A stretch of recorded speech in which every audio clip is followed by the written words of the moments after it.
Oh, they've changed the map since I've last played. Yep. Oh yeah. Fuck. I need help. I need help. Okay. That guy definitely has aim lock.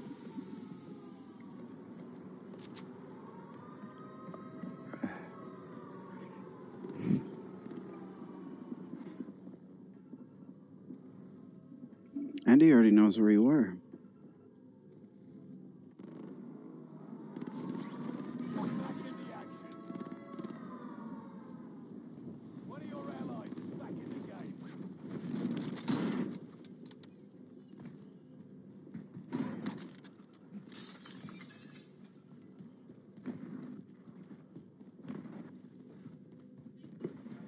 Of course, there's a fucking helicopter.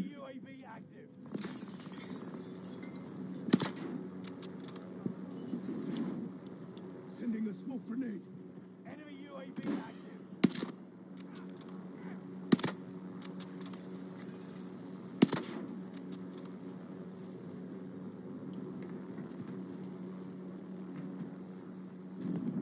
One above us. I know. Enemy soldier nearby. There's a couple above us.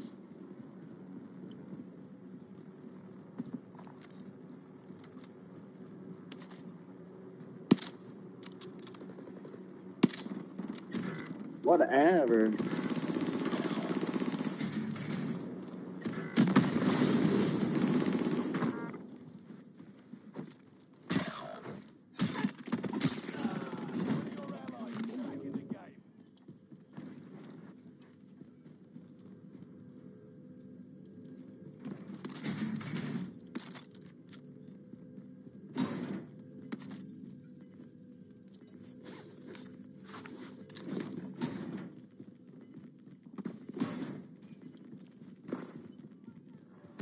Gas moving in.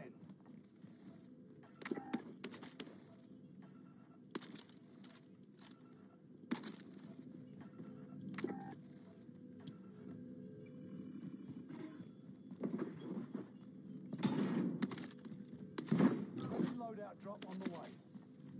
Enemy UAV active. Over here.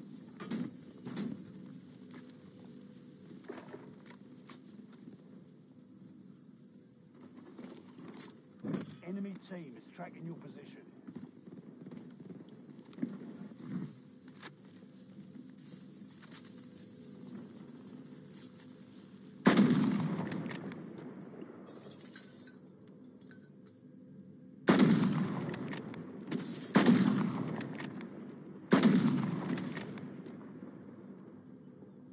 Where are they? Quiet. I'm trying.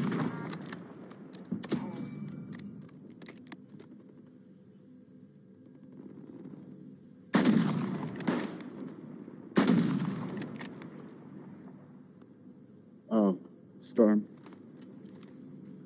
Yeah. I'm tracking the enemy. Spotted. Enemy UAV active. There's a guy on the roof. Gas is moving in. Safe zone highlighted. Over here. Enemy soldier nearby. Nearly there. No way.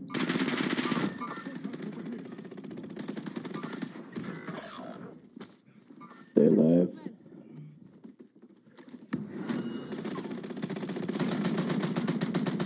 They lied, bro.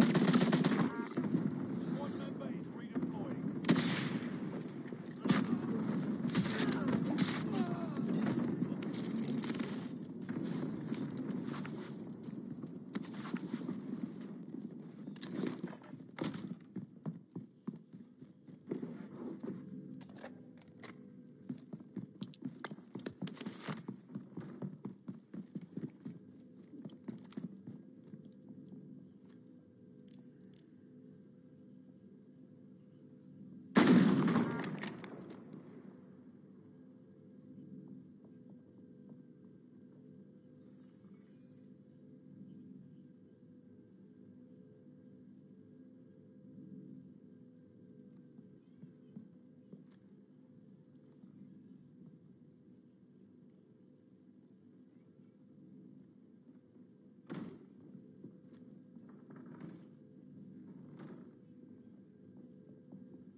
They were way too scared to push. There's a couple pushing from tents.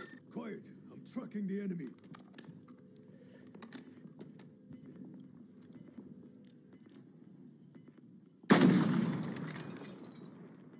Enemy UAV active. Gas is moving.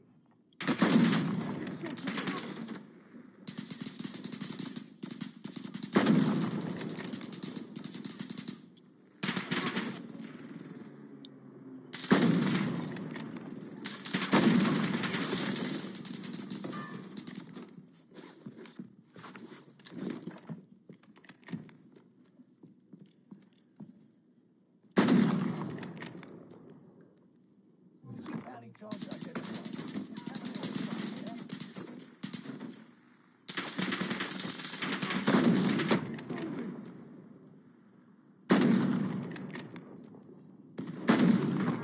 Allied precision airstrike incoming. Be aware.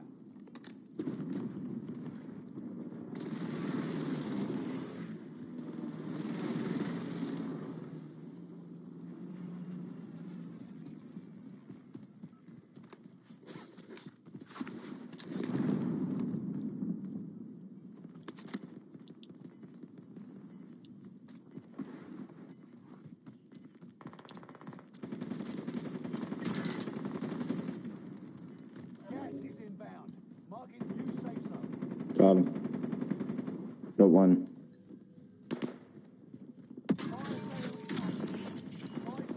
Got two. Hostile down.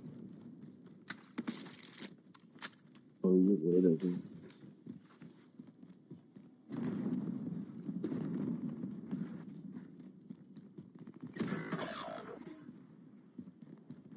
Or was he?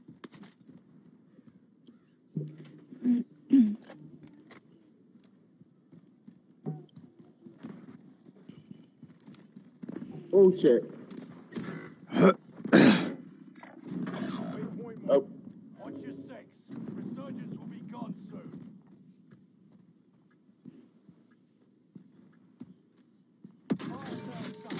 Prices are back to normal. building with the lighthouse on it.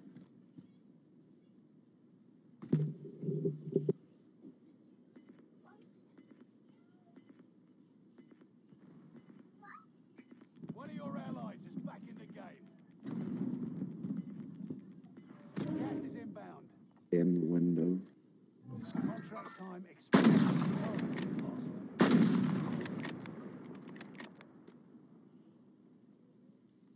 Squad member is redeployed.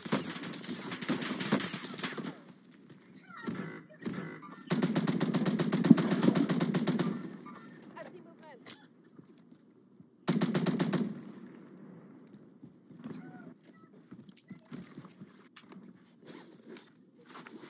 Enemy UAV active. Supply box located. Move to secure.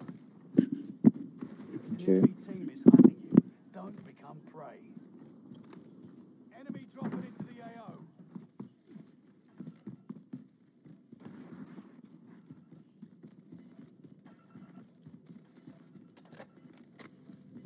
One of your allies is back in the game.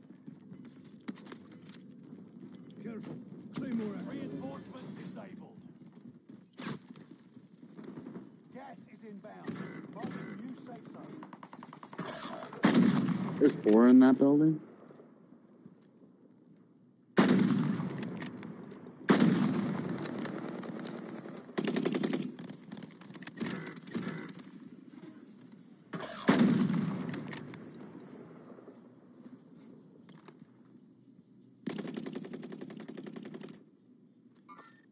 Enemy movement.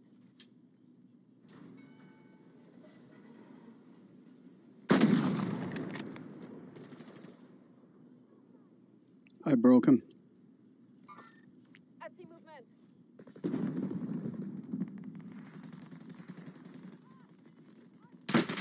Taking shots over here.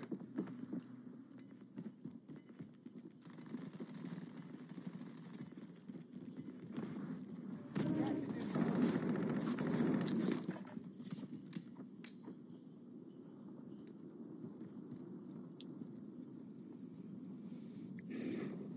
We have a long way to the safe zone.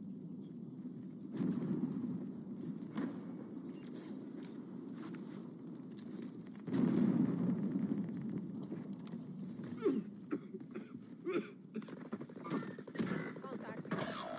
If you go down, No way. straight into the top 10. 25. Late as ours that time, but we'll settle the score.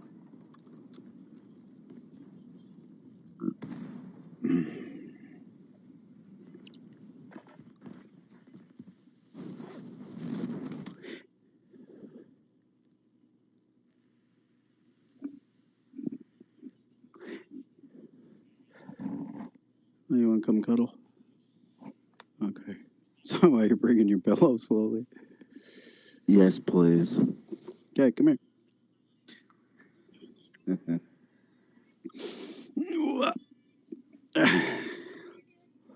Heard something getting thrown from behind me, and I'm like, what the hell was that? Turns out he was like tossing the phone closer, then tossing the pillow closer, then dragging his blanket, slowly inching across the floor. Getting closer to you. Mhm. We go soon.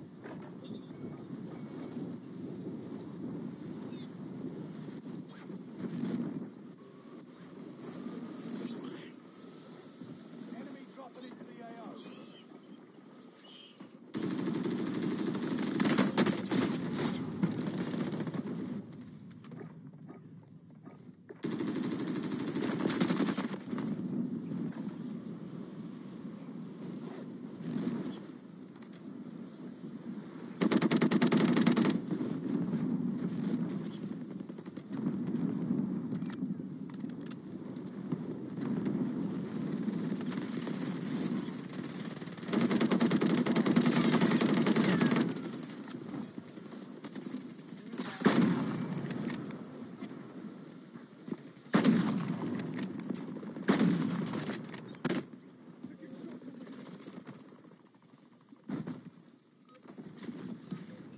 Preparation's done. Time to deploy to the war zone. Enemy dropping into the AO.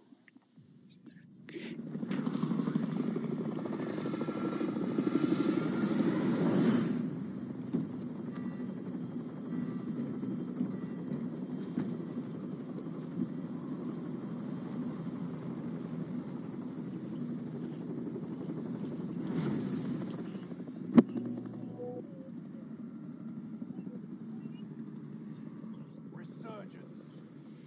Mark a drop point for your team. You'll lead them in. That's gas you don't want to breathe. Make your way to the safe zone. Live and your KIA teammates will redeploy. Any point-worthy action will return them to combat quicker.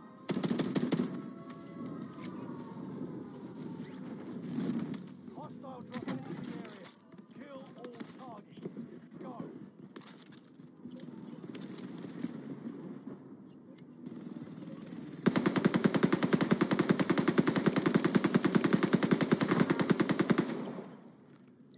Got him.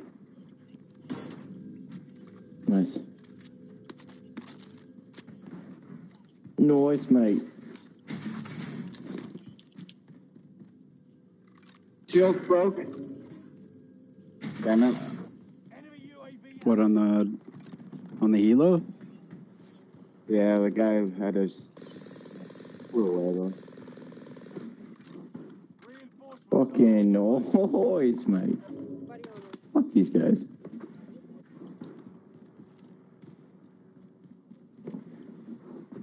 I could kill their whole team.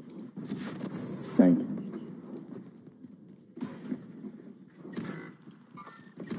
No, maybe not. Steals all my ammo.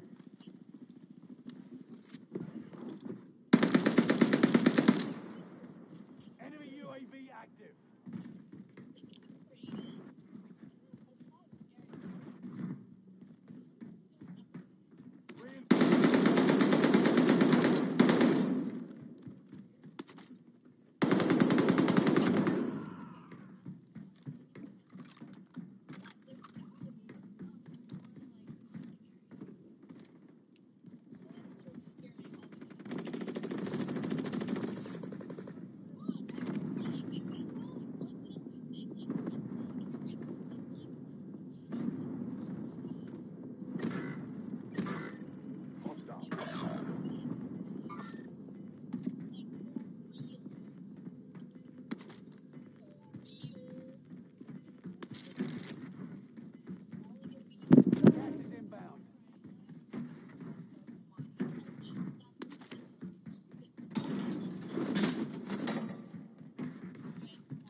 No way.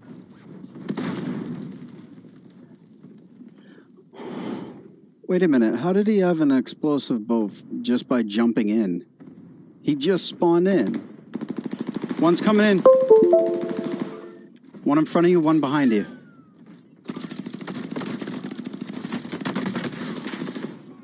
Oh, there's Fuck, three they're there. everywhere. Yeah. We'll be back to finish the war.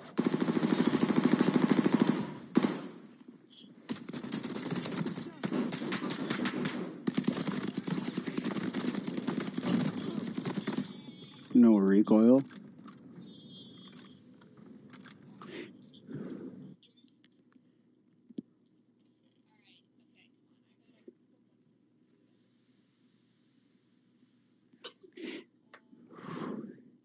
Sorry.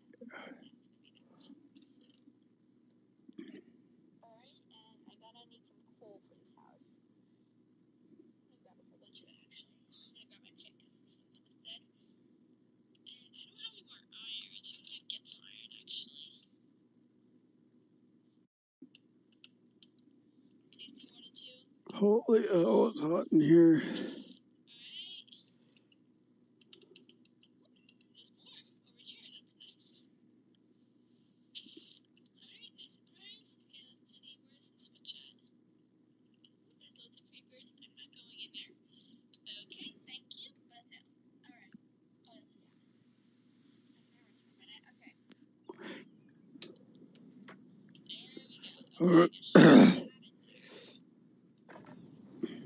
Holding for deployment.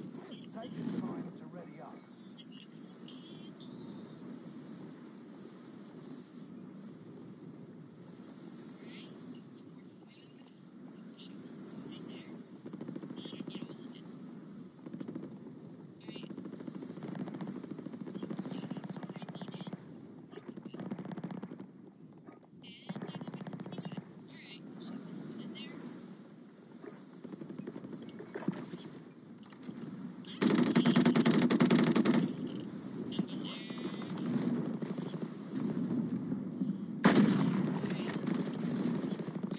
Enemy soldiers nearby. Damn.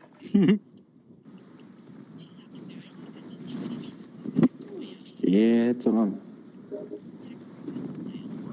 Like Donkey Kong.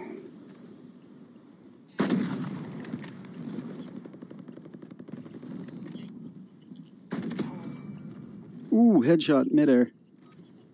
Practice is over. The real fight begins now.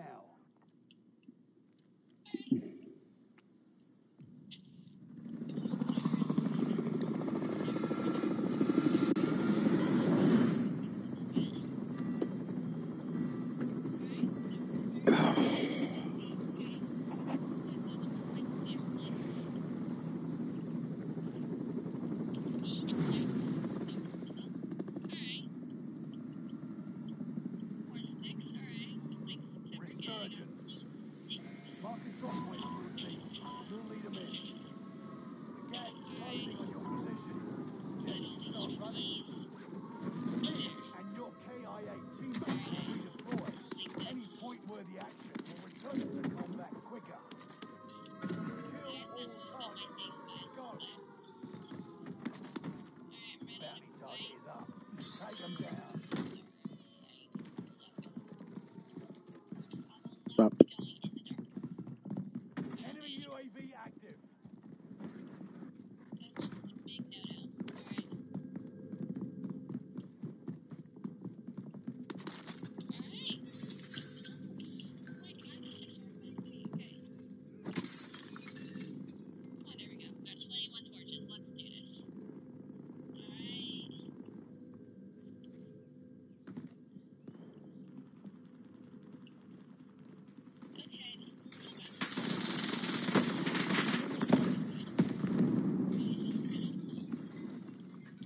Tear gas. Charge has been planted. Drop it into the AO.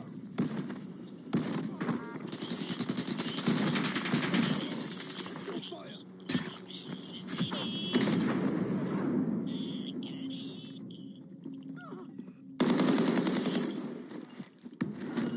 Time to cover your tracks.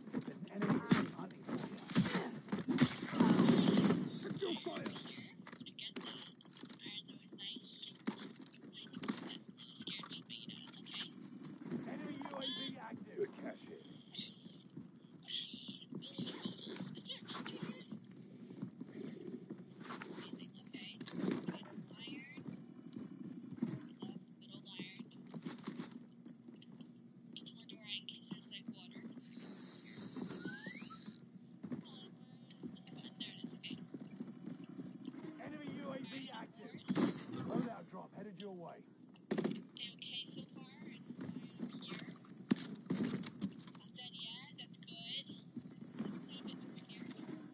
Contract time expired. The target's been lost.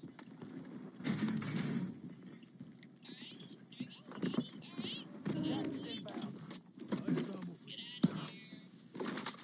Enemy UAV active. Enemy UAV active.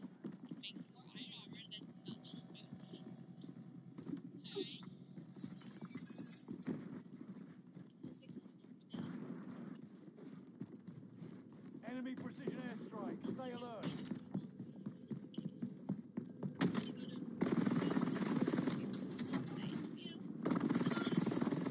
Okay, we're inside. Scan for movement.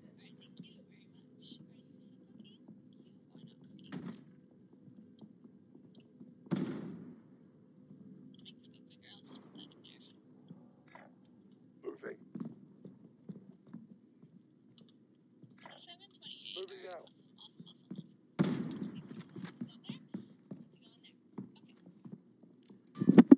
Downed him. Enemy UAV active.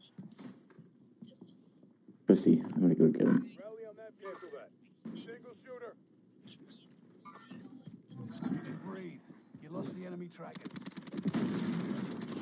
Enemy soldier nearby. Loadout drop headed your way. Oh, that's a bad idea.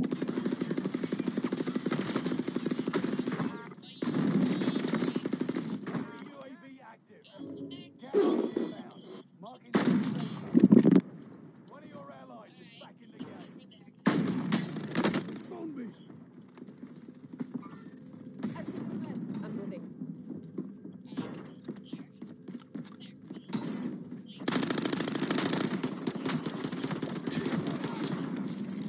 Only 25 left. Keep moving forward.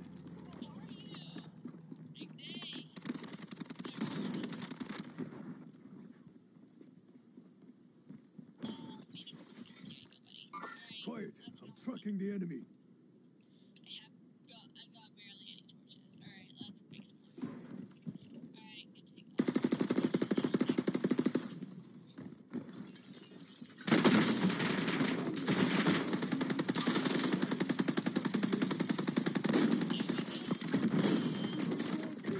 Oh my god.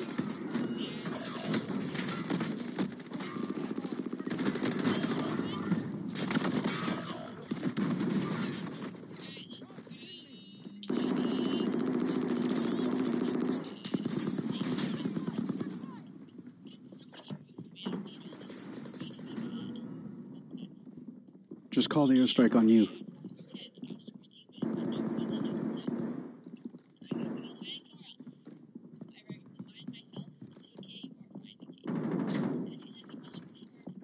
Allied cluster strike arriving. Back in the action.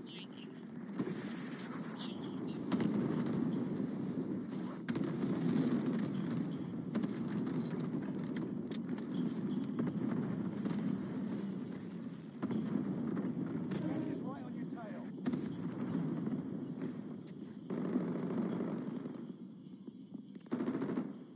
There's 3 of them in that building. Watch. Down one of them.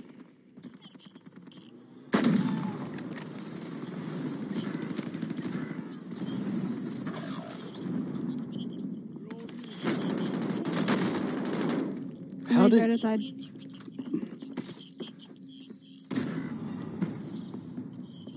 What the fuck? That's what I'm saying, bro. Like, he went from one end of the house to the next in, like, no time at all.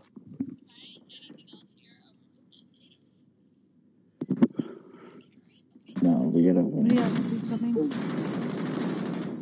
I knew it.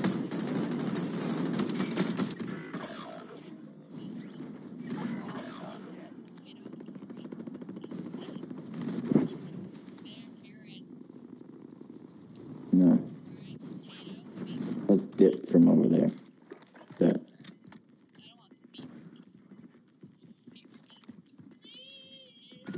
Supply box marked. Secure the goods. Get to the new safe zone. Gas is closing in.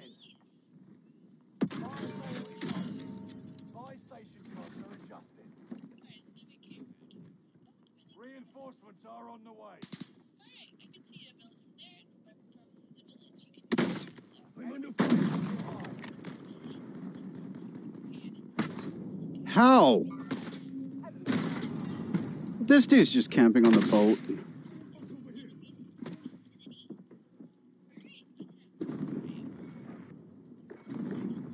I hate the people that use that skin, bro.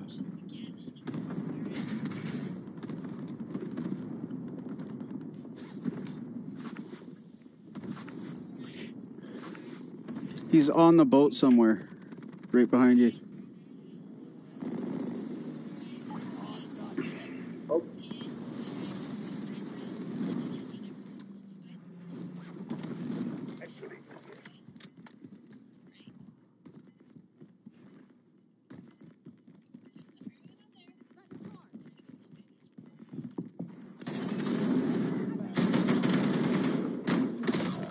No!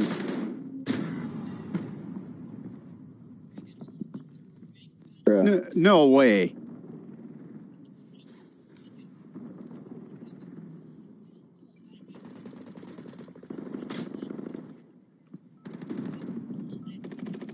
Fuck off. There ain't no way, bro.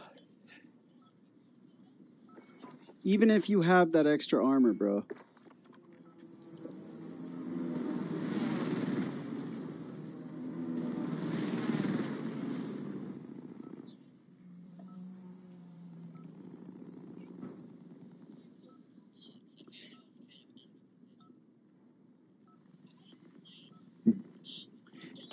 Don't want to be alone. Returning you to the front line. I'm just landing on you. Fuck the loadout. Disabled. I don't got anything on me. You got gas inbound. Safe zone relocated. This guy's dead body.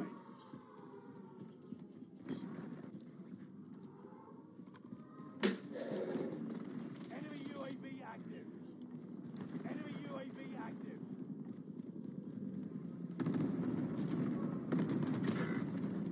No way that he just fucking said that on me.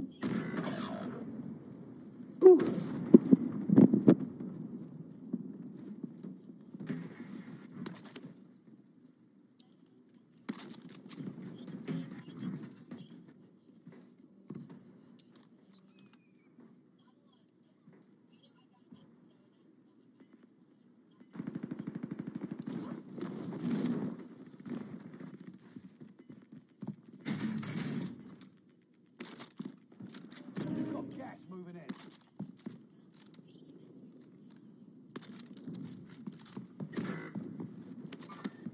Contact. Oh, as there. If you go down now, the operation is over. What's your six? Good track, eggs.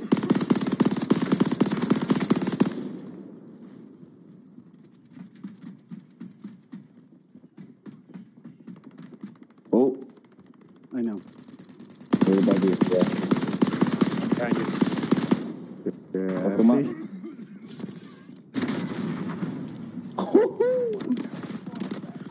On your wheel, man. The enemy won this battle. We'll be back to finish the war.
Enemy soldiers nearby.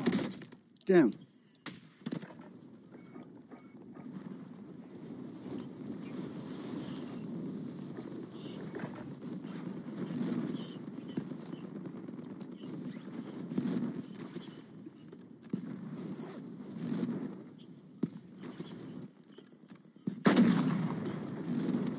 Enemy dropping into the AO.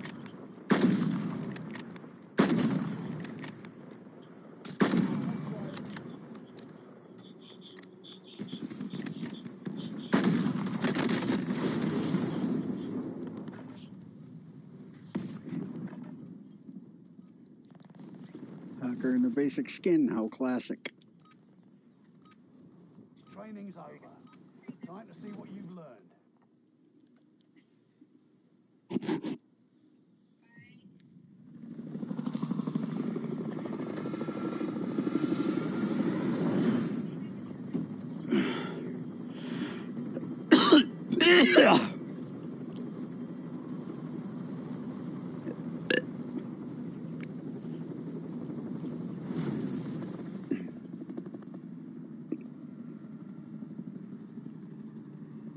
Resurgence. Mark control All right. team. You'll lead them in. That's gas you don't want to breathe. Make your way to the safe zone. Live and your KIA teammates will redeploy. Any point-worthy action will return them to combat quicker. Enemy dropping into the AO. Kill all targets.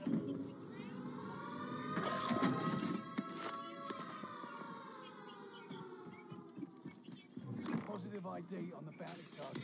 Let's make this quick. One of your allies is back in the game. Trophy is running.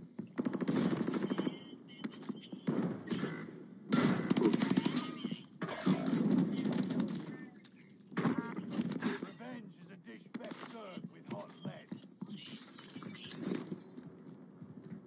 Squad member is redeployed.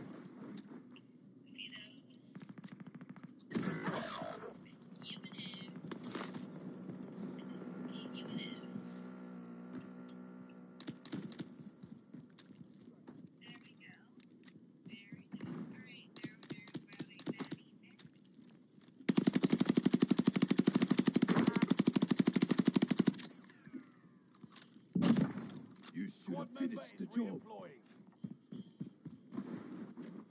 Enemy dropping into the AO.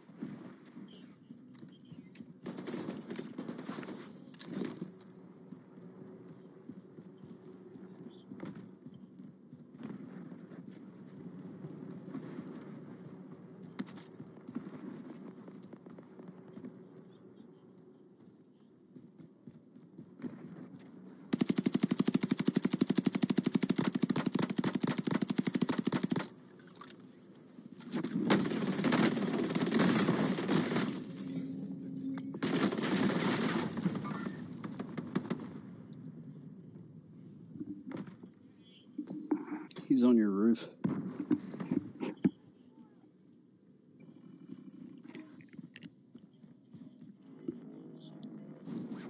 You've got a second chance. Make it count. Engaging hostile. Gas is right on your tail. Time's up. Objective failed.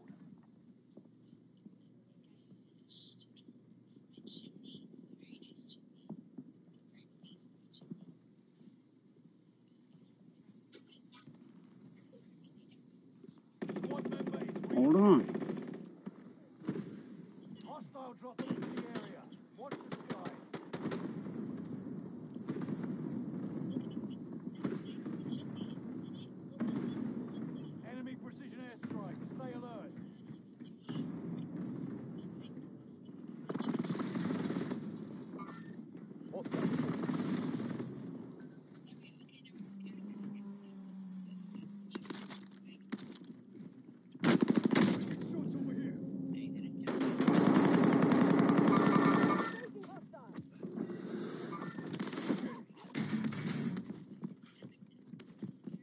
Don't always be around. Enemy team is tracking your position. Enemy UAV active. Destination marked.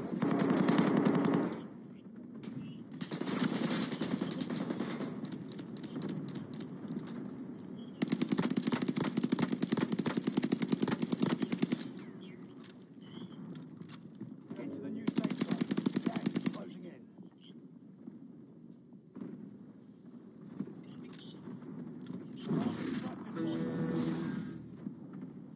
Armored trucks will drop wherever there's green smoke.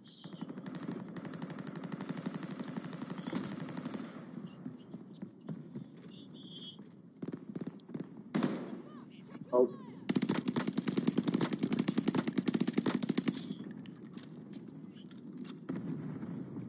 Driving in the war zone. Keep an eye I on need the more sky. ammo.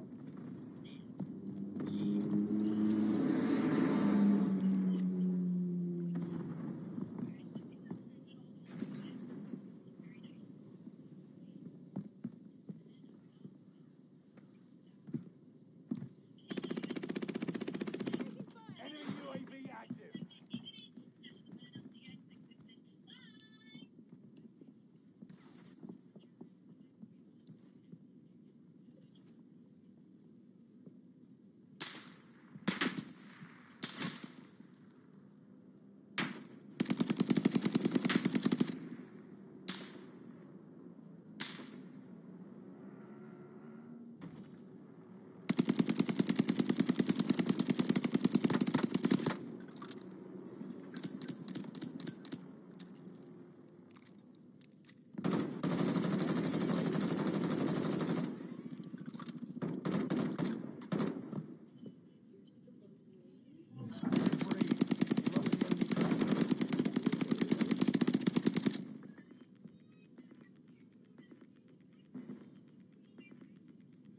Gas is moving.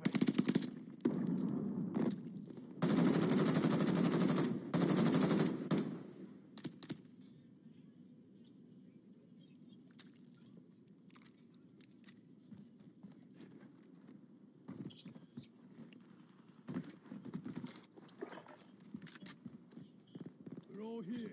Good. Armor there. Negative.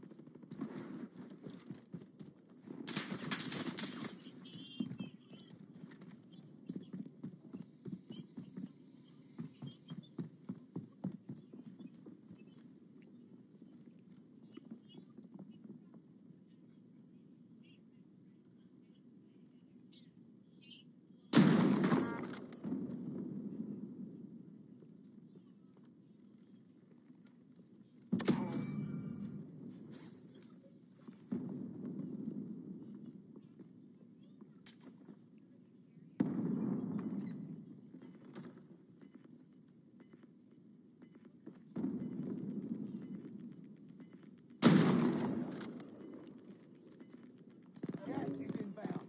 Marking new safe zone.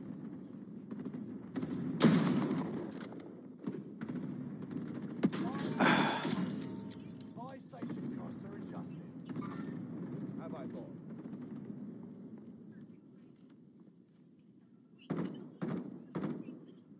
Ah, fuck, he spooked him. 24 enemies active. Kill them all. Enemy marked.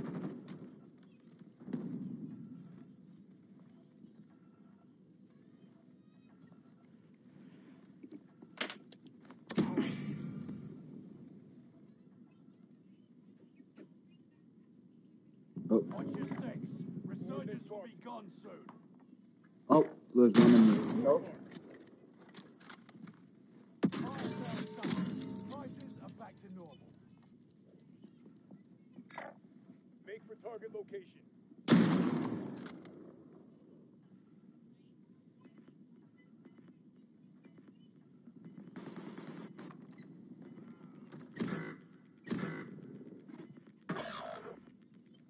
Enemy precision airstrikes. Gas is right on your tail.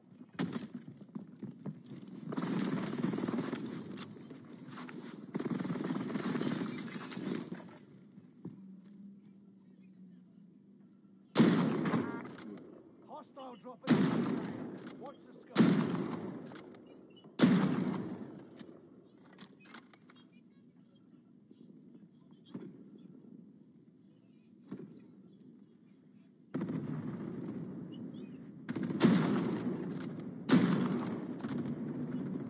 Squad member is redeploying.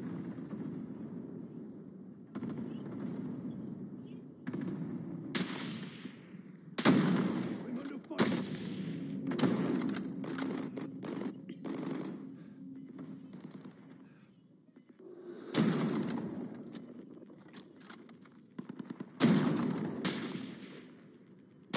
Reinforcements disabled.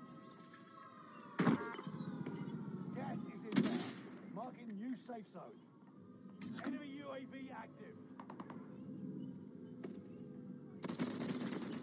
Oh, you're.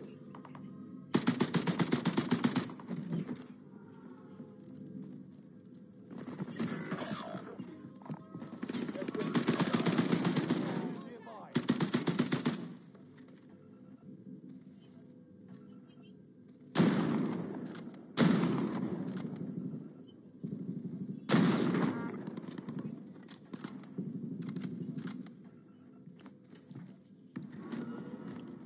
Charge has been planted.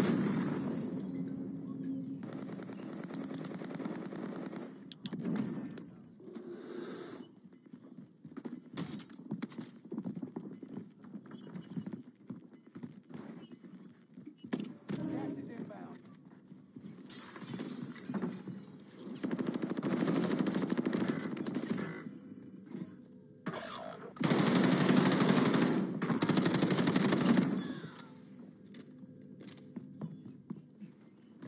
Allied cluster strike arriving. Aid station location is marked. Quiet. Tracking the enemy.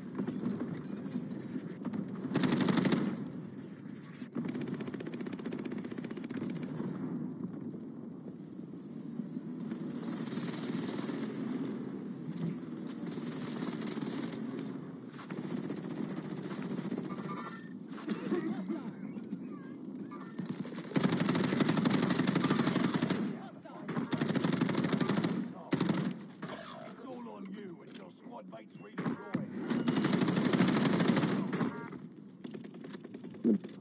We've got gas inbound. Safe zone relocated.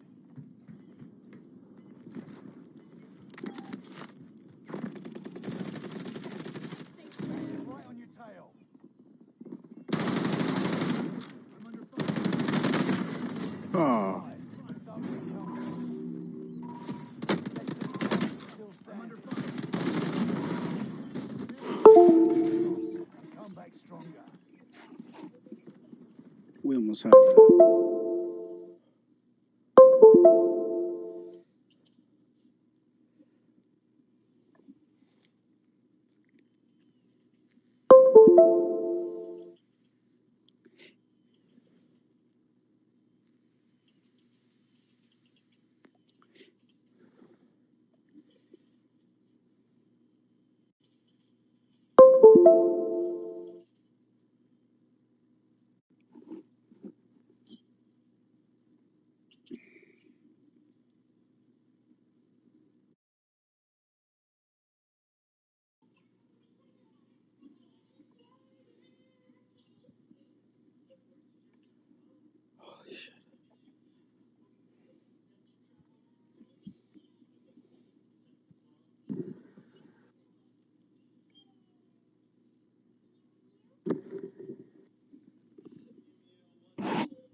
Practice while you can.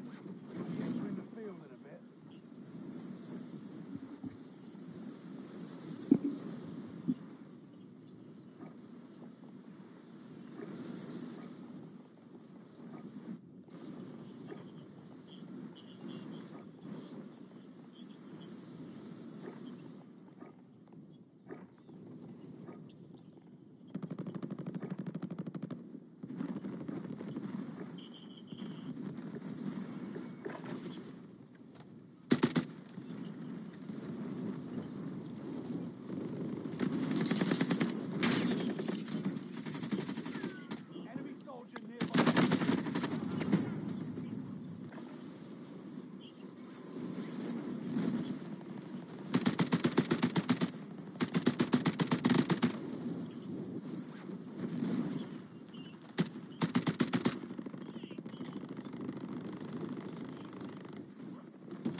time's over. Stand by for deployment to the war zone.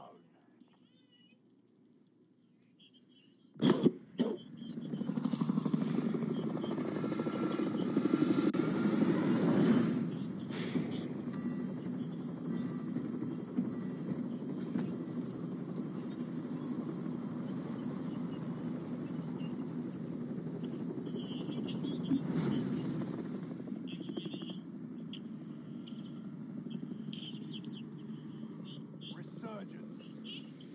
Mark a drop point for your team. You'll lead them in. That's gas you don't want to breathe. Make your way to the safe zone. Gas drop on the way. Hey there, gents. Survive to redeploy fallen teammates and earn points to return them faster. Enemy dropping into the AO. Primary objective is to eliminate all enemies. Attack!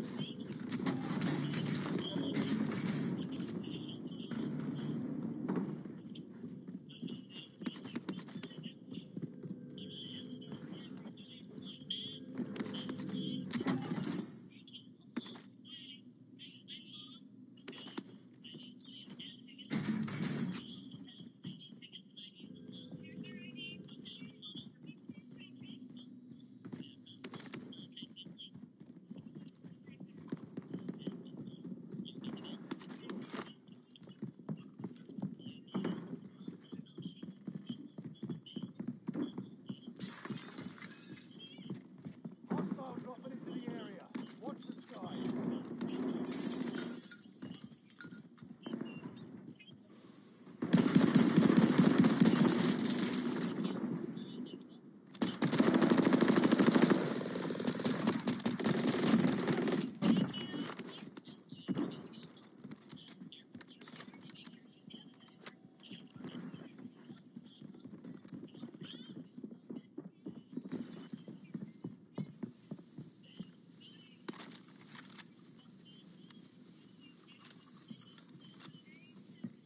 Allied UAV overhead.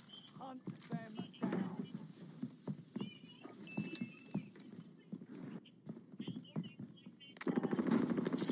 Hostile dropping into the area. Watch the skies.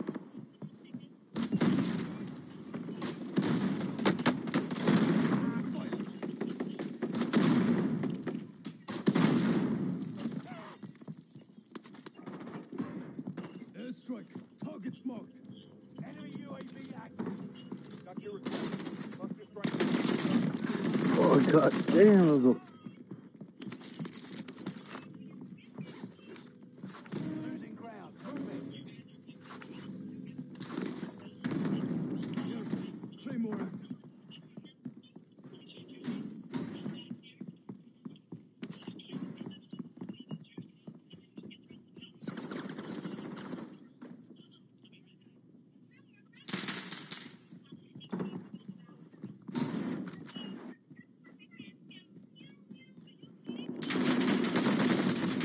Under fire.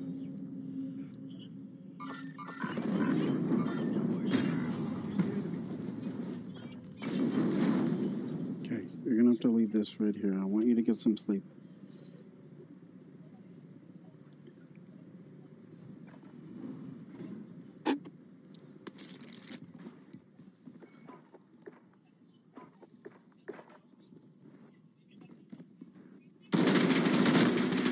Sighted. No way. Resurging. Go get your revenge.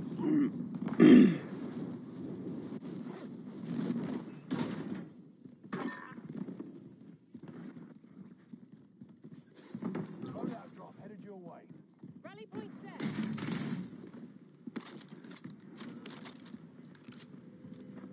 Enemy precision airstrike. Stay alert. Gas is moving in.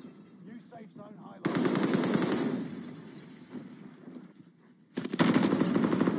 Oh my god. Over left. Keep your eyes. Enemy UAV active. Moving.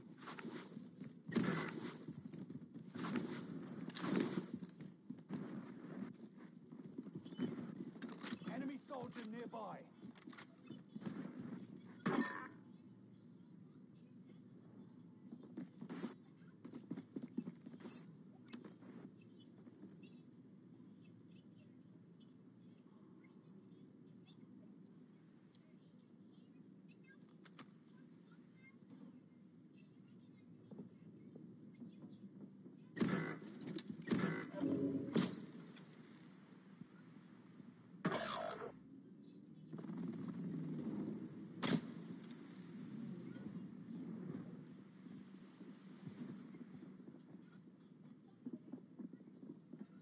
There's two on the roof. Alright, bet. There's two right above me. Yeah, they might have came down. Squad member is redeploying.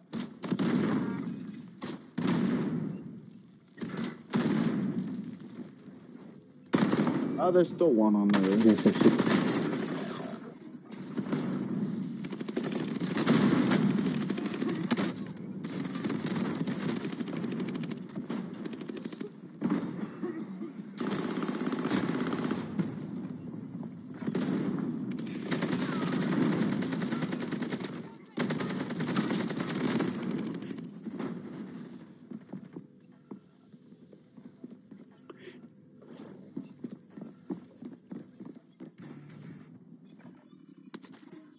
Homeboy had incendiary rounds.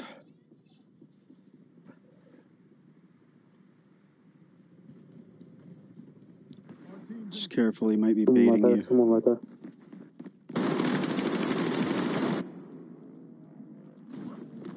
Returning you to the front lines. Go get them.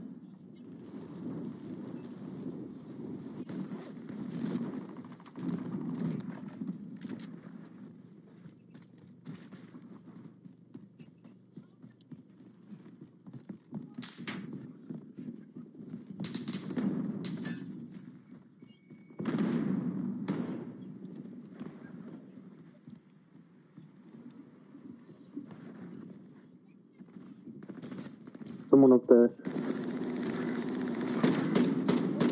Right here. Oh, dude, one shot.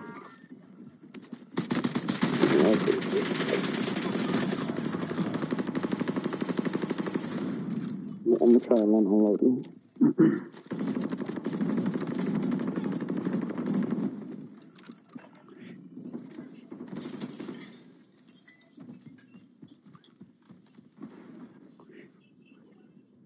Still alive, dog. Just still alive.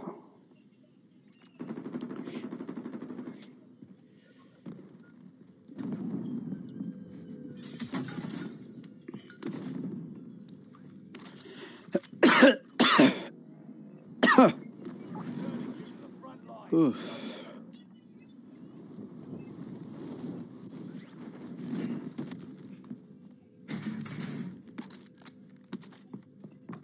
Stay vigilant. Resurgence window is about to close. People here?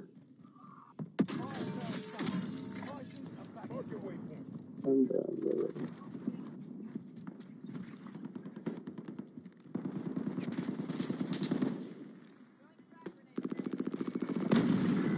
Oh my god. Gas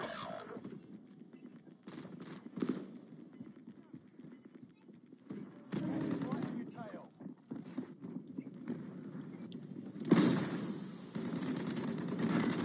bro, what the fuck? What? No way. No, this nigga.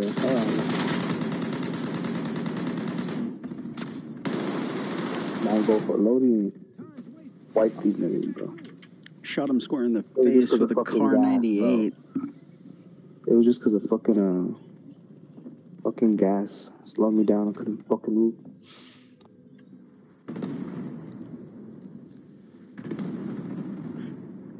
This nigga always alive, bro. Like, I'm always going down.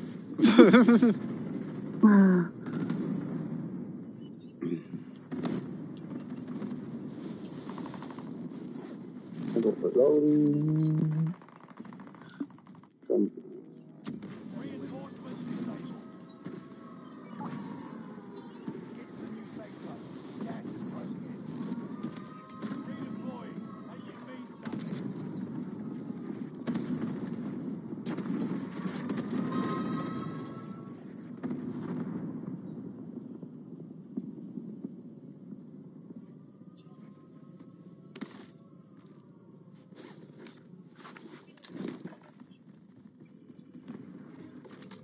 Allied UAV overhead. Hunt them down. Oh, shit, you wanted that? My bad, dog.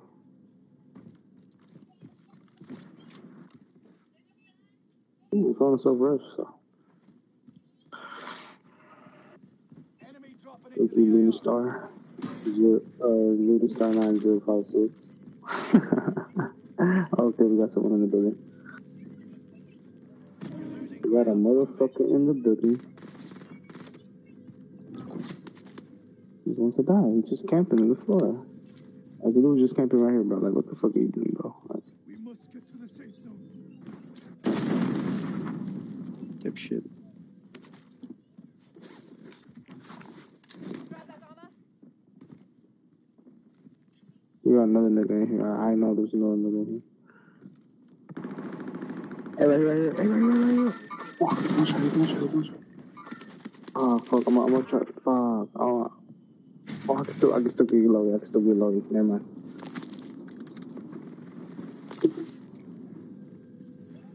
Alright. Oh, shit. Never mind. You have to buy me, bro. Hey, Purple, buy me. Buy me real quick. I'm gonna get loady and I have stems and everything. So, cool. Gas is closing in. Relocating the safe zone. Thanks, dog. I appreciate it, bro. Got this shit, bro. I'm Oh, gonna get loaded. shit. Phoenix 3, strike inbound.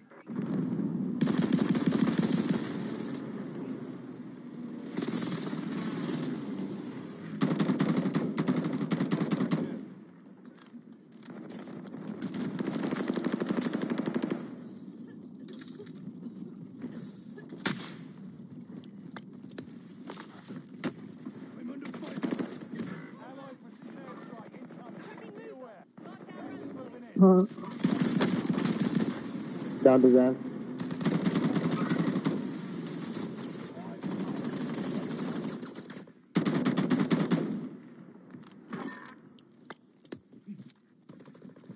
Oh, he's in the fucking little piece of shit right here. Take it on target. Excellent work. Good game, guys. Good game. Fucking good game, guys.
Check weapons and gear. You got time before deployment.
real fight begins now.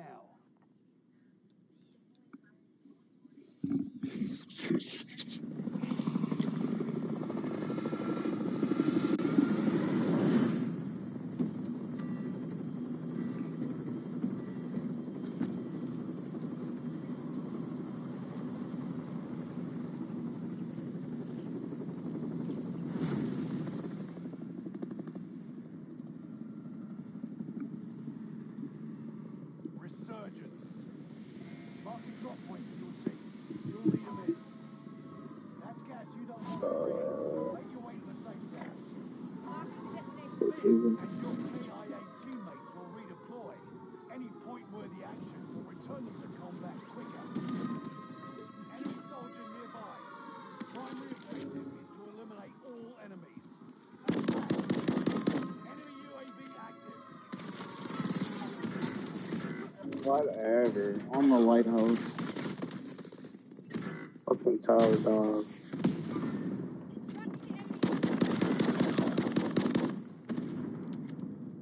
Enemy UAV active.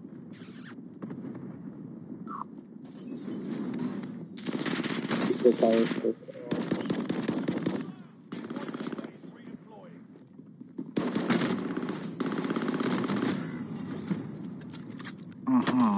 Yeah, okay.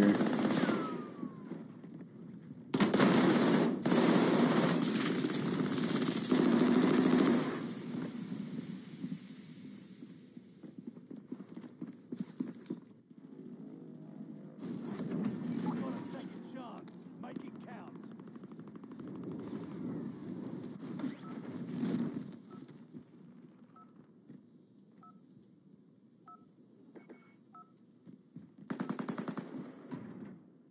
Enemy soldier nearby.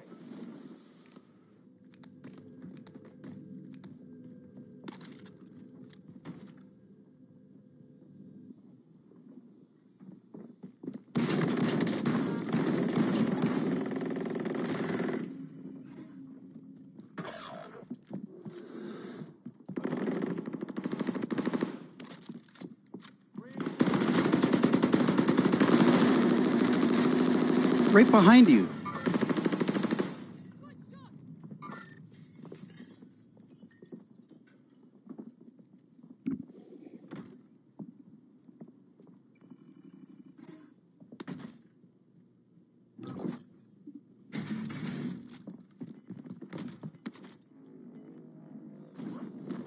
Better this time.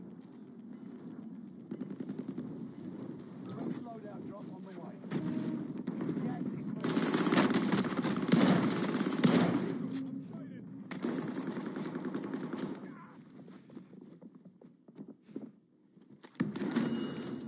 Careful. Claymore active.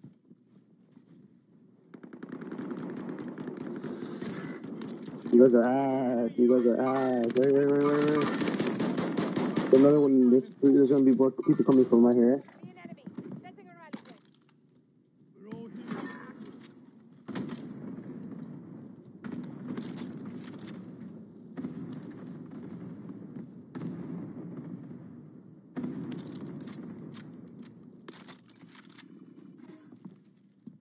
We got this guy's ass.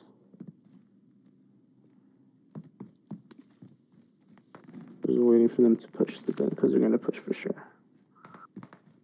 Come over here. Setting a rally point. Charge has been planted. Y'all wanna go down there? Yeah, just mark Oh, it. sorry. There's guys down there. There's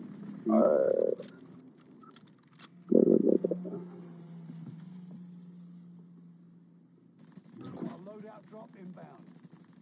Oh shit, right in front of us.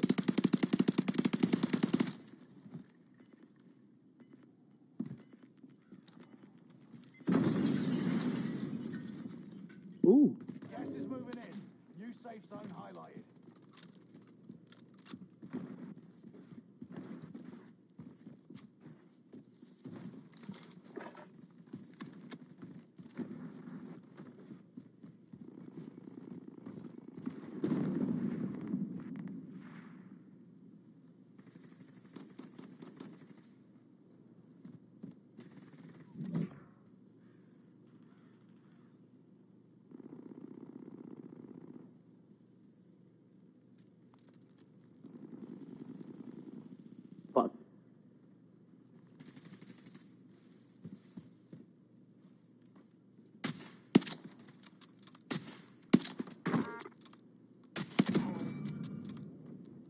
shot, good shot.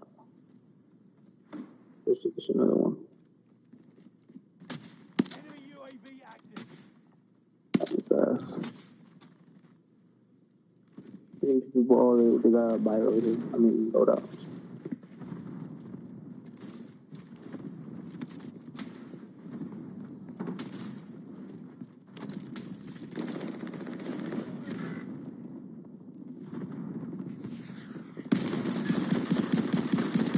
It's the three of them, bro. He right there in the corner.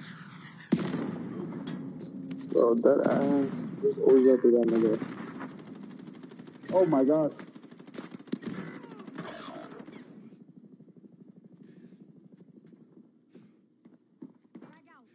Enemy precision airstrike. Stay alert.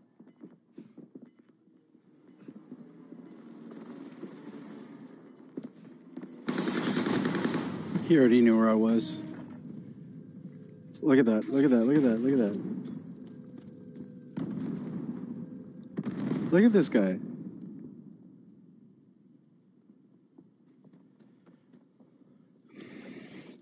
Looks at me through the map. Doesn't even try to hide it. He did a triple take there, which I find funny.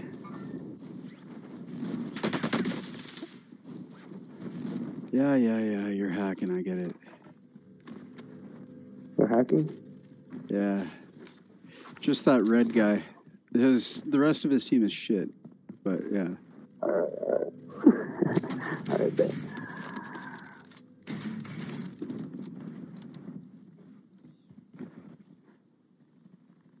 One of your allies. Oh my god. Shotgun ammo.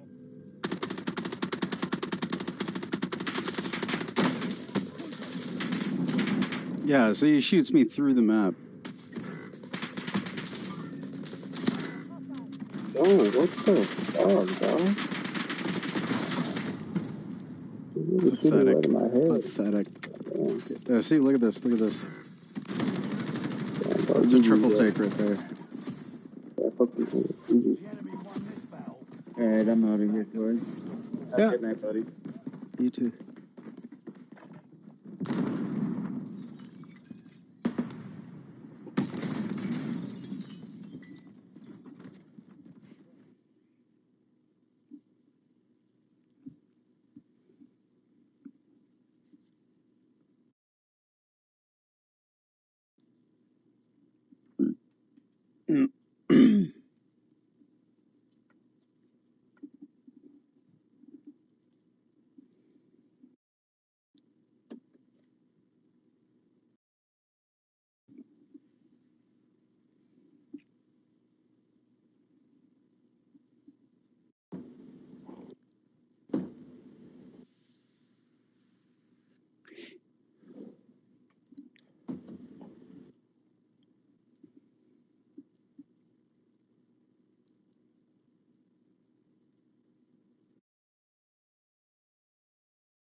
Check weapons in here. You have time before deployment.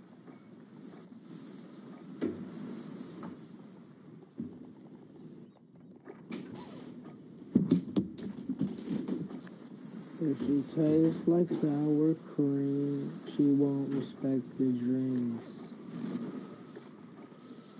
Okay.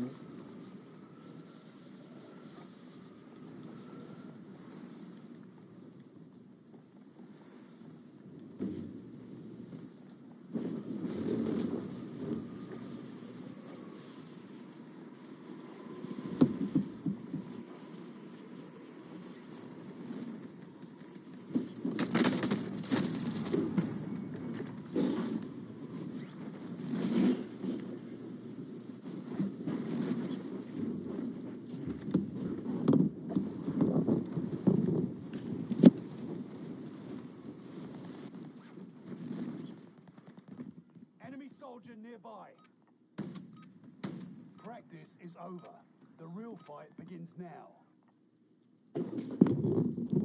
I'm gonna fucking shit my pants, dude.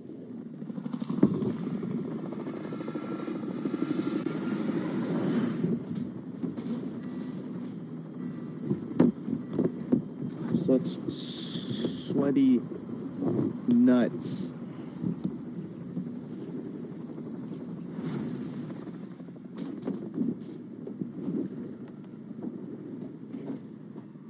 Resurgence. Gas is closing on your position. Suggest you start running. Live and your KIA teammates will redeploy. Any point-worthy action will return to the combat quicker. Kill all targets. Go. Enemy soldiers nearby.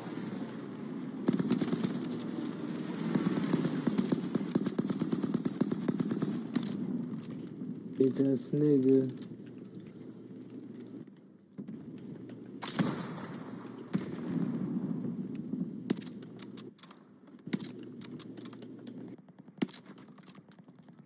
Cluster shit.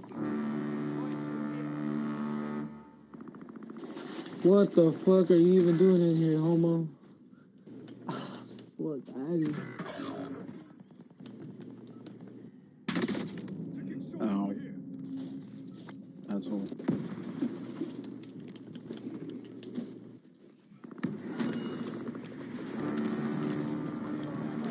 God damn, that scared the shit out of me.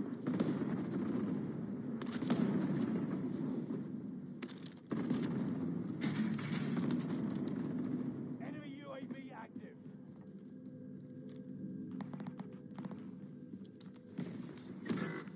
Damn, I almost got all three of these faggots.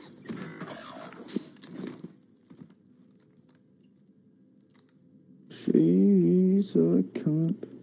Remute. Six fan. She likes dicks. E cups. Fully beard. James, we have $8 grand. Oh yeah.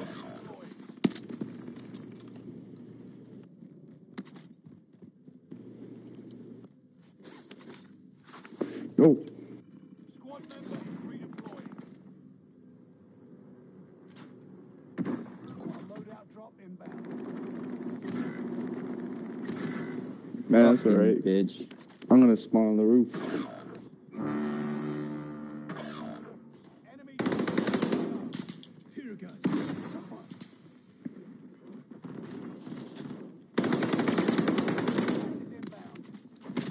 Oh shit, where's the little at? Did I land it on the roof? Oh no, I didn't. Okay. Damn. I blocked the fucking entrance with it. I killed someone's dad. He's like, damn.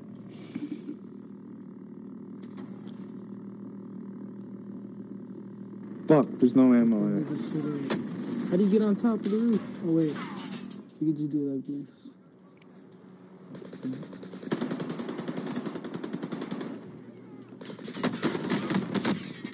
Bro, hey, there's a guy down at the bottom of the buy station.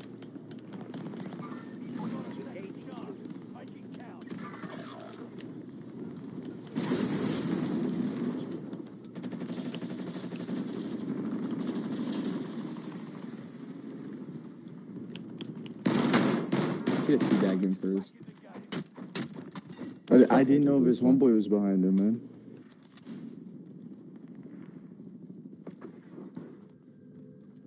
Hey, put me in, coach. I'm hot.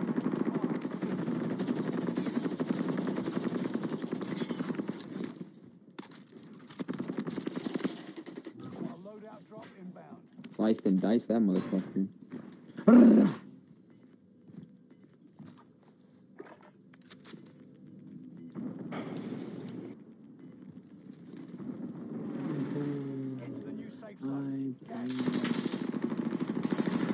Bro, what are you doing laying on the ground, bro?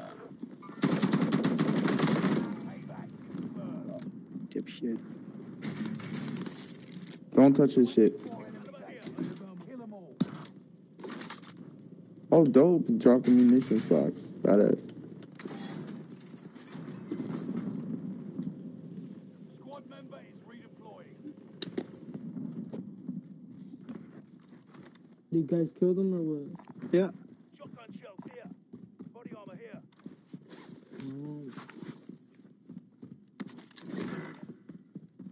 Why did you land on that one? Oh, this one's done. I see. Where you at, Lance? All the way at headquarters.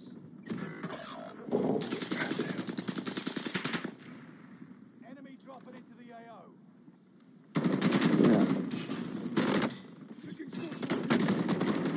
Yeah. No way. Okay, dude. Shit happens. One coming through the door Jumbo, now. kill him first. Jumbo, kill him.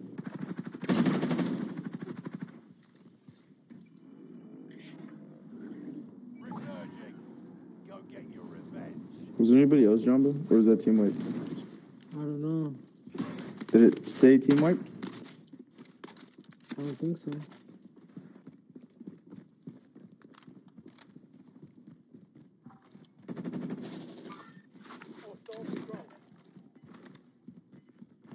I'm pushing to the zone, my G. That's a good idea. I'm buying plates. Oh, you could buy a bundle? Yeah, bundle is, I don't know, like 3 of them or some shit. Or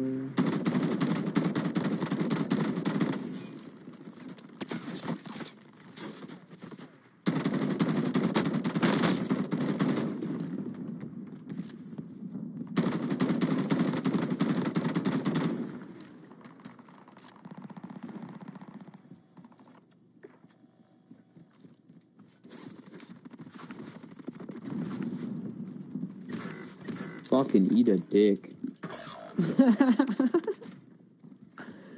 oh shit. Hostile dropping into the area. Watch the sky.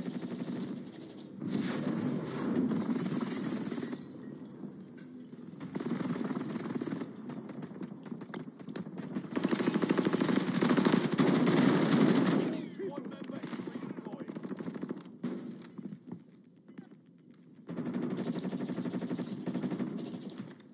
Gas is inbound. Marking new safe zone.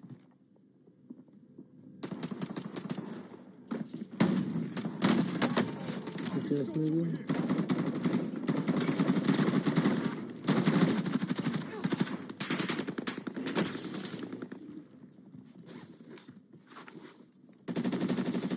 Hostile dropping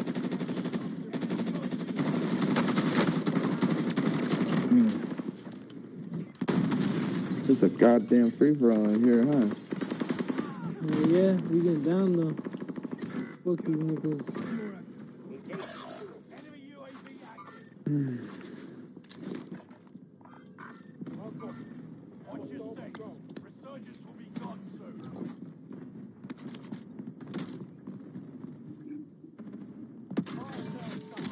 Prices are back to normal. We gotta move.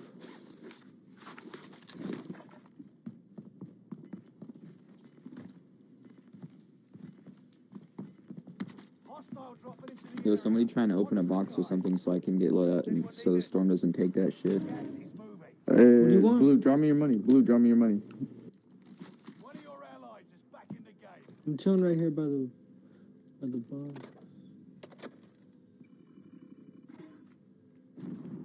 Friendly loadout drop on the way. There you go. Oh shit, you scared the fuck out of me, boy. Nice, miss. How about you load up? Oh, I got one. Gracias, though. What? Fuck.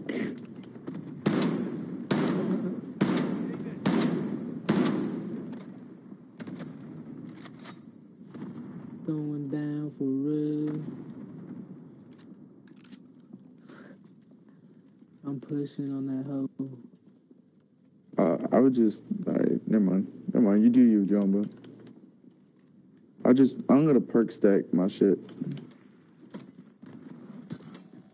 Where these little niggas at? There's hella little niggas down there. Alright, let's go. Let's see what's up with the zone. For sure, for sure. Let's hop in here, you Gas is closing in. You're being tracked by an enemy team. Tread carefully. Oh, someone's following me.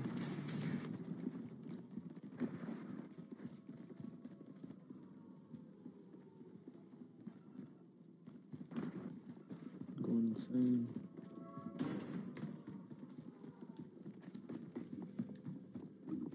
Clear.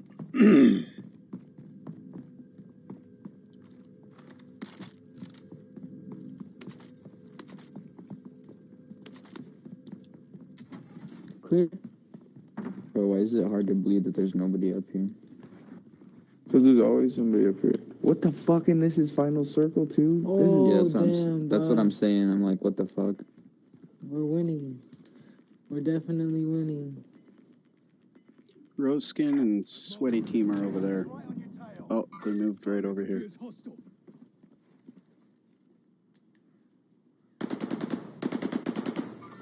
Oh, I saw that. Not all here. Regroup for the safe zone. Did you fucking down that guy? Oh, yes, sir. Yeah.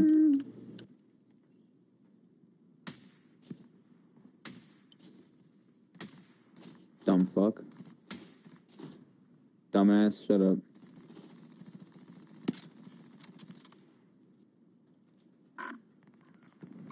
Target appears hostile.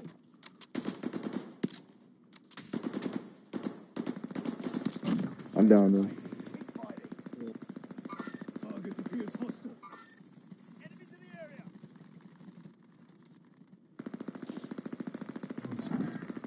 Oh, those dudes are dead, bro. Stop shooting at them. No, shit. Oh, fuck. Nice ammo for you. Oh. You fucking fell, bro.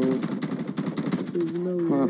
Oh, let's go. Let's go. Let's go. Doesn't even matter, man. They never stood Bro, you got domed with my fucking MP5. Get fucked, pussy nigga. What the hell? Lick my balls, bro. What the thing? So, Bro, that was such a nice fucking shot. He got single tap. I'll Steve with Bro, it, is the other team there? Hello? Not yet. No, they're not here yet. You have to wait till the end screen. Oh, okay.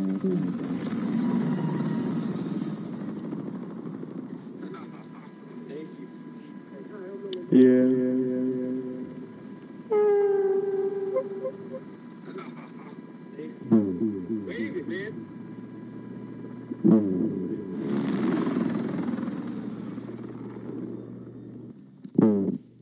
Is the other team there? Hello?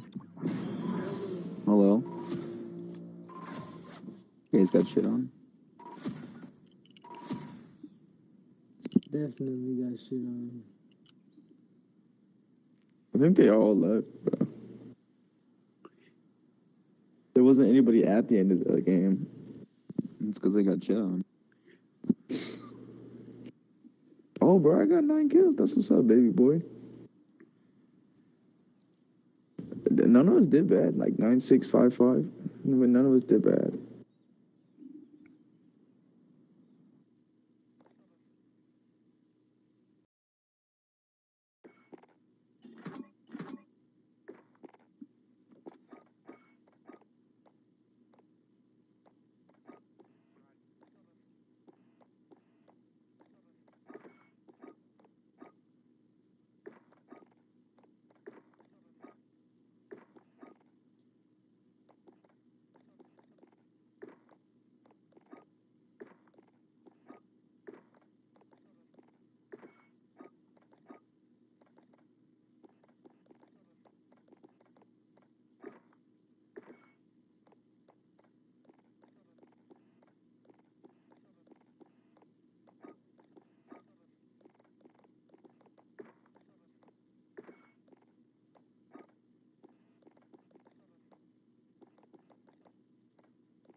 Check weapons and gear.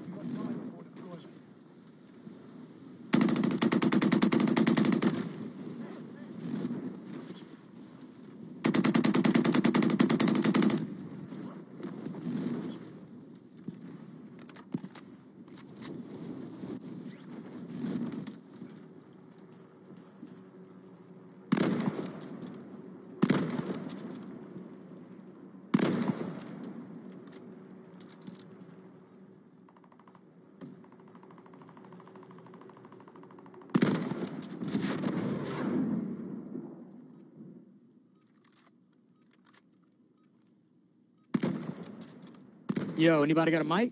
Yep. What's up? What's up? What's up? Enough training. Now What it do? What it do? Ah,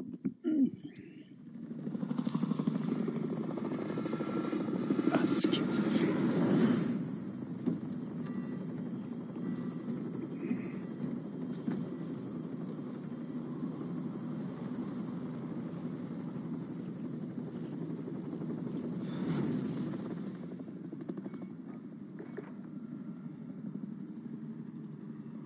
Resurgence. Gas is approaching your position. Get to the safe zone. Armored truck deployment. All right, where we going? Position marked by green smoke. no Police idea. and your KIA teammates will All right, redeploy. sounds good. Any point-worthy action will return to the combat quicker. Enemy UAV active. Enemy UAV active. Targets are up. Take them out. Objective is to eliminate the bounty target. Armored truck KO.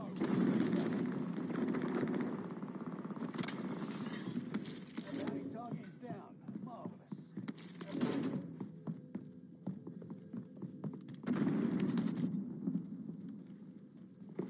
Hostile drop initially.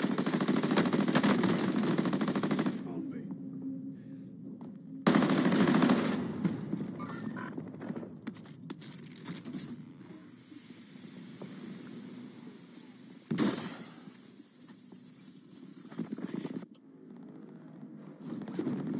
Back in the action. Target appears hostile. Oh, hell no.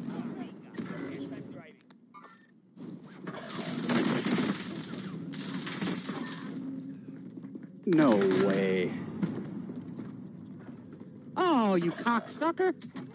Damn. Got you, boy.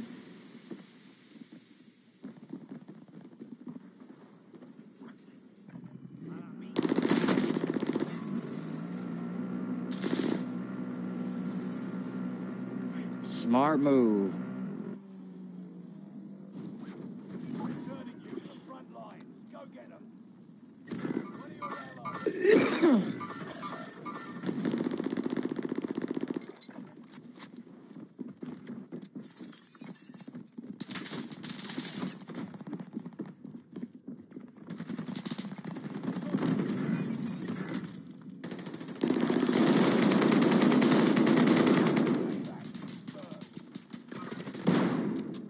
Reinforcements are on the way.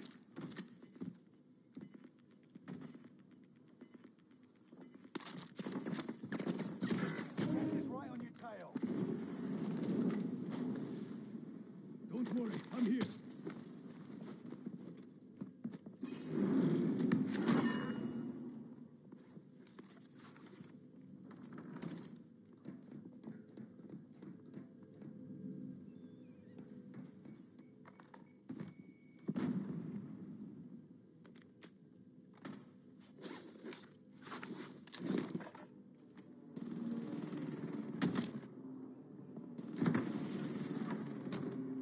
Supply box identified. Marking location now.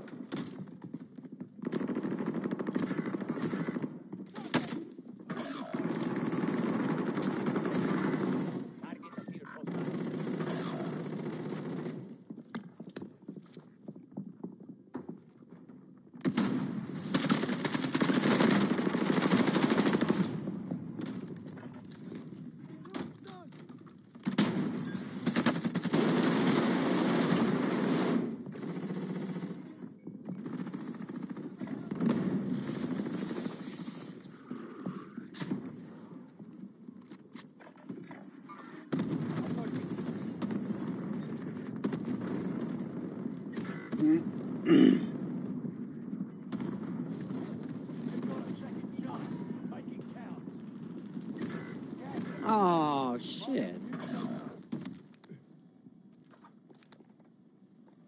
Hostile dropping into the area. Mortars are on the way. Fucking.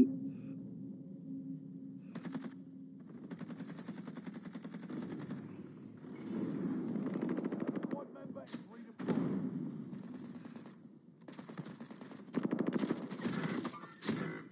Objective found.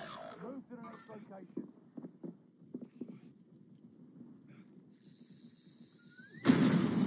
Primary objective. Hacker. Supply boxes located.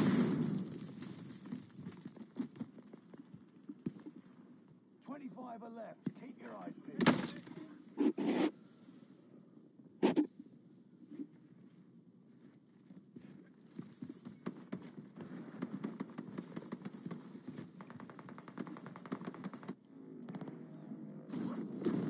Aren't done yet.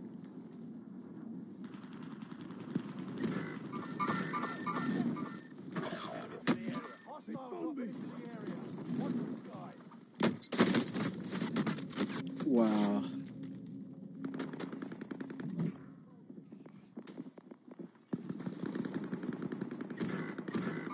Hostile patrol.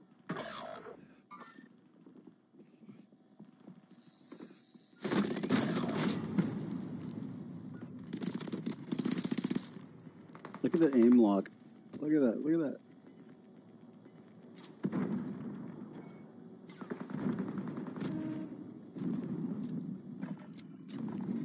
My guns? Damn, bitch.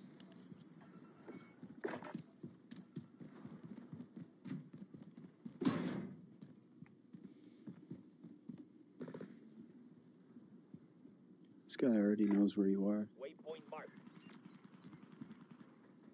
We're in safe zone. Watch for enemy. Redeploy. Make it mean something.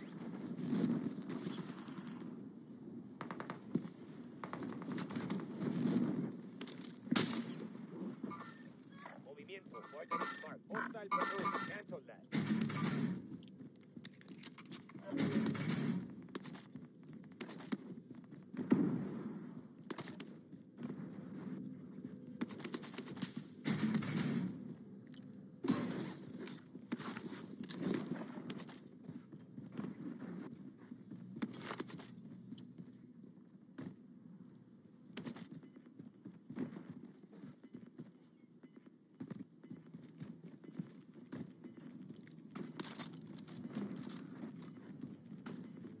Gas is closing in. Relocating the safe zone.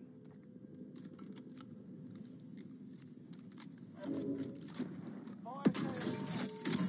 Buy station costs are adjusted. Laser marked.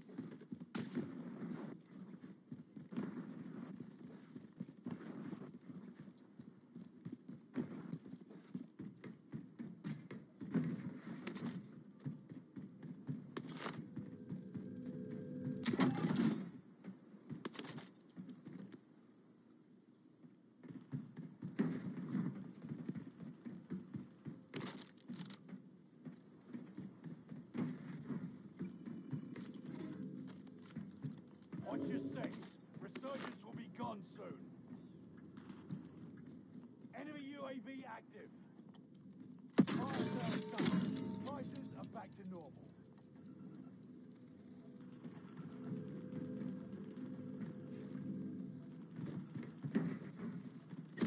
Oh my god, they're up here too, you cocksucker. The fuck? Allied precision airstrike incoming. Be aware. You're losing ground. Move it.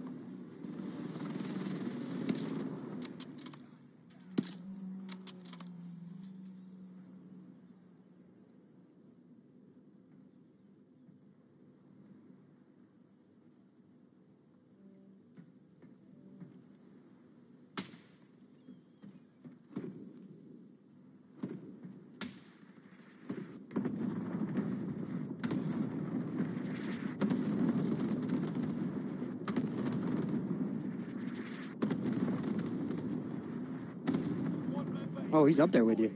Zombie! Cluster strike. Watch your heads. Enemy soldier nearby.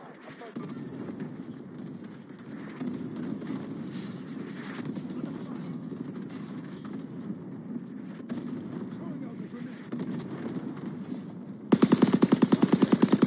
Insurgents has been thrown. Gas is inbound. Marking new safe zone.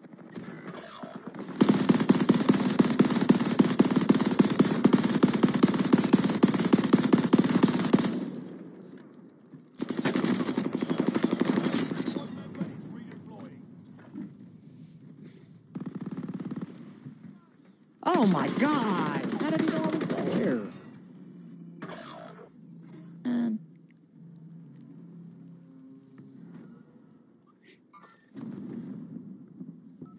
It's crazy.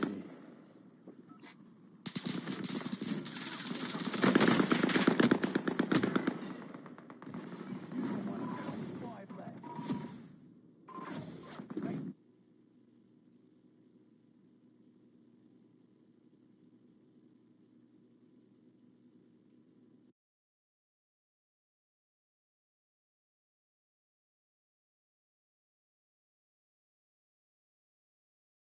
Greetings all. About 2 weeks back, a chap called Perun put out a very good video asking if now, finally, is the time that the ATGM has managed to end the tank. It's a very well argued and presented video. I've put a link down below in case you've not yet seen it. As I mentioned in the last video about application of critical thinking, I firmly believe that no, it is not the end of the tank, and since then, others, to include Bernhard over on Military History Visualized, have also put out observations that the death of the tank has been declared many times in the past, and I'll put a link to that below as well. Now, in fairness to Perun, he is very upfront about not coming to the conclusion that tanks are now only so much metal waiting to be sent to the scrap heap. But he makes a very definite argument that the economics are in favor of missiles over anything but the most modern tanks, and the jury is out on the latter. So this is not a counter-argument video. I have no huge points of disagreement with him, some minor quibbles, but generally speaking, his arguments are well supported. Instead, I'm going to try to explain why, even though anti-tank missiles are getting better and drones and sensor-fused artillery are a newer threat, there are still capabilities that the tank can provide which are still worth it, and why the tank isn't going to go away. Now, of course, there will be inevitable comments. Of course he's going to say the tank is still necessary. He's a tanker. Or he's a battleship admiral saying that the carrier won't make the battleship obsolete. Or he's a 1930s US cavalryman stating that the horse still has a major place on the battlefield. Well, no. It's down to the capabilities being improved. It's not about vulnerability. If it was about vulnerability, the infantrymen would have been obsolete centuries ago. Look how many trucks are being killed. Nobody's advocating the trucks go away, and so on. The US military structure is defined by a process called JCIDS, the Joint Capabilities Integration and Development System.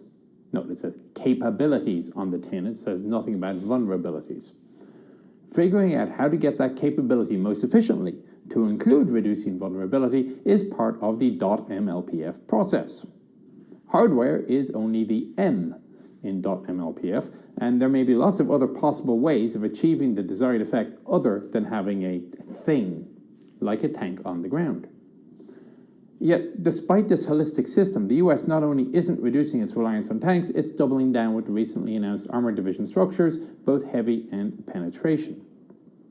As the lads in Benning occasionally say, Armor Branch provides about 4% of the US Army's manpower, but about 40% of its combat power. And that's quite an efficiency. The battleship went away because other systems were developed which could do what a battleship does, but better. The first thing to supposedly make the battleship nothing but a target was the light craft of the Jeune École, torpedo boats and battle cruisers. And though, yes, a torpedo boat could sink a battleship for much less cost, it could not replace the capabilities of the battleship. So the latter did not go away because of these battleship counters. Horse cavalry went away because armored vehicles could perform the vast majority of the same roles better.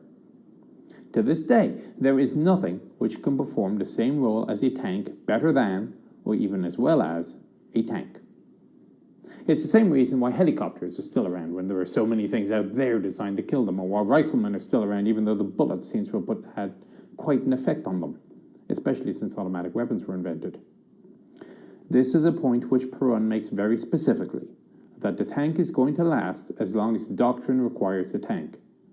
So, since other folks like Bernhard have put out videos explaining why this isn't a new argument, instead, I'm going to try to explain what the tank can do to help the doctrine. Before going into discussing the tank's benefits, I'm going to refer to a couple of historical data points. Some forces which used to have tanks have entirely divested themselves of them. Belgium is probably the most significant case in point. They used to have over 300 Leopard 1 main battle tanks. Today, they don't have a single tank, direct fire capability now being provided by about 3 dozen 90mm and 30mm Piranhas. The Belgians seem to be more the exception, though. Other forces also made the decision to completely abandon tanks, such as Canada, Netherlands, and the US Marines. However, all three of these came with an asterisk. The Dutch used to have almost 450 Leopard 2s, and their total retirement was announced in 2011. Other nations gleefully snapped up a lot of them. However, the Dutch did realize that losing the skill set completely was probably a bad idea, so they dragged a company's worth that they hadn't sold yet out of storage, leased another company's worth from Germany, and now keep their tanking skills current in a multinational Dutch-German unit. The Canadians had announced a similar plan to the Belgians, get rid of all the Leopard 1s and replace them with cannon-armed Piranhas or the like, Striker MGS effectively. Suddenly, operational realities drove home, hang on, these things are damn useful and cannot be replaced by anything else. And so, instead of being replaced by lighter wheeled vehicles, the Canadians picked up 40 of the ex-Dutch Leopard 2s. The US Marines have similarly divested themselves of the tank, but they're a special circumstance because they are not the only tank operating force of the US military. The practical reality is that the US Marines had sort of turned into a second land army, fighting alongside the US Army, with occasional pretensions towards keeping an amphibious capability. The Marines are now pivoting to perform a much more unique role, focusing on the Pacific, where a tank's capabilities are less important than other capabilities in the theater. If you read Force Design 2030, the Corps' document announcing the divestiture of the tanks, it specifically states that in the priority list, tanks are lower than other systems, and that in those instances where heavy ground armor capability is required, that's what the Army is for. It's on page 8. There is certainly plenty of history for this assertion. We saw US Army tanks supporting Marines in Fallujah, and if you really want to do a heavy force beach landing, the Army can have you covered. World War II and Korea showed that the Army are as capable of driving tanks off ships as well as anyone else. The Marines are not advocating that the tank no longer has a place on the battlefield. They are merely advocating that the tank no longer is important enough to the Marine Corps mission for the Marines to put its limited money and manpower behind, compared to other systems of use in the Pacific in the literal fighting that the Corps envisions as its future domain. Another interesting touchpoint is South Africa, which has generally gone to an entirely wheeled force because of the large expanses of solid terrain. SPGs, recon, IFVs, yet they still think a heavy tracked vehicle is worthwhile. So very few forces are proving confident enough to say the tank isn't worth it. Something Perun mentioned, which I'm a little bit disappointed he didn't dig into, was the request by Ukraine for a supply of 500 a day each of Javelins and Stingers. Now, when operated by someone who knows what he's doing, Javelin isn't supposed to miss much, and it's fire and forget. But even if you give it an 80% hit rate, which is less than advertised, that's equivalent to 400 vehicles a day, just on Javelins. The Russians are certainly not losing 400 vehicles a day. They don't have that many. Neither are the known loss rates particularly equal to the known deliveries, plus whatever the Ukrainians already had. Same situation with Stingers and helicopters. So other possibilities. Firstly, he may just be reaching for the sky, asking for far more than he needs in order to try to encourage a higher actual figure. Or maybe he's using javelin generically to mean anti-tank weapon. Or maybe expenditure is actually higher than the known results indicate. Before recording this video, I sent the script to Perun to comment upon, as I'm specifically responding to his video, and he also isn't sure what to make of the requested number. It's far beyond production capacity and seems unrealistic. We don't have much solid data on the effects of massed missiles against armor. Generally speaking, the data we do have comes in the Middle East, and it often seems to involve firing single missiles at single tanks. Or else the data sets are much older, such as Suez 73, or perhaps against uneven forces, such as in 1991. If there is any one example we have where reasonable, relevant data is available, it's Wadi Saluki in 2006. This was not a bright, shining moment for the Israeli army. In fact, these were conditions about as biased in favor of the defending missile teams as they were likely to get. Wadi Saluki is basically a valley with a river running through it, a number of bridges making choke points, and plenty of scrub vegetation, rocks, caves, and so on to hide amongst on the high ground. Oh, and it's also a really bloody obvious route of advance through the terrain, which seemed to be confirmed by engineers doing prep work before the tank attack. So Hezbollah had quite a bit of advance warning. Up this valley would be pushed 2 companies of tanks with some battalion assets, so 24 of the latest Merkava 4s in total, plus some infantry. The Israelis weren't total idiots. They realized that they had the potential to become fish in a barrel. So the plan was to seize the heights with air mobile forces, and the tanks also had artillery on call.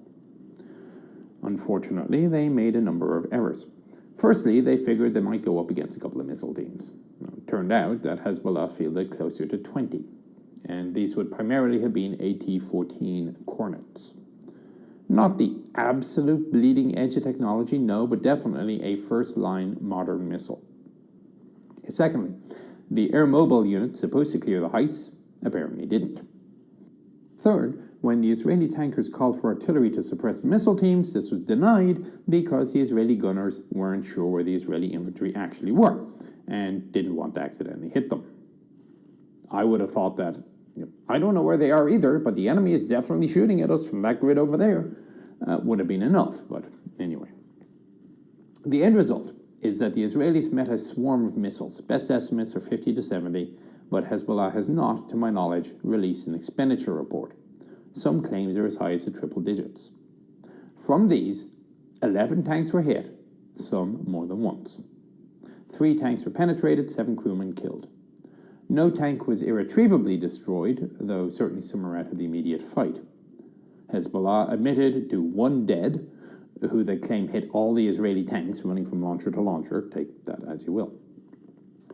The Israelis failed to push the pass that day, so the battle was an Israeli defeat, at least for that day ultimately. Hezbollah missiles 1, Israeli tanks 0. However, if we look at the scope of our discussion, the missile versus tank interaction, things come out a little bit less unbalanced. Cornet and Merkava 4 are basically contemporaries. They came out within about 5 years of each other, and were basically top-of-the-line systems from their respective countries of origin. Now, we can always hypothesize the hell out of these things. What if the Israeli artillery had fired as requested? What if Hezbollah had artillery bigger than the mortars that they had to put into the valley? What if the Israeli infantry had cleared the heights as it was supposed to? And so on. Well, they say the winner in a war is a side who makes fewer mistakes. And on that day, that was Hezbollah. But you cannot work your doctrine around the idea that the enemy will make all possible mistakes. You must assume they are knowing what they are doing.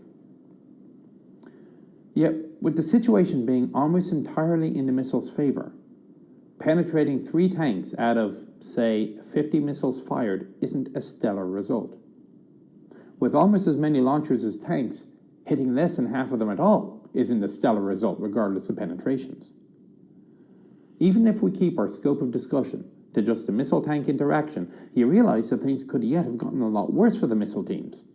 For example, the latest selectable fuse tank ammunition, which is very lethal to defending infantry, was not available to the Israelis, and the tanks did not use their active protection systems. No, not trophy, I'll get to that. I'm talking about the active protection system that has been installed on basically every tank since the Second World War. Of the 24 tanks present, not a single commander thought to push the button saying smoke launchers.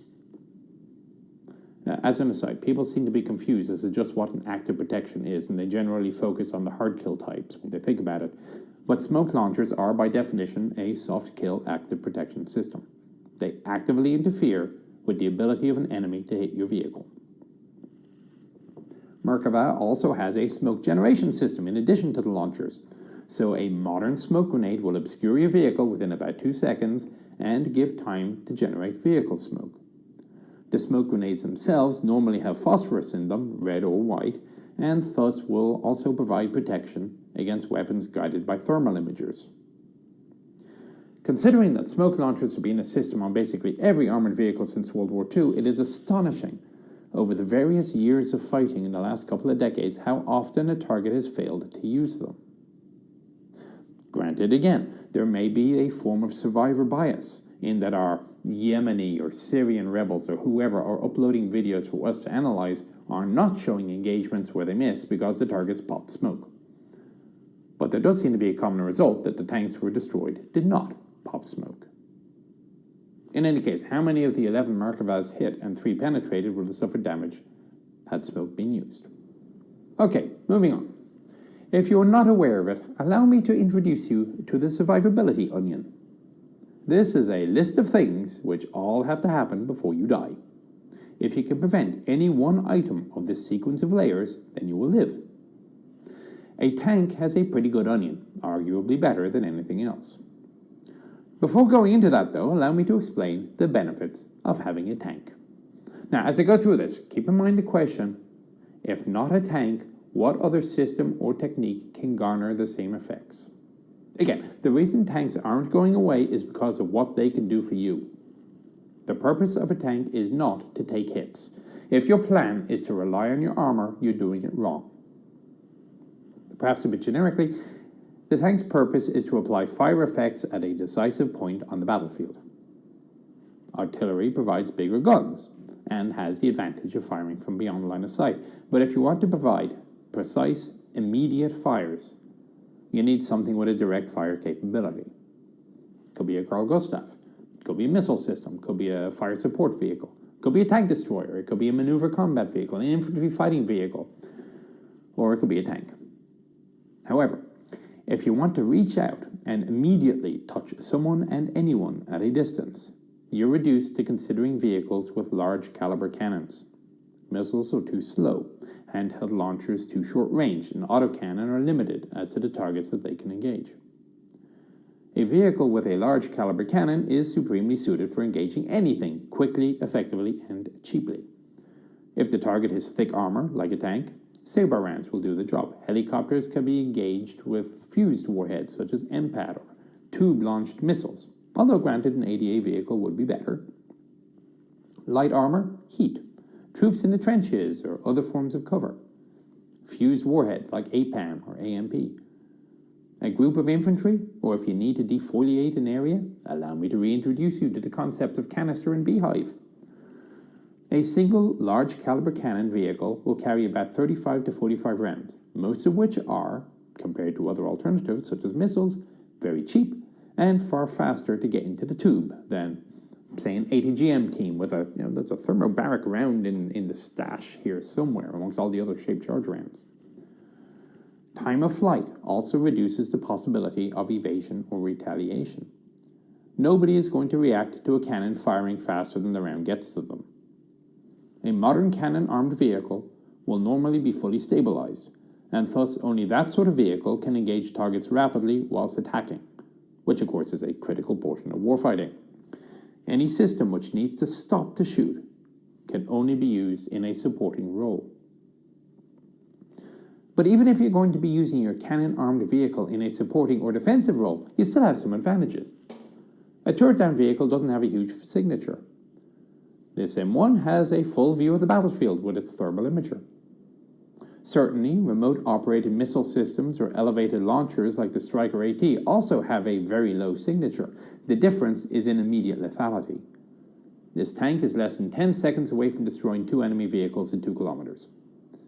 Once the crew have decided what to engage, they conduct a berm drill. They drive forward, fire a round as soon as they stop, maybe a second round 4 seconds later if you've multiple targets in a hunter-killer system, and then you duck down behind cover again.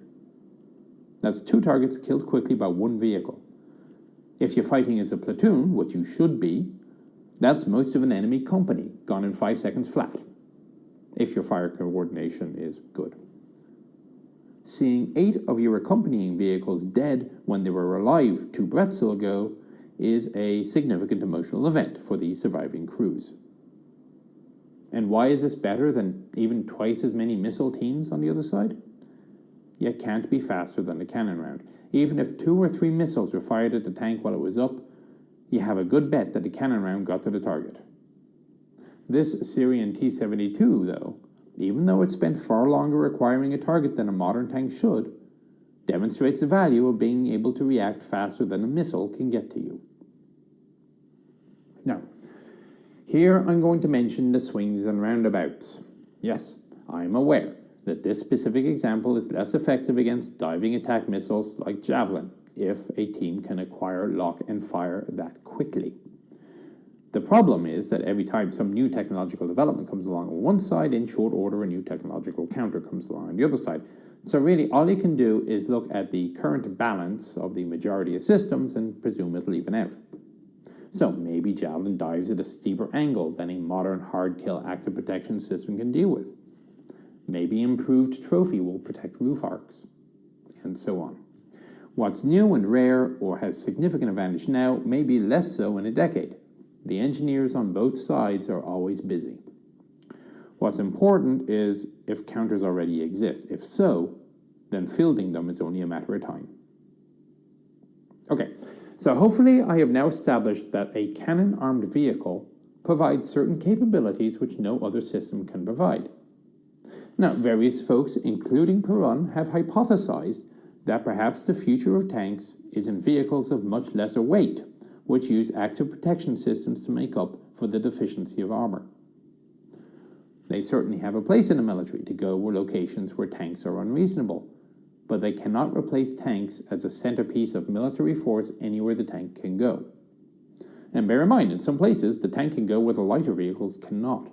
For example, the very successful and rather little-known operations in Cambodia in 1970 incorporated jungle busting.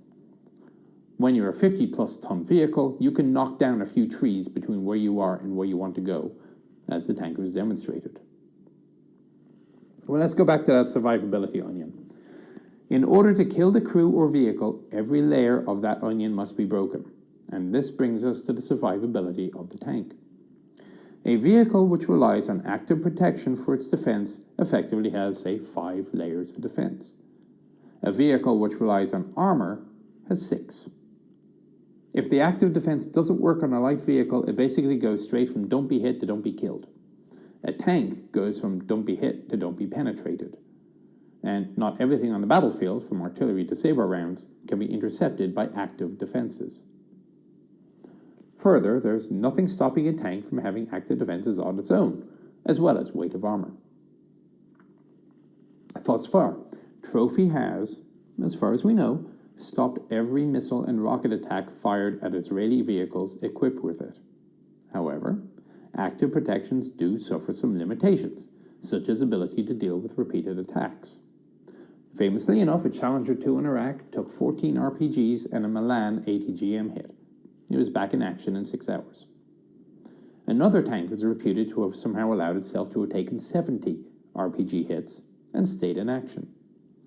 No currently extant active protection system can protect against 15 attacks. Their magazines are not that big, let alone 70. And though I opened this talk with a statement that you should not be relying on your armor, the reality is that the enemy will get a vote and will hit you, thus survivability is important. About the only thing fast enough to hit a vehicle doing a berm drill is a cannon round, and the best defense against Sabo thus far devised has been physical armor. Basically, if you look at that onion, before looking at supporting assets. A tank has an excellent chance of coming out of a defensive engagement without being acquired, and on the offense, if fired at by guided missiles, may identify the launcher and destroy it if it's not a fire and forget, because the cannon round flies faster. It may employ soft kill active defense to protect tracking. It may have a hard kill active defense system to prevent impact. And it still has armor to defend against anything which gets past the first 3 layers. And even if penetrated, spall liners, fire extinguishers, compartmentalization, and the like can all help prevent being killed. And the systems on tanks are pretty solid. Witness the survivability of Merkava. So, to recap, if you want a single asset capable of putting out the maximum possible accurate and fast firepower in all weather conditions and for extended periods of time against the widest possible array of targets, capable of defending, counterattacking, or attacking with the violence of action and speed, because you don't want to give the opposition a chance to catch its breath, and at the same time, providing the maximum possible flexibility and survivability from anything else in the battlefield, from preparatory artillery barrages to other tanks. And if you can support with the infrastructure, which is expensive, which a modern tank requires, there is nothing which can replace the tank on the battlefield. It provides an irreplaceable and necessary capability, just as the lowly infantryman who is subject to death by a short stabby thing provides an irreplaceable and necessary capability. Now, again, a medium tank is not a bolo. It is not capable of doing everything. It's not capable of defeating everything. And there's a lot out there trying to kill it, precisely because the things are so dangerous. Anyone who goes around claiming that a tank is all but impervious is an idiot. The first 2 layers of the tank's survivability onion are best provided by assets which are not the tank. It's the old saw of combined arms. Air defense assets for protecting against drones and other aircraft, artillery and infantry for protection against handheld rockets, counter battery against sensor-fused artillery munitions, and the like. It is good practice to rely on the outer parts of the onion much more than the inner parts.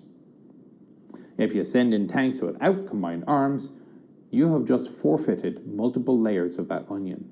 The enemy's job of getting to the center of the onion has just been made easier for them by your own ineptitude, as they now have fewer layers to penetrate. Now, what are those legacy tanks? Perun correctly enough declines to opine on the future of the MBT, but how about all those M60s, T-55s, Leopard 2A4s, M1A1s, and the like which are out there? Perun does claim that the viability of these older tanks is far more open to question, as they are not as survivable against modern threats.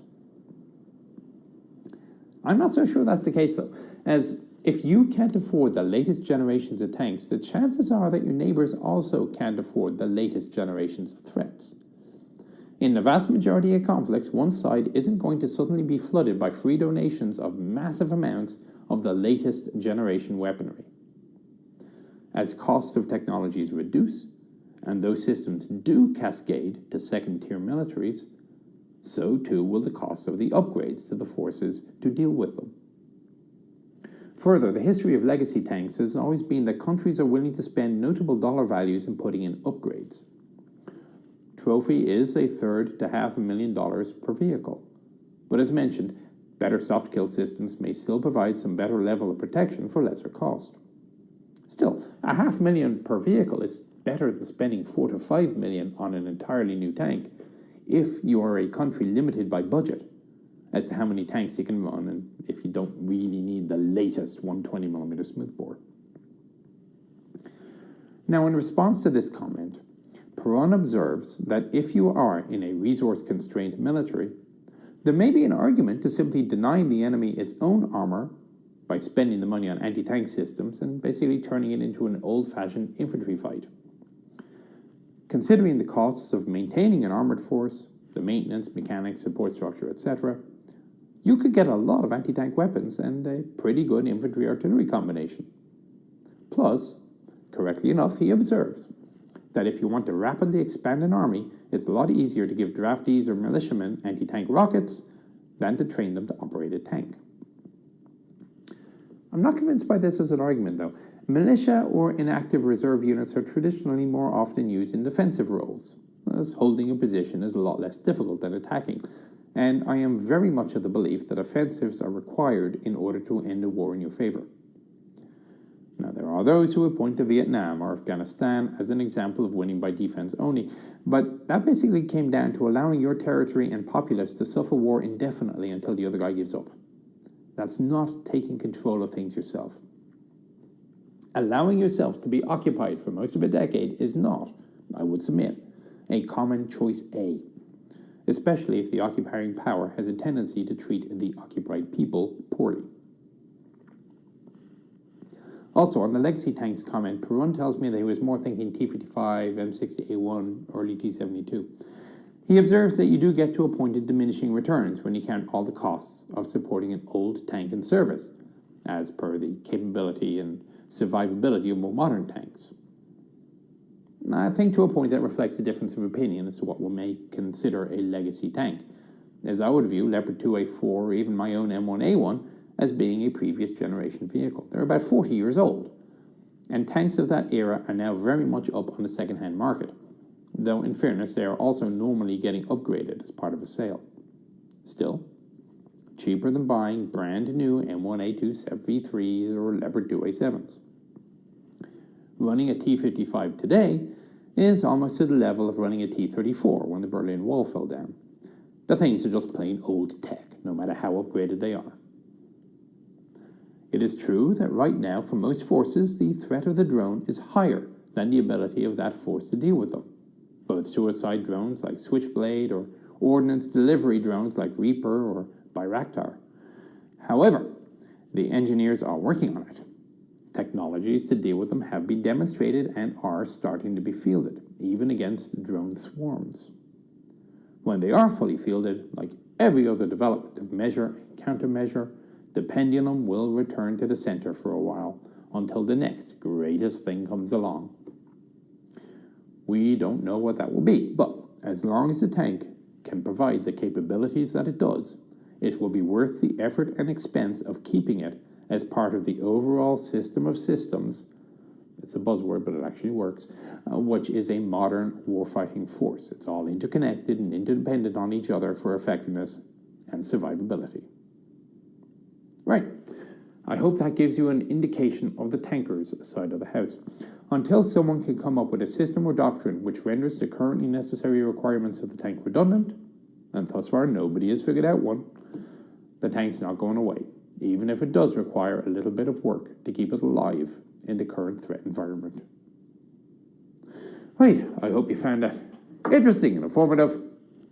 I'll talk to you on the next one. Take care.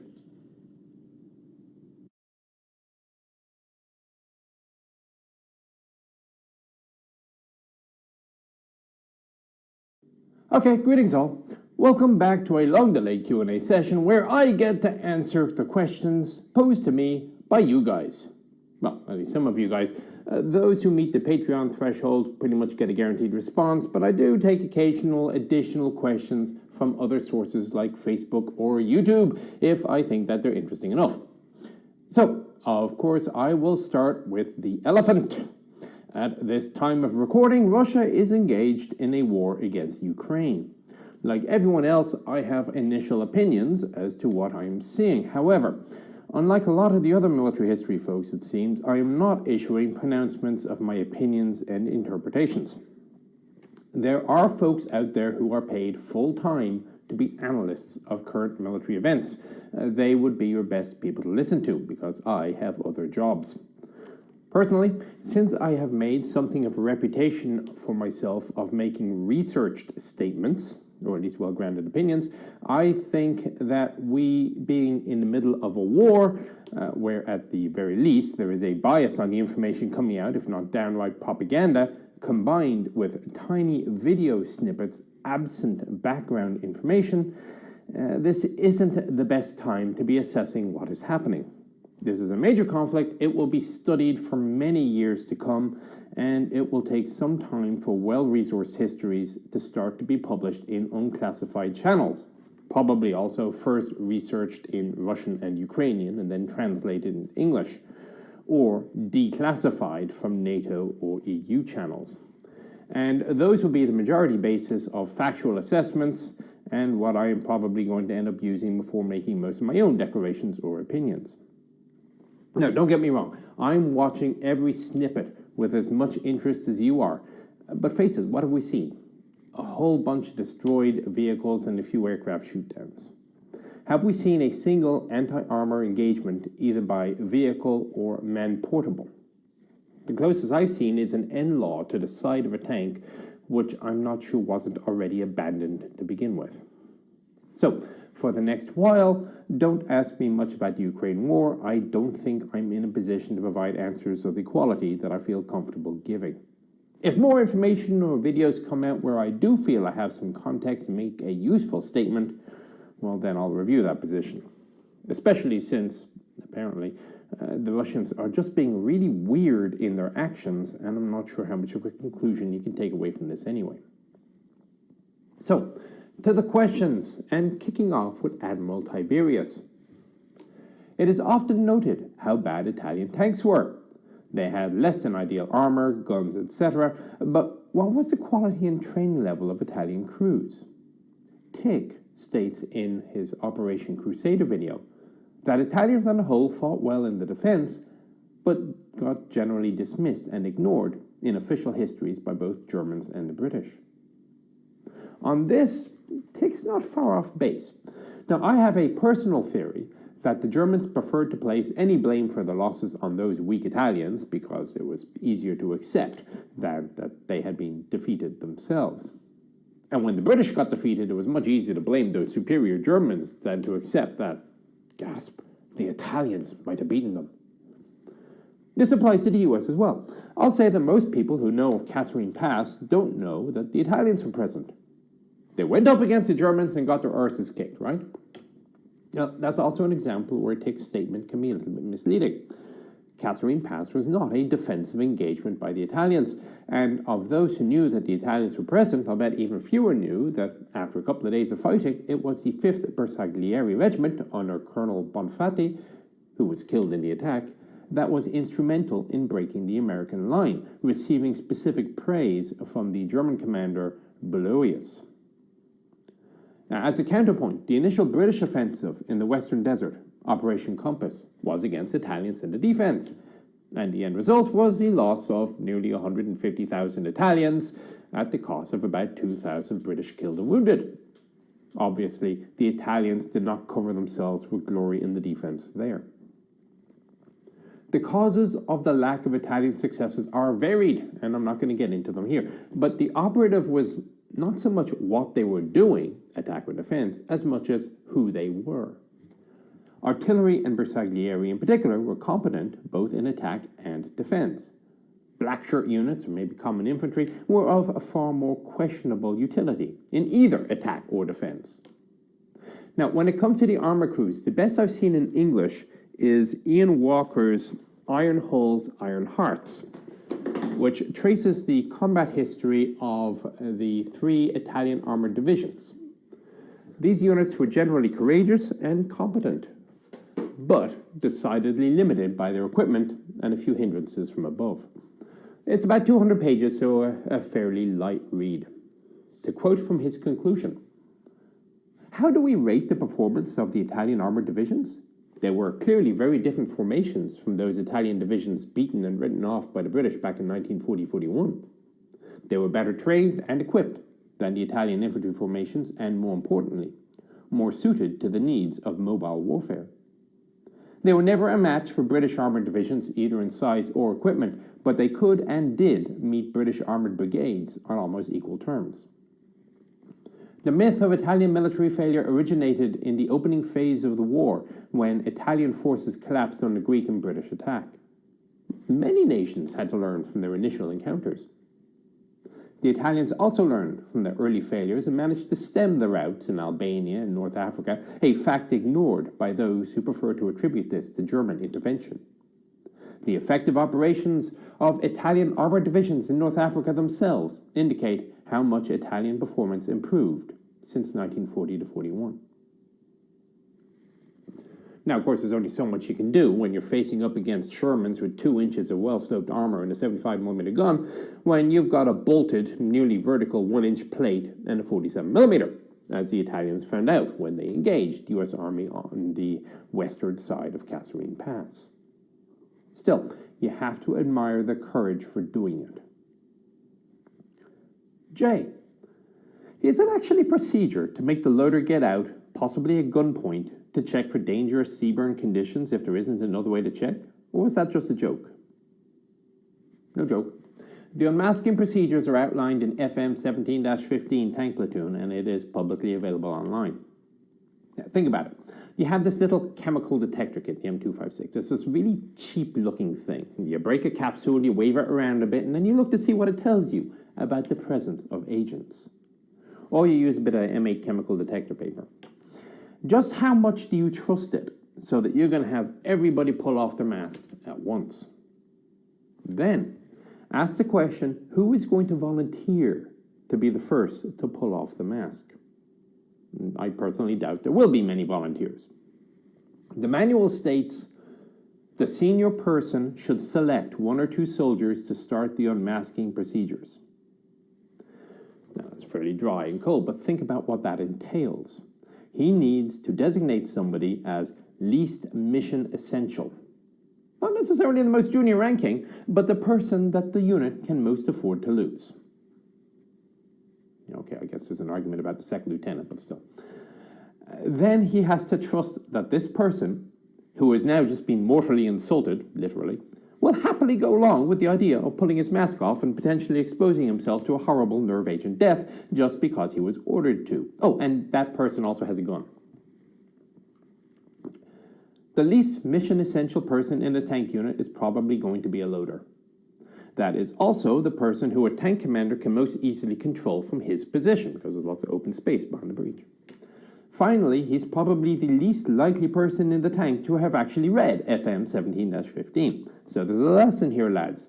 Read your manuals. Thus, the safest way of doing business is for the commander to draw a sidearm, aim it at the loader, and say, "Loader, give me a weapon." Then the loader is instructed to hold his breath, break the seal on the mask for 15 seconds, and keep his eyes open.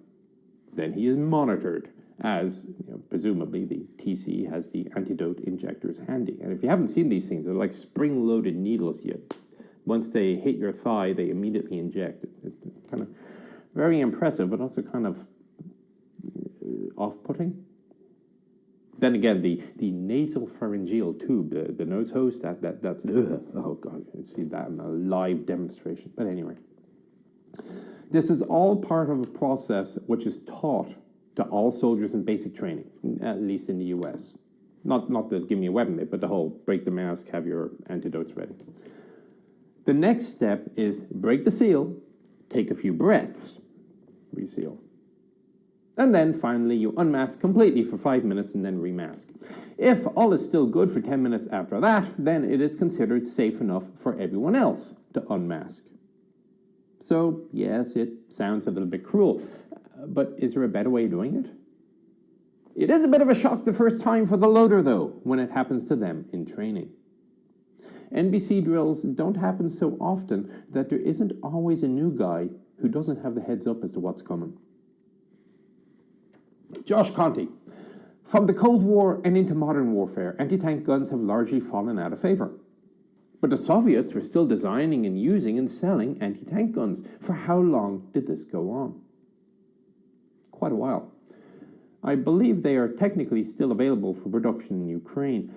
The obvious problem with a post-war towed anti-tank gun is that they are win-or-die weapons. They are way too big to be easily maneuvered, and if you don't kill everything you can see quickly, you are going to be a sitting duck for the rest.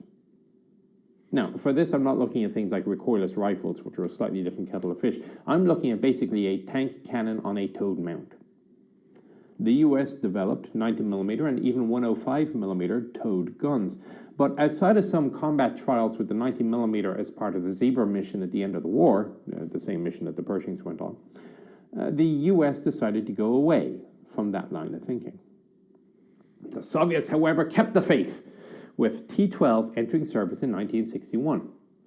However, this was no ordinary 100mm gun. In order to boost penetration, they made it a smoothbore. T-55's gun, the 100mm, would lob an APCBC round at a little over 900 meters a second. That's 3,000 feet a second for us Yanks. A T-12's round will go at 1,500 meters a second, or about 5,000 feet a second. So this is no mean gun when it comes to penetration, and the success of T-12 led directly to the selection of the smoothbore 115mm for T-62. Now combine that with rate of fire. A TOW missile takes over 6 seconds to fly 1,200 meters, and then there's a fairly lengthy reload. A T-12 would have a good chance of destroying 2 Centurions at that distance in that same amount of time. At longer distances, the advantage to the gun is even higher until you get to the point where the gun's accuracy starts to fall off. So that's probably why the Soviets kept with it. It's not a concept without any merit at all. The improved version, the T-12A or Rapira, showed up in 1970. However, there was some concern that the new generation of MBTs, notably Chieftain, might be too tough for the T-12s, so an even bigger version was planned, Sprut, using the same 125mm ammunition as the guns found on the Soviet tanks of the time. However, in this case, they came up with a way of maybe making the gun just a little bit more survivable. The gun is mounted on a variant of the D-30 Howitzer's trail, but with a small little auxiliary motor, able to drive the gun along flat surfaces at over 10 kilometers an hour. Thus, after you fire a few rounds, you don't have to go through the hassle of reversing a towing vehicle into the exposed gun position in order to get away. However, it still takes 2 or 3 minutes to fold up the trail and lower the wheels before the auxiliary motor can scoot the gun out of sight, which means that although at least egress is a lot faster, you're still going to have to hope you kill most everything before it's time to leave.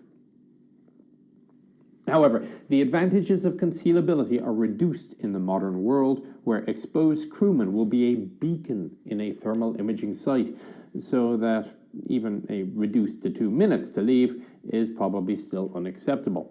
Hence the preference today of the use of mounting guns in armored vehicles like TDs or tanks, which also have the advantage of being far more resistant to things like mortars or near misses by HE rounds. S-Face! You get the ability to send the manufacturing package of an armored vehicle to the Allies in World War I. Keeping in mind the technology and manufacturing capabilities of that time, which vehicle would you choose and why? This extremely silly scenario reminds me somewhat of Eric Flint's 1632, where a West Virginia town realizes it needs to sort of technology downwards in order to survive in a time before modern resources are available. So going back to World War I isn't all that difficult, as long as one avoids anything involving electronics. Not electrics, they have motors and all, just electronics. That basically means anything up to the 1960s or so is not beyond capability. Okay, sure, the metallurgy of the time probably wouldn't permit a D-10 exactly to go onto a T-55 or a Centurion to have the same armor quality, but if the forges can take the plate thickness or the castings can be made, there's nothing in a post-World War II vehicle which would not really be beyond the comprehension of a World War I vehicle engineer. However, if you're going to be reasonable about this very unreasonable question, sending Panthers or Pershings back in time probably isn't the best move. You want to be looking at light armor, something like an M3 half-track, so the Kegress track system is close enough both in concept and time that it's sustainable. In fact, my initial thought upon reading this question was something akin to BRDM-2s. Not battle tanks, no, but light enough, mobile enough, especially with the belly wheels, reasonably non-complicated, rugged, and reliable. Of course, really what you want to do is you're going to send one vehicle back, send the pattern of the CCKW, but it's not armored. Kazuki K. Barring turbines, tank engines have typically used V layouts or inlines. Has anybody tried a boxer or flat V in a tank? It seems like that might reduce the height of the tank quite a bit. There don't seem to have been many concerns about height, even when the inlines tend to mount its cylinders completely vertically. Now, I did pull down my copy of Jane's Armor and Artillery Upgrades, and I went through the engine section, front to back, every single country. It's a 2008 copy, but it's the best I have. Not a single piston engine was listed that wasn't an inline or a V. Now, that's not to say they were never tried. The Chieftain's L60, of course, is an opposed piston, for however good that was. The other obvious case in point is the flap 12 used by the EBR, which is pretty much directly under the crew compartment because of the sort of push-me-pull-you nature of the vehicle. However, there is a big asterisk here, and that's from Cummins. Last year, they were awarded a contract with Acatis to develop a new opposed piston engine. It's called the Advanced Combat Engine. They say it's good for between 750 to 1,500 horsepower. We'll see where that goes. Also, drawing on my experience from Iraq, where would you place the average engagement distance you were involved in? As a consequence, would you say tank design is beginning to draw similar conclusions to small arms design in the recognition that most actual combat does not, in fact, take place over extremely long distances? Would there be an advantage in reducing gun length in order to redistribute the weight to somewhere else on the tank or other capabilities? Now, I don't personally recall ever shooting at over 500 yards or so, but I didn't exactly engage in open warfare. It was a counterinsurgency.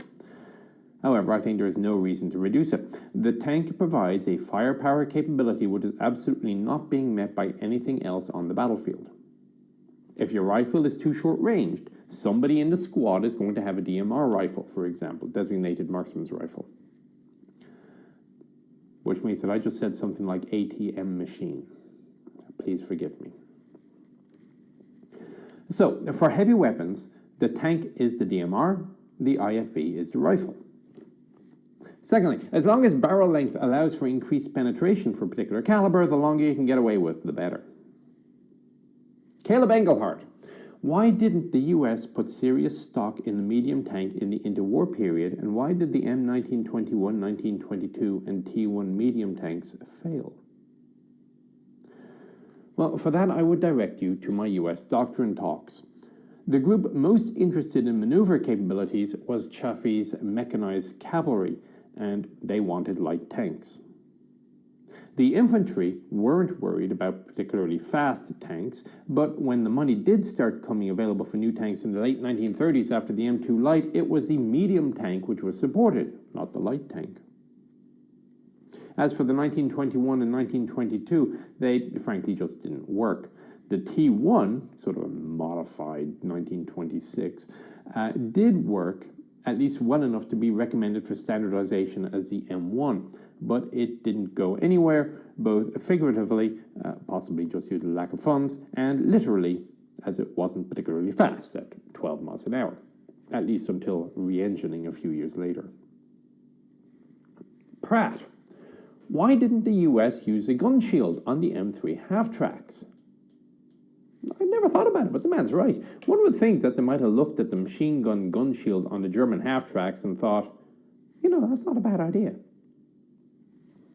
Now, the old rail mount on the half-tracks was replaced with a circular skate mount in mid-1942. And when they did that, thus creating the M3A1 and M2A1, they also put a protective sheet of armor around the ring, thus better protecting the gunner.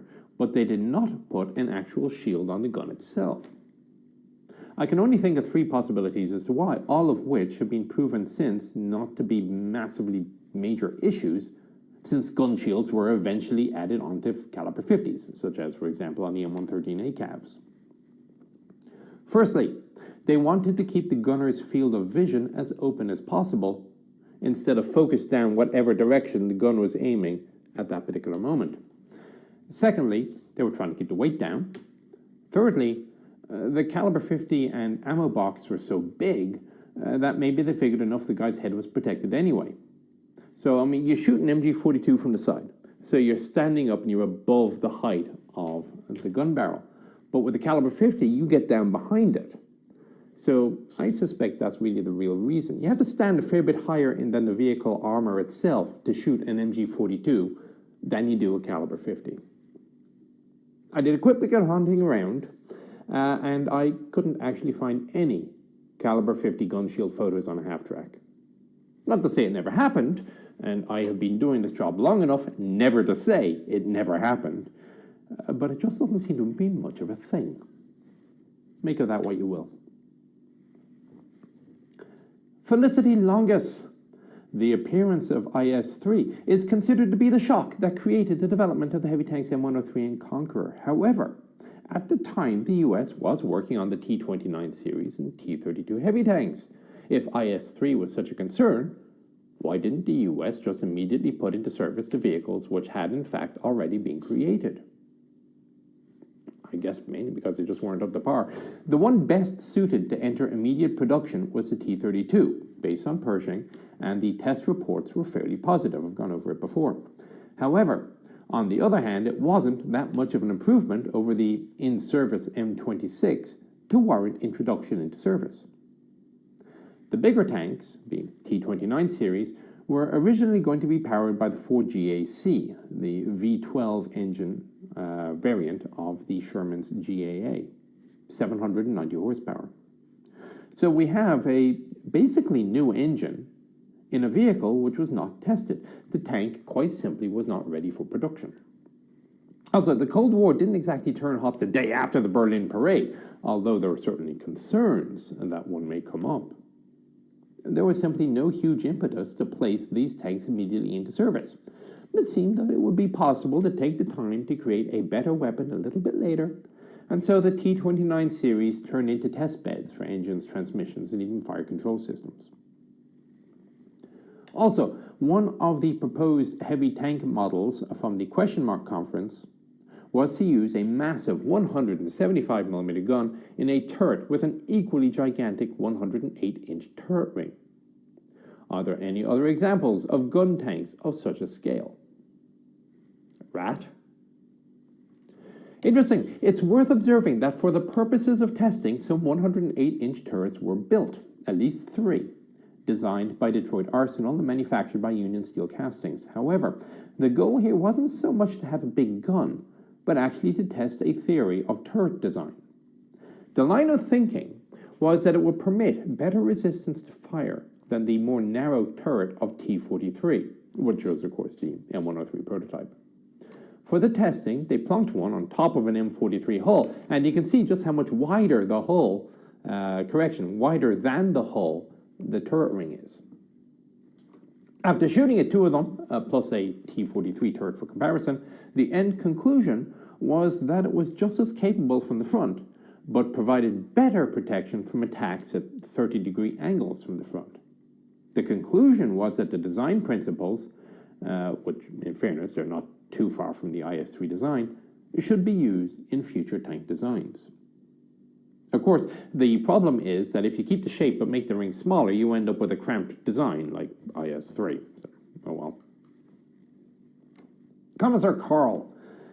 I recall reading somewhere that as a rule of thumb, a plate of rolled steel armor will do better than cast armor on the same basis. However, from Pershing until M1, cast became the method of choice. What did the US Army know about cast versus rolled armor? It may be that on a direct equivalence basis, rolled is better. I don't know, I've seen arguments and I just can't remember what it was, the final answer offline. However, cast armor does have other advantages. For starters, it's a lot easier to make, at least once you have the large casting process figured out. Secondly, it's more space efficient, so it's very easy to change thickness on the various parts of cast armor to reflect the level of vulnerability that that armor has as it changes its shape. And because you don't need corners, the amount of volume to be protected can be more efficiently created. Only with the development of later composite armor types, which can't really be cast, did the default go back to welded plate construction. Alexander H., do you know any details on the use of scorpions and scimitars in the Falklands War? Honestly, I've not really looked into it.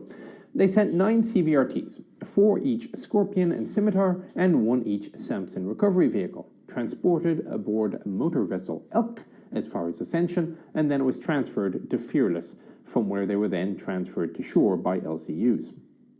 Obviously, they were not really being used in their reconnaissance role, and instead were used in combat as light tanks in an infantry support role. They first acted as beachhead perimeter security. They were also used, believe it or not, as transports and tugs. Remember, the infantry were walking, especially once you have the loss of the heavy lift helicopters. Although there were a couple of Supercats and BB-206s around, anything capable of hauling personnel or equipment around the soft terrain of the Falklands was worth its weight in gold.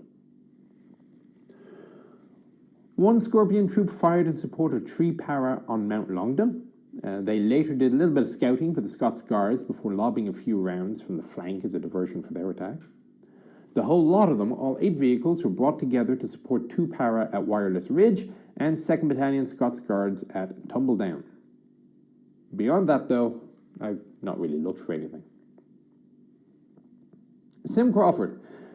With everyone and their donkey seemingly looking to bag a shiny new IFV, AFV from Boxer to whatever Norinco calls their weasel-looking thing, what is your pick of the bunch?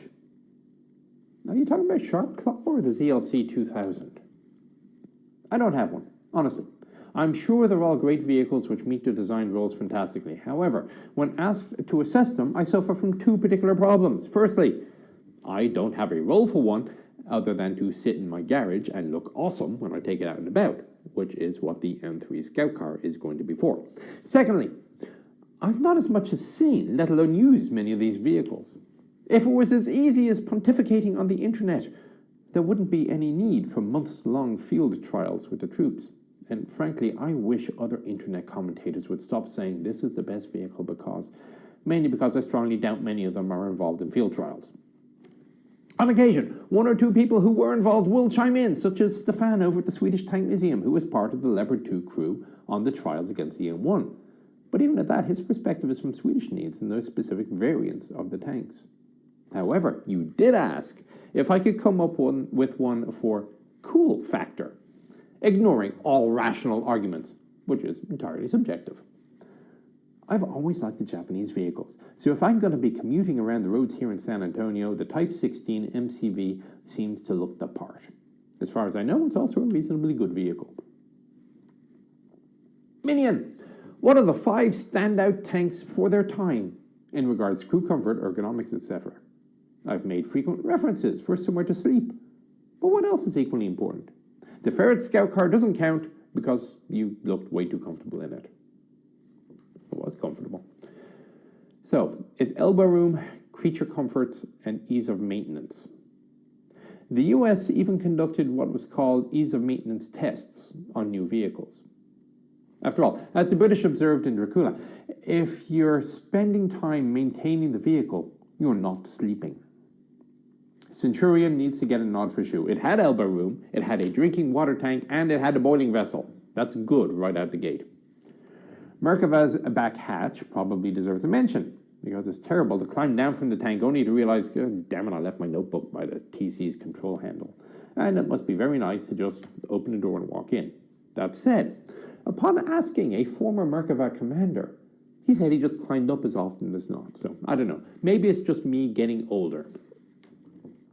It may be cheating a bit, but the Mark IV as a tank which could be driven by just 1 man instead of 4. If you want elbow room, I'm gathering that the M60 takes the prize. Now, anyone I know who has tried the M1 and any other tank like Leopard have all remarked as to how comfortable the M1 is. But dyno tankers who converted to the M1 have all said that they missed the space on the M60's turret, where you could actually set up a hammock inside the turret. Finally, on the maintenance aspect, the M18 with its slide-out engine and transmission probably saved no end of time for the mechanics and was, as far as I know, the first to have that feature.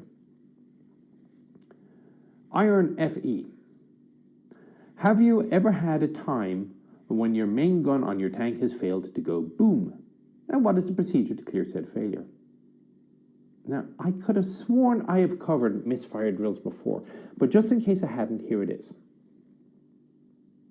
Now that I think about it, I probably need to put some sort of a collated page somewhere where I can list all of the previous Q&A questions. So maybe I can put a link to that page or something on a Google document. I'll have a chew on this before the next Q&A. Anyway, so here we go. You yell fire. Pull trigger. Nothing happens. You yell misfire. Maybe the commander could have a go with his override handle, but more normally you're just going to go straight to the master blaster, which is a hand crank. It generates an electric current. If that doesn't work, the breech needs to be reseated to ensure that it's in the correct position and the firing pin lines up with the primer. So to do that, you crank the breech operating handle part way and then just let the breech slam shut. Repeat the steps as before. If it still doesn't work, consider the possibility of a hang fire. But if you can't wait, open the breech, rotate the round 180 degrees, and ram it back in. Repeat the earlier steps. If that still does nothing, stow the round and try a different round. It's more likely going to be the round than the system. Not least, one of the tests you do is a firing circuit test, and it's an incredibly simple way of checking that there's electricity running through the firing pin. What you have is a tester, which is a wooden board with a simple printed circuit on it. At the top of the board is a light bulb. Insert it behind the breech. When you pull the trigger, if the light goes on, you have a good circuit through the firing pin. The closest I've personally come to a main gun failure was a stuck round. After firing a few shots, there seemed to have been enough residue that when we were returning to base and wanted to unload the gun, opening the breech extracted the aft cap, but the rest of the round and propellant was stuck in the gun. Fortunately, the loader caught it before we had propellant spread around the turret floor, so we kicked it back in and we fired it off a few days later. This, incidentally, is one reason why the common argument about autoloaders being inferior because you can't change round is not only mechanically incorrect, because some autoloaders can, but incorrect in practice as well. Normally, once a round is in the tube, you probably want to leave it there until you shoot it. John Rayburger, do tanks have a design goal for the length of time that the crew is expected to stay continuously in the tank? I would think so, because all vehicles need maintenance. Does this vary by country? I don't know if it's a goal per se, but one of the tests in a typical evaluation is a 24-hour NBC lockdown. The thinking is that unless things have gone to the stage that there is no point in living anymore, decontamination should be available within about 24 hours. Either that, or the testing agencies just don't want to subject their testing agents to the misery for more than 24 hours, and they can then take a rest and move on to the next evaluation test. This was the one test that Stefan mentioned. The F1 beat the pants off of the Leopard. NBC, okay, that shows my age, it's Seaburn these days, is, I think, the only instance where staying in the tank would be absolutely enforced. John Kettner, if I could own and drive any tank ever built, which would be your favorite? Well, if I had the budget for the fuel bill and spare parts, and the hangar to park it in, and I don't care about infrastructure concerns, the M1A1, purely out of nostalgia. I realize that the base A1 I had in Iraq and even the AIMs I converted to are all now gate guards or in storage, but I have an affinity for it. Plus it's cool looking, it makes a lovely noise, and is plenty fast enough for commuting purposes. The Slaven tells me I'm apparently getting the pronunciation wrong, but he's not telling me how it actually is pronounced. Slavin? Was the M2 medium ever used in battle? No, not to my knowledge. I have a very vague recollection of 2 or 4 M2s being sent to Egypt for the British, and that they were used as training tanks. But even at that, I can't recall if they were M2 mediums or M2 lights, and I can't find the photograph offhand to check, so I'm sure somebody will chime in below. USA. What did the CO and his exec of a World War II independent tank battalion do once his subordinate units had been parceled out to the regiments that they were supposed to support? It seems like a waste of 2 perfectly good tanks sitting around doing nothing. Well, they hung around division headquarters mainly, unless an operation was coming which required the use of more than one company. They would be the subject matter experts and advisors to division as to how best to use the tanks. So, yes, the crews and tanks would be hanging around twiddling their thumbs unless they were either rotated to the front to fill in for battle damage or lost personnel, or a large operation cropped up which required the use of the battalion staff tanks. Interestingly, a similar problem would happen to the company commanders who would split their platoons off. They often would park their tank by the infantry regiment's command post and play radio relay, as the tank radios could not talk to the infantry radios. This is the days before someone in late 1944 came up with the idea of wiring a field telephone to the back of the tank. If an infantry unit wanted to tell the tank something, they would radio up the line to the regimental command tent, who would then yell over to the guy sitting on the tank, who would then relay back down to the tank platoon. Very inefficient, although later they started using jeeps for the role, and eventually they figured out local communications. Flipped Sherman. Living up to my namesake as an overturned M4A376 HVSS, I have to ask, what was the most bizarre or destructive armored vehicle driving mishap I have personally witnessed? The destruction by fire of an M1A1 under tow from another M1A1. Now, if you are towing a tank, you are supposed to have an exhaust deflector installed. Well, we didn't have any. We had them on order, on request, but we obviously were not going to hold the war pending their arrival. One of the other platoons in the company had had a tank breakdown and was towing the tank elephant style back to base. A little outside the base perimeter, and thus in full view of cameras, the heat from the exhaust of the towing tank set alight something inside the tank behind, which eventually went into full burn, ammo exploding, all that sort of good stuff. The road wheels just melted. The exhaust deflector showed up the next week. The most potentially destructive incident was to do with an MRAP, and I believe it was a Max Pro Dash. So at this point, I'm sitting in the Squadron 3 shop, so I don't see the vehicle, just the pictures brought back for the staff meetings. The vehicle had basically fallen 100 feet down a cliffside in Afghanistan near a town entrance, and we were trying to figure out what to do with it. Attempts to crane the thing up had failed. I should add, this wasn't our truck, it happened during our left seat, right seat changeover from the previous unit. Anyway, the CO decides it's probably best to simply blow the thing in place and destroy it that way. Maybe pull up the pieces bit by piece if we have to. So we're on a small base. The closest thing we have to an engineer unit which knows explosives is EOD. So we call EOD in and we explain the problem. They said I'll have a chew on it and report back that evening. That evening, I am present for the brief back to the CO. They start off by saying, okay, there is nothing in the manuals about this sort of thing, and we're not sure just how much explosives it will take to blow it up. Not a great start. So, does anybody remember the video of the road construction crew in Oregon who weren't quite sure how much explosives it would take to destroy a beached whale? They continued. However, we have talked to the artillery folks on the base, and they have given us 15 rounds of 155mm to put into the truck. We think that ought to be sufficient to do the job. CO's jaw just drops. Do the job on the truck or on the town at the top of the cliff? Denied. If I recall, they eventually went with linear-shaped charges. And apparently they didn't do a great job because we encountered an IED made with an air cylinder from that truck a month or two later. Chris Hewitt, was Tom Clancy's Red Storm Rising more or less correct in his assumptions of how the potential conflict would play out? Would there really have been the time and space to put Reforger into action and have a massive counterattack to cut off the advancing hordes? Or would it have been more likely that tactical nuclear warheads would have been used at potential choke points? RSR was based around a game of Harpoon. The chapter Dance of the Vampires was in effect played out using a miniatures game, which I have actually, now I think about it. Oh, that's Command Decision. Command at C. Oh, we've got Harpoon here somewhere. Expansion, South Atlantic War. Oh, here we go. Harpoon 4. There is a Harpoon 5 that just came out, which one day I'm going to actually have to get around to. Anyway, it seems that once they played out the scenario, Clancy decided it was possible to make a write-up dramatically. And then he came out with the entire World War III novel to fit around it. So with Harpoon at the core of the novel, I guess it makes sense that the battle for the shipping lanes would take center stage in the plot.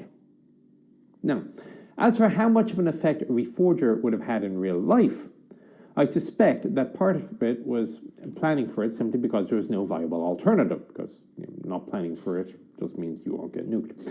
And part of it was also the ideal of reinforcing Europe as tensions ratcheted up, but before the shooting started. Remember, you're talking about a week just to get a ship across the ocean, let alone adding time for loading, unloading, marshalling, transport from the army base to the port, and then getting from the port to the battlefield. Although the battlefield may well be much closer to the port by that point than it was when the Reforger exercise started. So 2 to 3 weeks is probably more like reality. If the steamroller hasn't steamrolled by then, going nuclear may well have been an option for the Soviet side, and if it was actually steamrolling, well, it may well have been an option for NATO. A somewhat better book overall for that sort of scenario, albeit written in 1978, was The Third World War by General Sir John Hackett and others, written as a sort of a history book written in the future. It was updated again, if I recall, about 1984. Now, of course, the realism of that book is also open to question, especially given the extent of the nuclear exchange. Not that I think many people would miss Birmingham. And, spoiler alert. There is also an online sort of equivalent called World War III 1987, so, www.31987.com, something like that. I haven't read it yet, but I hear it is worth the time. Naktal Firakese. What kind of terrain would you choose to fight on as an attacker or a defender, and why? Does it depend on the size of the unit you are commanding? I've often struggled with this one, as a stereotypical terrain brief in an operations order will open with, the terrain favors the defense, or the terrain favors the attack. As near as I can tell, this is purely something to be considered at the large unit level, as it reflects the level of canalization and maneuver. If the attacker has little choice as to where he can go, then that makes the job of the defender much easier, as he only has to worry about one or two places. If the attacker has a broad variety of choices as to where to go, or if he has room to spread out and attack with most of its force online at the same time, then that favors the attack. However, when it comes to the topography of the battlefield itself, it seems to be more down to the weapon systems being used than attack-defense considerations. I think so. I mean, if you're attacking, and you have a mechanized force with accurate, long-range capability of tank cannons and missiles, and good, responsive artillery, you're probably going to want lots of long, open spaces. But if you're defending, and you have the same equipment, you're going to want lots of long, open spaces. On the other hand, if your weapons are better suited for short-range fires, you're going to want rolling terrain and trees, either on the attack or on the defense. Similarly, if your force ratio is much smaller than the enemy's, you'll want broken terrain so that you can concentrate your fires whilst allowing the enemy to use only a portion of his own forces against you. Again, if you're in the attack or on the defense. Bottom line, terrain is neutral, and what sort of terrain you will want probably depends on who you are, not what you're doing. Rad W. What was the first tank or armored fighting vehicle to have air conditioning for the crew? Honestly, I don't know. I have heard someone say that one of the problems is finding room for the system in the vehicle, which seems a little bit daft. I mean, if you can fit one in a smart car. I've heard someone else say that it's an unnecessary drain on power, which I would kind of believe if it weren't for the NBC systems, which I'm sure take about as much power. And if you're in a position where you need the NBC system going, I guess you can live without the aircon. Besides, I recall that when we started operating in Iraq, all of a sudden red dot air conditioners started sprouting on Humvees. And then we received an M1114, which had aircon built into it from the beginning. So obviously those problems weren't actually real problems. As near as I can tell, the main reason air conditioning was never made a standard feature on armored vehicles, even after it became common in cars, was that somebody decided it was cheaper just to get the troops to drink water. I recall the debacle when the UH-72 Lakota was being tested. They sent some to Fort Irwin. A whiles later, I was reading in the newspaper that aircon was going to be added to the aircraft at the customer's expense, which implies that Eurocopter had told them that they needed aircon for the electronics. The Army said, no, it's unnecessary weight and expense, and then the Army were proven wrong. Now, I have not read an official assessment of this, but that's my interpretation of the data. I wouldn't be surprised if it turned out that the first air-conditioned AFV was by some customer requirement from Singapore, for example, which was added to an already excellent vehicle as like an option. By and large, it seems that such systems didn't really start getting fielded in any large numbers until the 1990s. Make of it what you will, but if somebody comes up with an actual answer, please post it down below. Robert Dendoven, if you could take a time machine back to the summer of 1942 and could influence ordnance in only one type of tank improvement to the follow-up tanks of the M4, would it be the engine, transmission, gun, or ammunition type? What is it with the time travel questions this time? Well, the question says a follow-up, but in reality, barring T-23, there isn't a follow-up tank yet. T-26 hadn't even been thought up by that point. So my answer is ammunition. build HVAP. It's a very simple change, well within the realm of practicality for the industry at the time.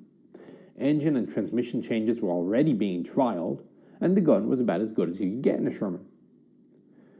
Now, I have a vague recollection that I've attacked that question before as well, so another argument for that compiled list. Van Owen, I was reading in Can Openers, thank you, how the 3-inch GMC T57 required the entire back of the vehicle to be jacked up and then lowered over and over again in order to adjust the track tension. Whilst this was a test vehicle that probably would not have made it to the field, is there any track tensioning system that did make it into production models that was particularly egregious? Reminder for the ignorant, Can Openers is my book on tank destroyer development. I can't think of any. Anything that heinous probably would not have made it past the testing phase. Of course, it also depends on your frame of reference. If you're used to just pushing a lever like a British tanky, you might consider the American system to be egregious. And using a massive wrench like on a Sherman would be absolutely barbaric. Also, he asks, when transporting AFVs via ship, what's the process to prepare them for travel? Kind of depends on your era, I guess. If you're sending an M1 on a modern military seat of command ship, I don't think there's any particular preparation required at all. Back in World War II, it required specific greasing and sealing. This was not done by the crews, or even undone by the crews. De-waterproofing tanks in France was supposedly to be done at the ports after arrival. Occasionally, a few tanks did make it to line units where they broke down after a few miles of use, which led to investigations and then lastly telegrams being sent back up the line. B7. Were there any attempts to repurpose flame tanks or agricultural or other peaceful applications?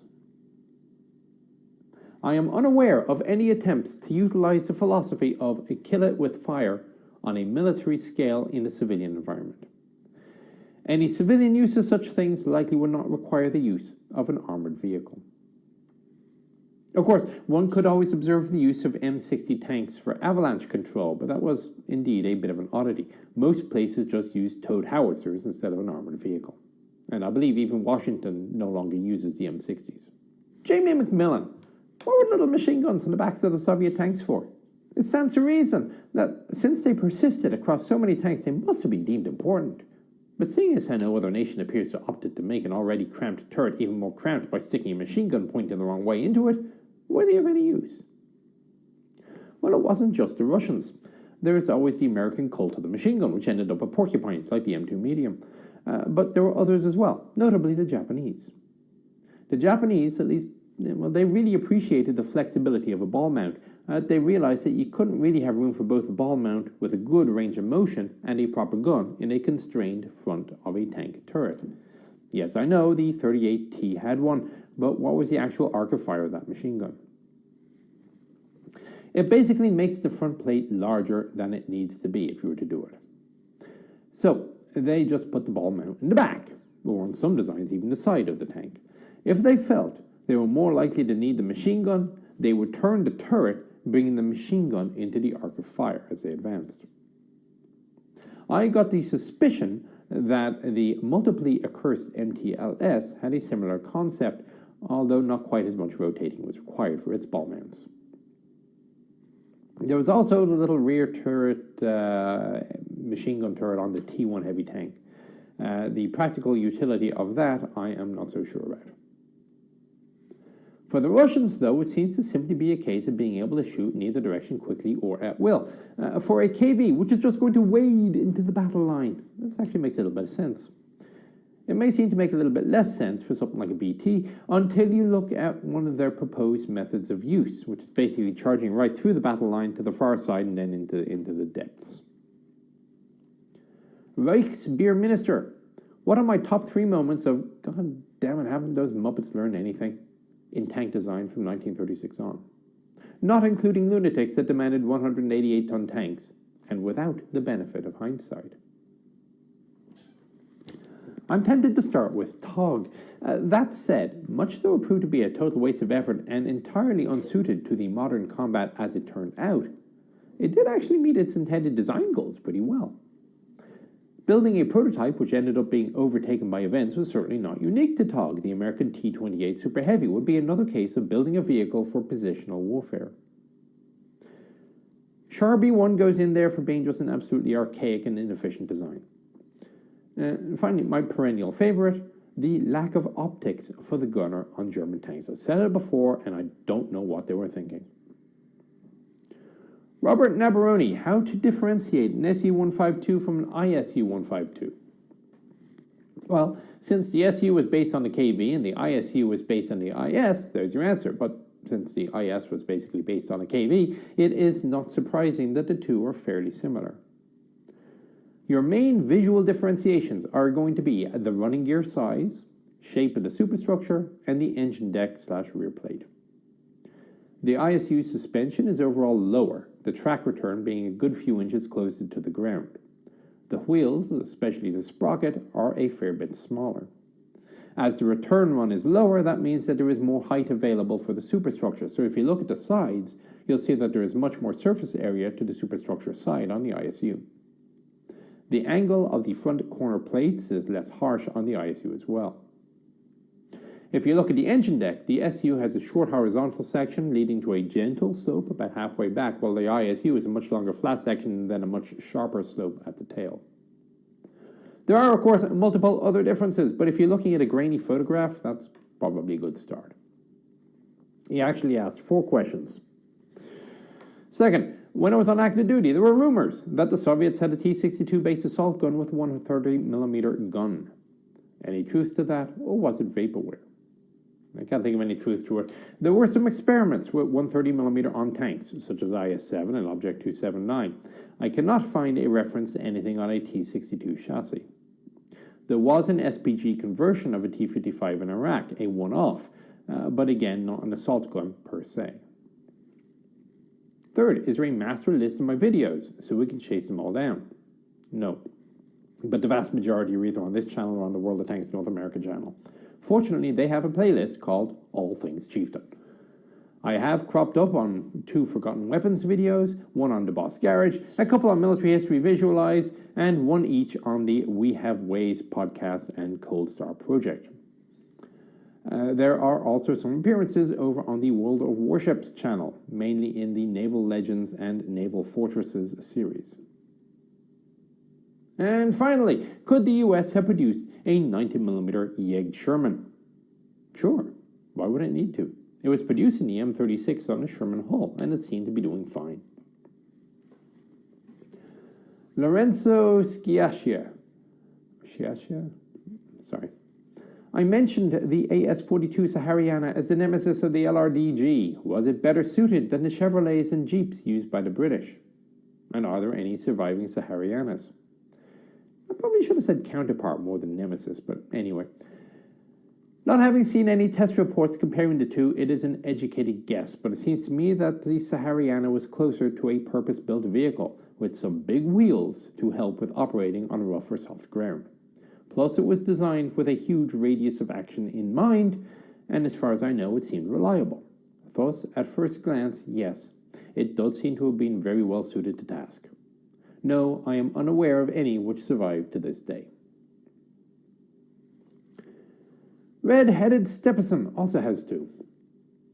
Why couldn't they make a 76mm with a larger HE payload, and thus make it as effective as a 75mm? In theory, they could, but it would come with its own problems. As a 76mm had greater force and also faster spin as a result, the walls of the shell needed to be thicker in order to keep the whole thing together. The solution to that problem is a low-velocity shell. Such things can be made easily enough. You basically put less powder into it. The 17-pounder eventually had one developed, for example, by the end of the war. However, at least 2 additional problems may follow as a result. Firstly, the trajectory is going to be heinously different, which may add complications to the reticle and super elevation calculation, especially in the heat of battle. Secondly, with less force imparted to the shell, that also means less recoil being imparted the other direction to operate the breech mechanism. This was a problem discovered with the World War II era 90mm HVAP mounted on the M26. The mass of the projectile was sufficiently low that after the round was fired, the breech would have to be manually opened and the casing extracted because there wasn't enough force acting on the mechanism to push the system the full length of the recoil run. I presume it was fixed in later round designs. Secondly, he says he's always liked the AMX 10RC as a cavalry vehicle because of the 105. When the 105mm armed MPF enters service for the US, would it make a useful replacement for the Bradley for cavalry use? No. For starters, there are no dismounts. US cavalry doctrine requires the presence of troops. Secondly, why bring along an under-armored tank with a 105mm gun when you can bring along a heavily armored tank with a 120mm gun? US armored cavalry units have had tanks back in their orbats for a couple of years now. K. Grant, would you please do a history of the jerry can? I don't really need to. The curator of the Tank Museum has already done a reasonably thorough video on the subject. Do a search on YouTube for the Tank Museum jerry can, 2 words. You'll get a 20-minute answer. Robert Ohlweiler. Near the end of the Cold War, the late 1980s, my dad was in the US Army Reserves as a tanker. If things were to heat up, he was to be sent right to Germany in an M60A3 TTS. What would be, 1, his chances of getting back, and 2, if not, what would be the top things most likely to get him? Of course, back in the day, the Guard got the hand-me-downs from the regular Army. Actually, Army Reserves had tanks at the time as well. This policy started to change after the War on Terror got going, and new equipment coming down the line would start to be fielded to whatever unit was currently available to accept it, be it National Guard or active duty, which is why some Guard units ended up with A2s. But in the 1980s, not so much.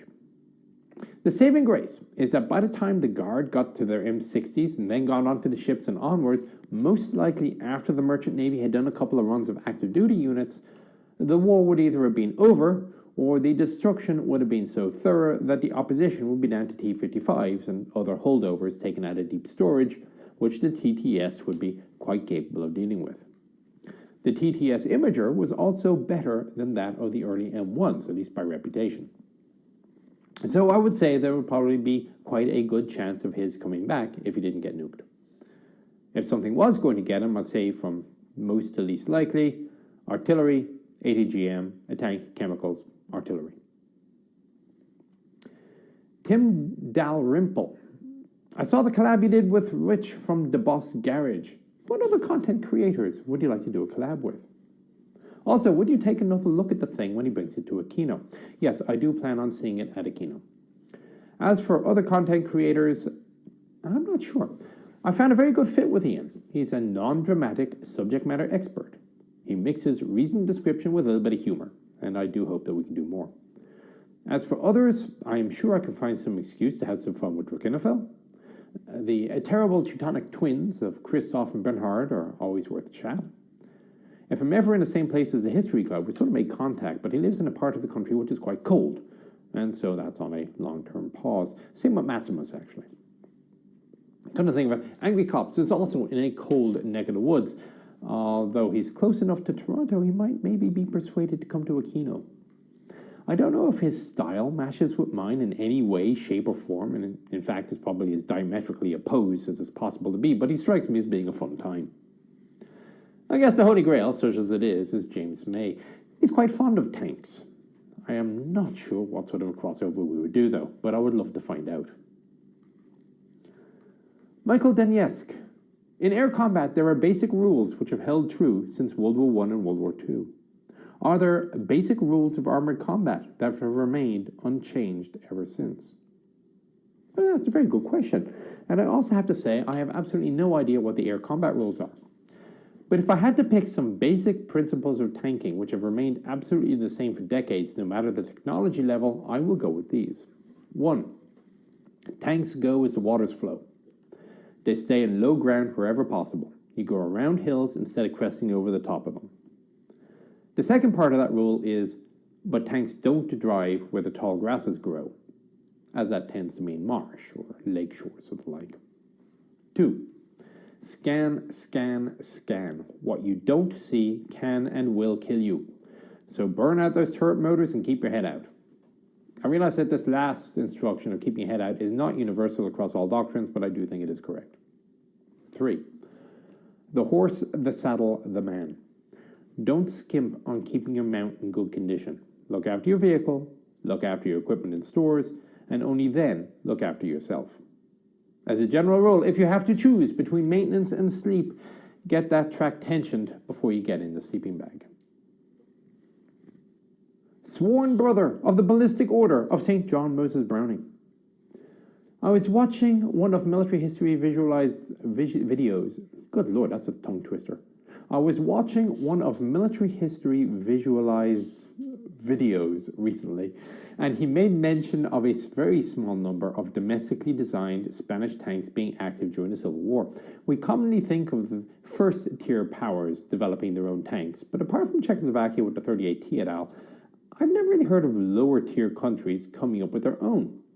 Are there any notable examples of second or third world countries that weren't the major powers in World War II producing a homegrown tank, even in small numbers, rather than buying something off of whoever they were allied with?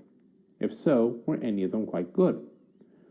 Well, quite a lot. I mean, it wasn't if they were second world, but Sweden and Australia both had cracks at it. Sweden, of course, having many cracks, and the Aussies with Sentinel. Next door, the Kiwis had Bob Simple. You got the Marisal from Romania, Turan from Hungary, although Turan was kind of Swedish-based. Argentina had the Nahuel DL-43, or however you pronounce that. Brazil also made quite the industry, particularly post-war, of homegrown armor, at least until they went bust. South Africa, in the post-war period, also went its own way entirely, although there was certainly a French influence as well as keeping the Centurions. Switzerland also had a crack at building some of its own stuff before finally going German. The Canadians, and still of course have MOAG building Piranha's labs. The Canadians are an asterisk, Ram being its own design, but also based on the American vehicle. And that's sort of the lead-in to modifications of other vehicles, such as the Belgian T-13, which is in effect a modified Carbon Lloyd. As for if any of them were any good, well, the Swedish stuff was certainly good. The later Brazilian or South African gear certainly also has merit. I don't know if anyone has ever done an assessment of the Nahuel. Matt Lesich, how would you rate the quality of Australian armoured forces in World War II and today? What are some of the constraints that the Aussies had to deal with when they field tanks which are unique to their circumstances? I know for a fact that there are better qualified people to answer this question watching this than I am, but I'll have a crack anyway. Aussie armoured forces at the beginning of the warplane didn't exist. There was a call to make them, but in the end, none were sent to North Africa. As a result, the Australian armoured forces which were present, such as they did exist, were headlined by captured Italian tanks, M11s and M13s, which are not going to set you off on your best foot. When they did start getting tanks, Grants and Matildas, they weren't used in mobile warfare as much as for infantry support, often in restricted terrain, i.e. the jungles. And again, the same thing happened with the Centurions in Vietnam. This means that for all the Australian Armored Corps' history, they haven't had any particular practical experience in maneuver warfare, ever. Which also begs the question of function. Australia does have some pretty open spaces, fairly well suited to tanks. But realistically, there's not very many countries capable of getting a mechanized force to Australia to fight. Something must have gone seriously wrong by that point.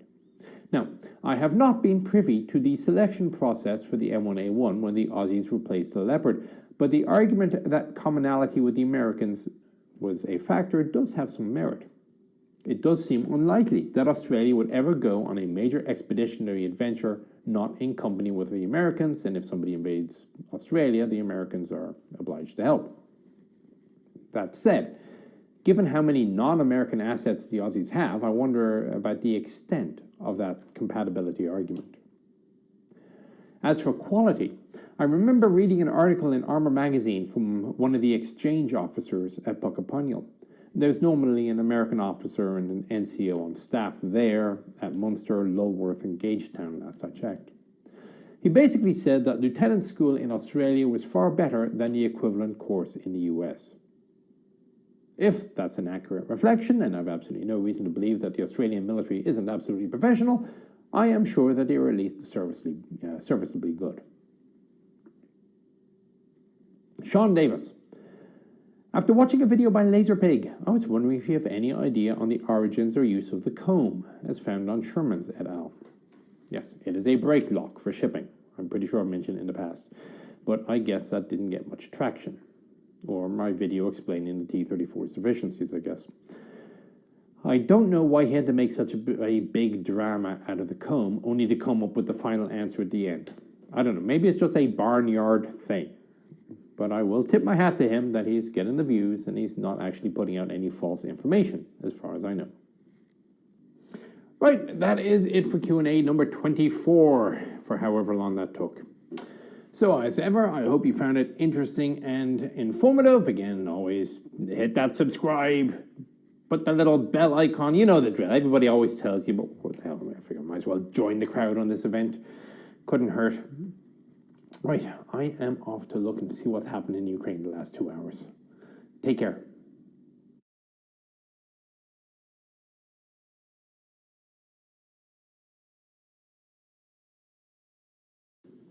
Right, greetings all. It has been many weeks since I was last here working on this old Type 97, and the fact that it has been so many weeks ought to give you an indicator just what life is like in quarantine with a kid who's about to turn 2. Actually, he's turning 2 in 2 days. Probably need to get a birthday present or something. Anyway,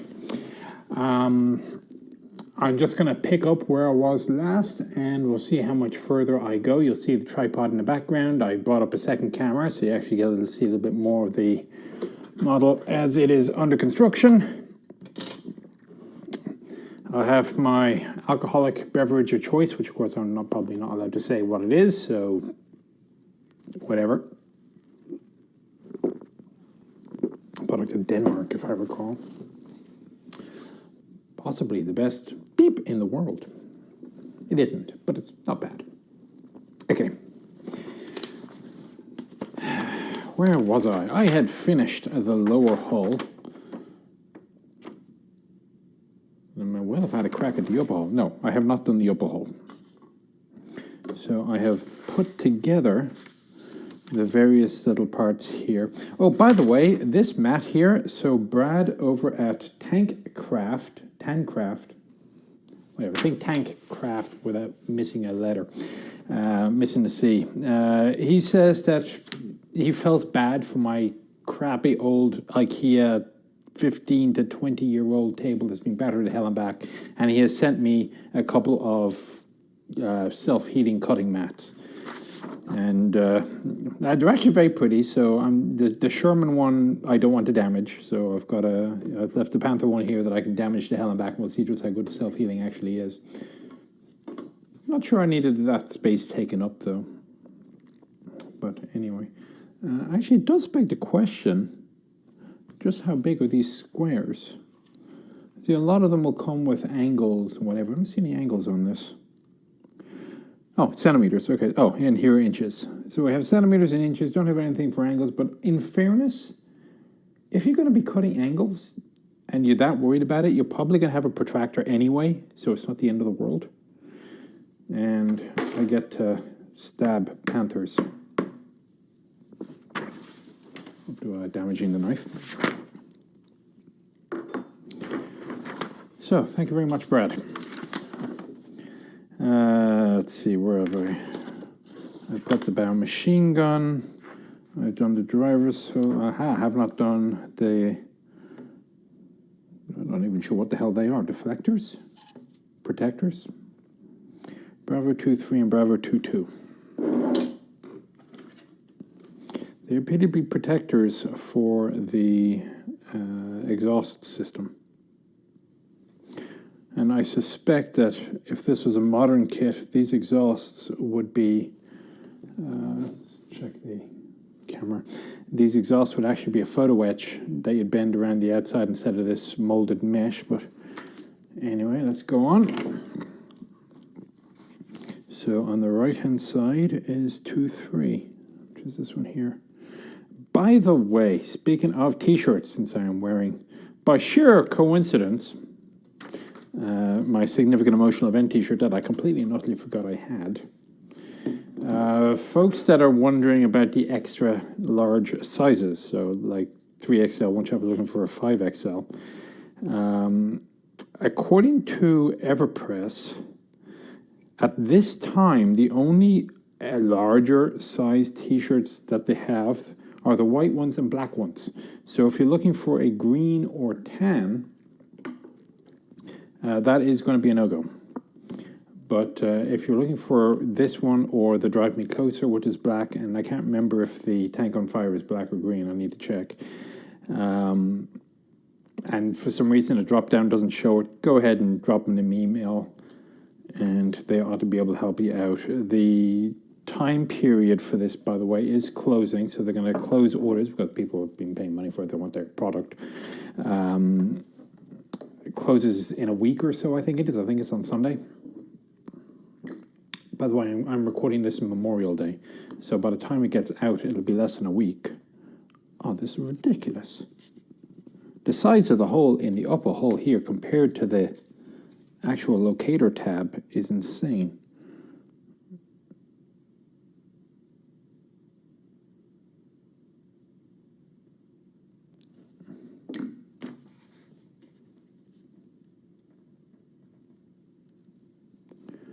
Still, it does seem to cover it all. And in fairness, I probably want to do this. I'm going to be going. I'm looking at a gap here. I can see right through, and there was also that gap in the lower front hull. I'm going to be going through with filler, or at least white glue or something to fill up the gap, so when you spray, you can't see right through the vehicle.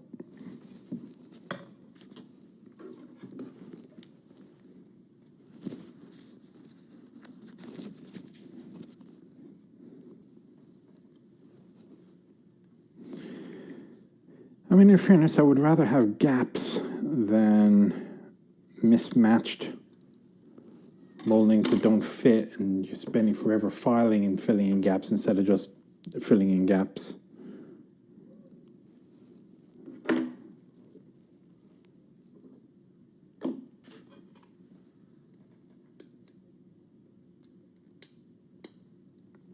Witness some of those trumpeter kits that I have downstairs on the shelf.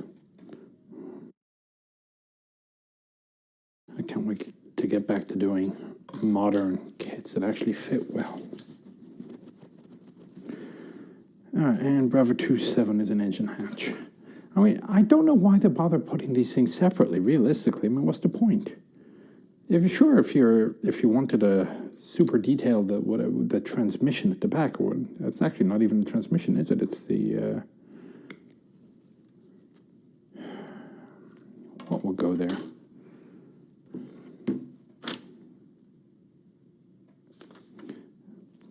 Probably accessing some of the cooling system. But I'm not about to turn this into a super detailed kit. I mean, of all the things that you got, I'm going to decide I want to open up the cooling system hatch and scratch build the cooling system inside. Why?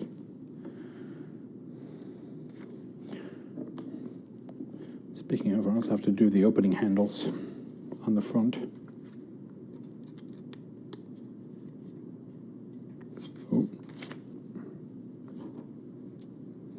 Bit more cutting and filing to do here.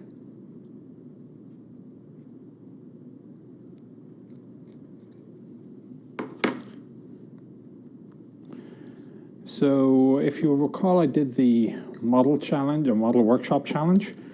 I tagged 3 people, Steve Zaluga, Adam Savage, and Clifton Smith. Or was it Clifton James? Clifton car manufacturer.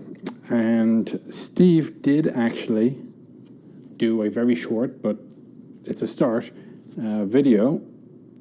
And he has been putting out a couple of short videos. What he does basically is, one thing I'd say about Steve is, I thought I make obscure kits. I mean, I used to be in my modeling club that, if there was a kit that was placed on the table and it was modern and it was obscure and nobody knew what it was, the chances are it would be one of mine.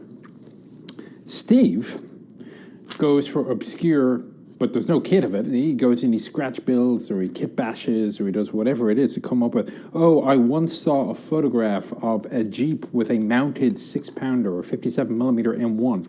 I'll build that or whatever. So I expect to see some interesting little models show up from time to time. And he usually puts, a brief little moment commentary about what the hell the original prototype was that he's just made a model of. So I need to do the front end. Bravo 15. Ah, interesting.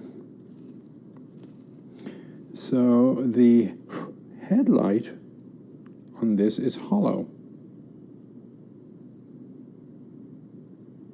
And terrible flash. Trying to figure out where I need to put the snip.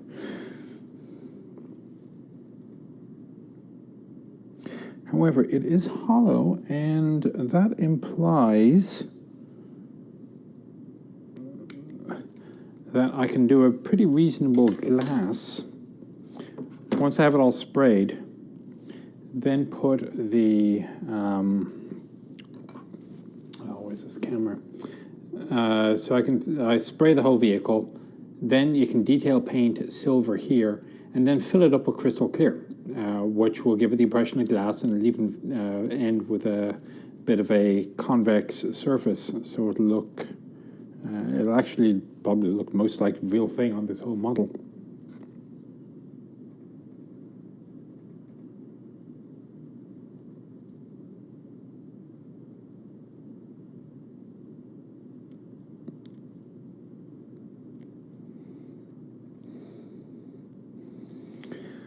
And of course the locator is, oh no, there is actually a base on this one. So I can't go down too far. Hallelujah.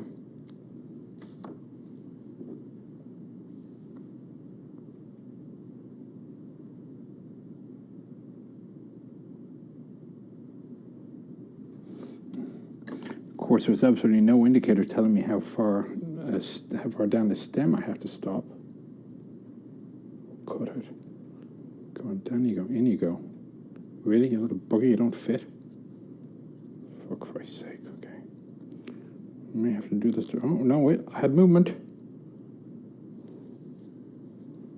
I had movement, I lost it. Damn it. Not only did I lose it, I was putting it in backwards anyway.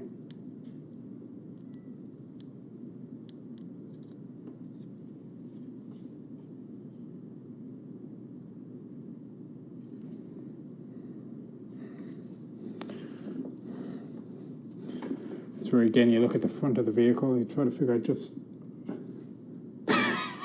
it looks absolutely nothing like. So on the box, there are little bolts and hinges here holding the light in place, and the actual piece itself is just a simple stem that looks absolutely nothing like it. So I'm not going to worry too much.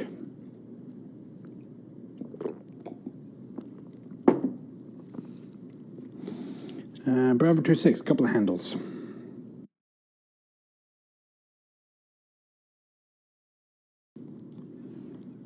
And they're going to be lost in no short order, I'll tell you that.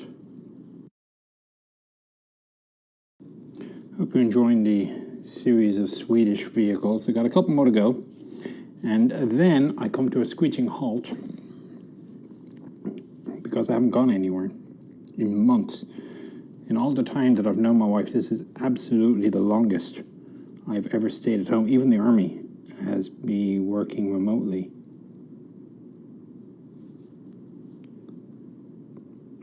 We were supposed to shoot a pistol qualification a while ago, never did. Of course, the whole thing shut down at the wrong time. If you've never shot the US Army pistol qualification, I don't know how it's possible to fail it. I swear, you can pull the bullets out of the magazine and fling them at the target, and you will still pass. Yet some people manage to fail it, don't know how.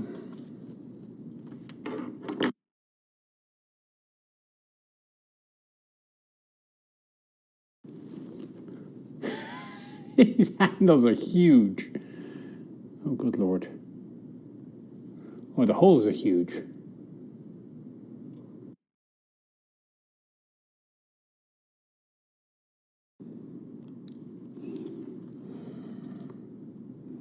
It's one of those times where you almost have to get some of the adhesive on the end of this, a little bit of masking tape maybe on the outside.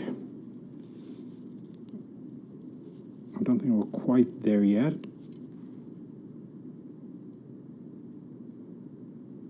Ah.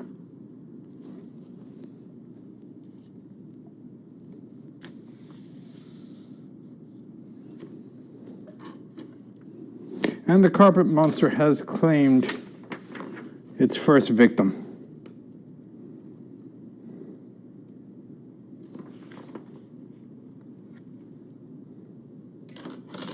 And there is no way in hell I'm going to see that down here. Yes, I am familiar with the various techniques of like laying down plastic tarp sheeting or something like that, so when it goes flying, it doesn't go flying too much. Okay, I need to have a chew on how to fix that one. There is a couple of spare pieces, so what I'm going to do, I think, is since these are the handles on the front deck, I will use one of the real handles for that.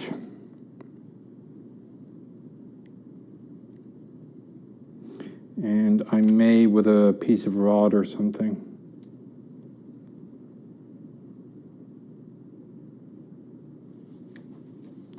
Do the last one.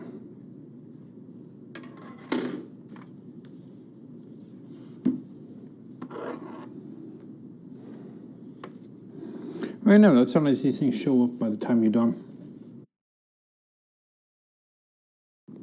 Of course, what's most annoying is when they show up after you've made the replacement part.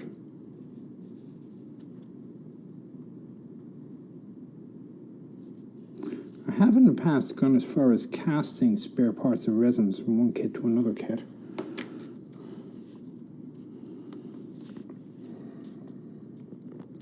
My blue and gold S-Tank, for example, was the kit was an STRV 103B, but the actual prototype was a C, and one of the big changes is there's a shroud or a housing. I'm going to lose another one. A shroud or a housing around where the gun tube enters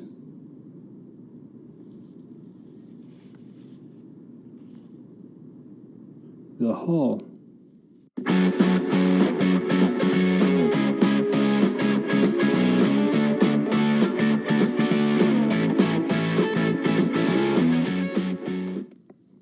Alright, so thus ends. Oh, hang on, Bravo 6. What's Bravo 6? I have no idea what Bravo 6 is, but there is a Bravo 6.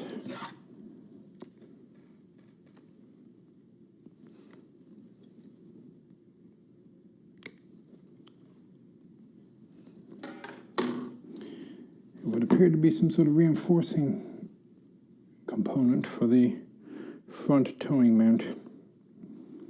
More to the point, from the picture in the front, it seems to be part of, as opposed to an additional. So it looks like that has to, in theory, be seamless. It won't be.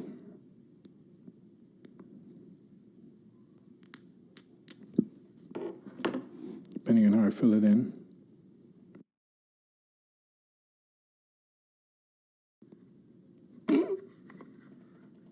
Really, I put it in that crooked? Oh, I'm a freaking genius. Okay.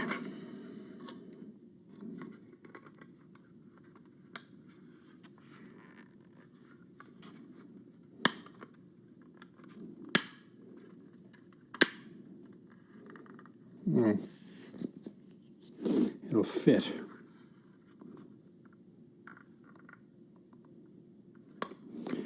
More for me to fill.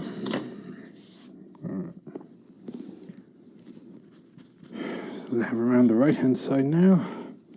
Bravo 19, 24, and 21.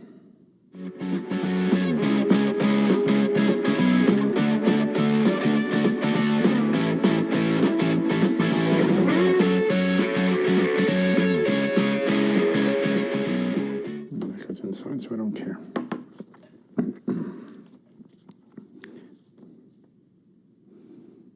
Let's see how this one's keyed. It is keyed. It seems to be key. Whoops. Nice try.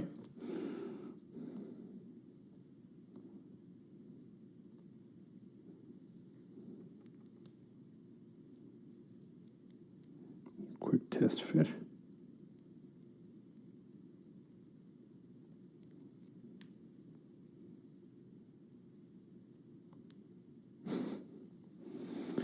Well, I call it a test fit. All it tells me is that it's not the wrong way around, but it doesn't tell me that it fits, unfortunately. Because it looks like it doesn't.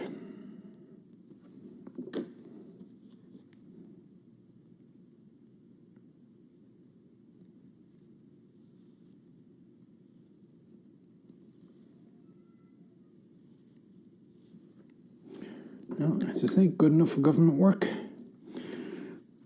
Which, in fairness, back in World War II was a compliment.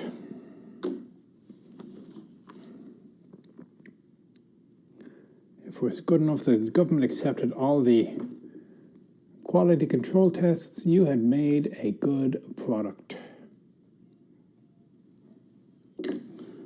And again, it was you go to the archives, there are boxes, for example, they would take, just for QA, they would take a random tank off, let's say, Fisher's production line, and instead of shipping it to the battlefield, they'd ship it to Aberdeen.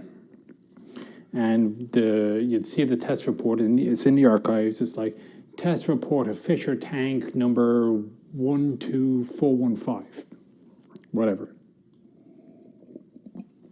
And they run it through the full battery of tests just to make sure that it actually is still meeting quality control standards. That, you know, after the initial ones that were tested and accepted, that standards haven't gone down as I refill my alcoholic beverage of choice.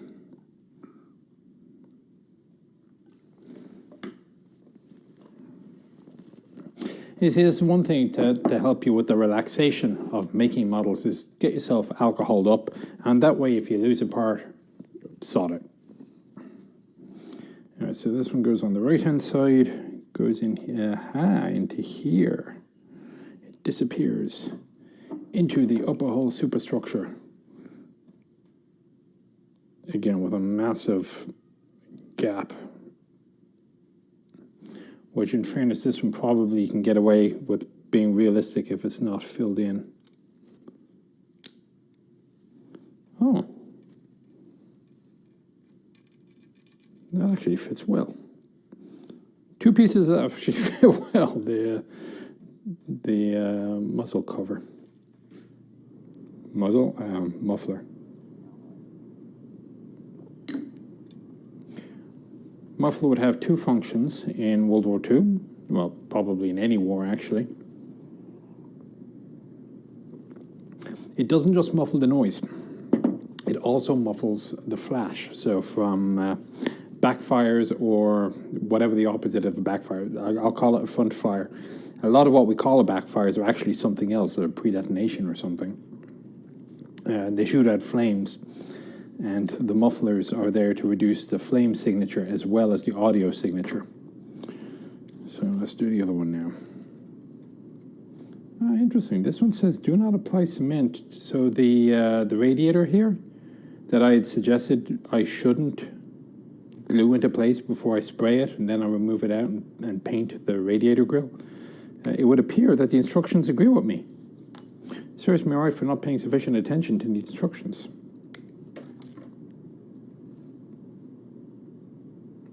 Every now and then, speaking of missing pieces, every now and then you find that a kit manufacturer is nice enough to provide you with a couple of spares for those little annoying pieces that the manufacturer knows you're going to lose one or two.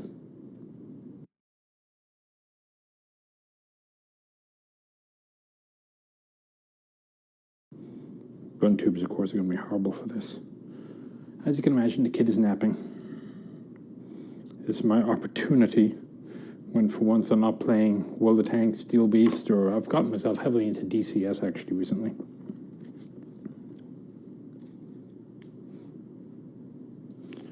Been playing the UH1, a surprisingly difficult aircraft to get the neck of.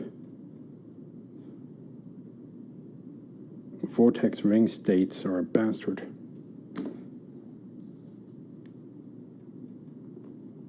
I figured it out now. My remaining problem is that I'm working through the Greek campaign and it's buggy. In fact, it's buggy to the point if I come to a screeching halt, I'm going to move to the F5.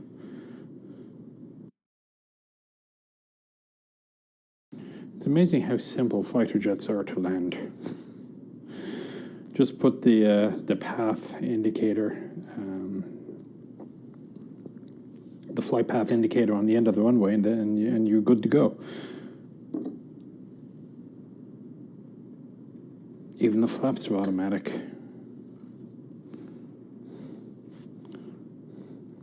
Compared to my 172, when I'm checking, everything. Of course, some naval aviator is going to chime in and say, "Oh yeah, we'll try a carrier." Okay, granted. And also, in fairness, they will land aircraft in crappy weather that I will not fly at 172. So it's more of a good-natured ribbing than anything else. Oh, my headlight fell off. Let's try this again. Maybe I have it a little bit too deep. Because there was nothing on there indicating. Well, there was a tiniest little bit of a ridge, so I may have not cut this deep enough down. So as I say, I've moved on to the F5 now, and a pleasant little aircraft to fly in DCS.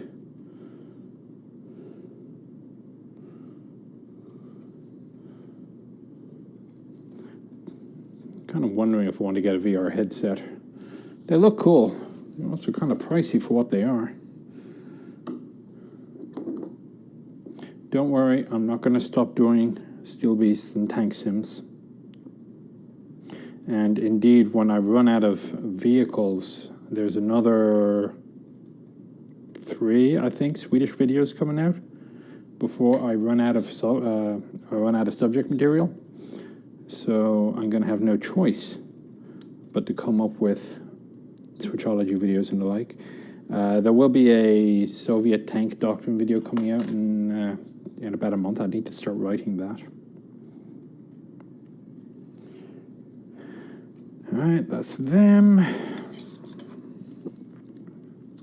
Another of the big questions for stowage is, do you place stowage before or after you do all the other spray painting? I personally lean towards mounting the stowage first and then trying to be careful with the paintbrush afterwards. There will probably be parts where you just can't get the paintbrush, or if you do, you got to touch up the main bodywork again afterwards. But I would rather do that than run the risk of having glue mar the paint finish. So let's put on the jack. I think I'm going to have to give up shortly and let the wife cut my hair. I've been trying to avoid it in hope that I can actually get to a barber. And yeah, the barbers are open, but I'm in 2 minds about actually going to one. On the one hand, they probably need the money.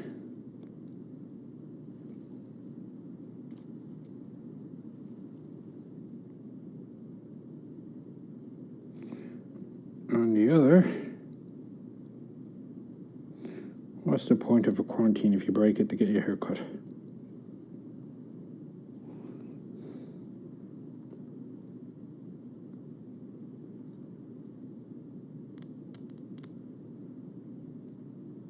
This is, of course, one of the longest I've gone without cutting my hair.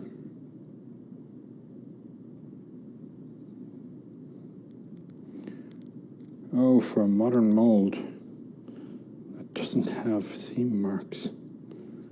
Good Lord. I have to attack this with filler, actually. It's a little bit concave. And this is just completely... Oh, good Lord. Well, that's the bottom. Hopefully nobody's looking.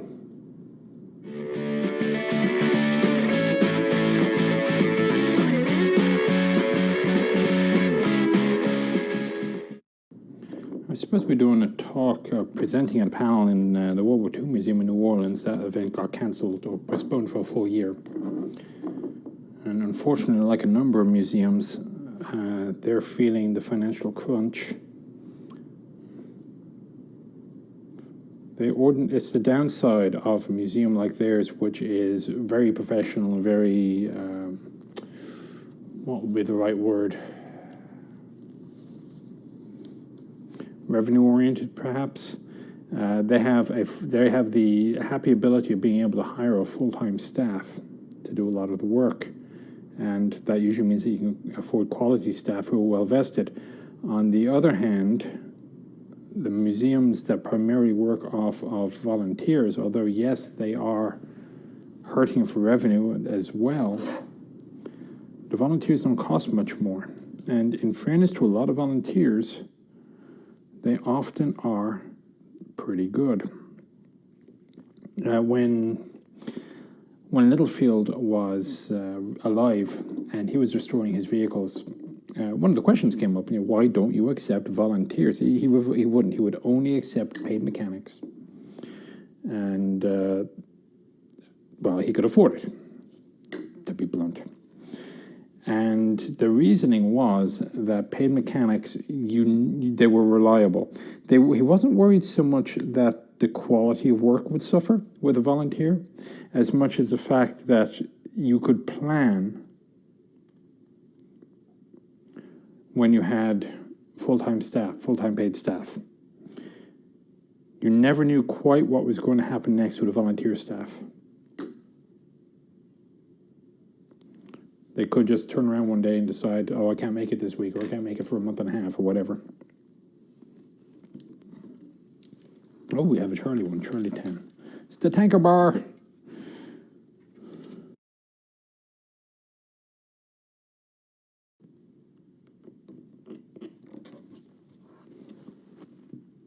Kind of curious how this self-healing business works. Well, it does seem to have actually self-healed.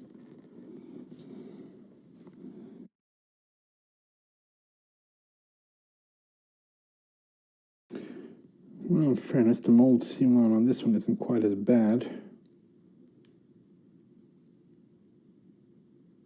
Definitely still there, though.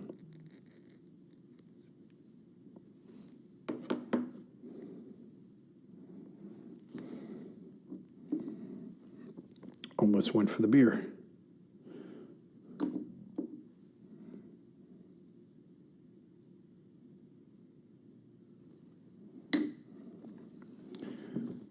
Been watching a movie. Good Memorial Day movie. If you haven't seen it, never really got very much publicity at the time. And it is a relatively low budget one, is Taking Chance. It's worth a gander. And there is a YouTube video that just went up by PBS up in Wyoming, where Dan Starks is putting the finishing touches to phase 1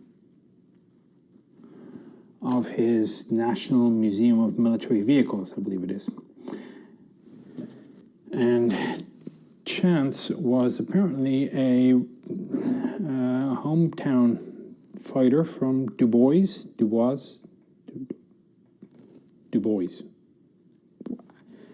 You have a French name. Why don't you just pronounce it in the French way? So he's got a little section of the museum there. Anyway, it's about a half hour.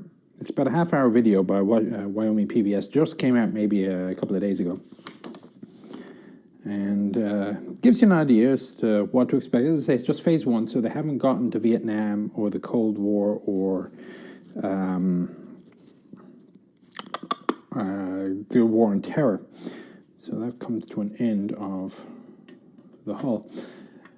And they do have some interesting vehicles for later on. So, for example, I'm fairly sure I saw the old Littlefield CCVL in their collection. And the CCVL is sort of a predecessor to the M8, which we all know is a Buford. Apparently, it never really was officially termed Buford, but we all know it as Buford for some reason. For all I know, it's a bit like Buick calling the M18 Hellcat, which did officially get authorized, or not authorized, but accepted by ordnance.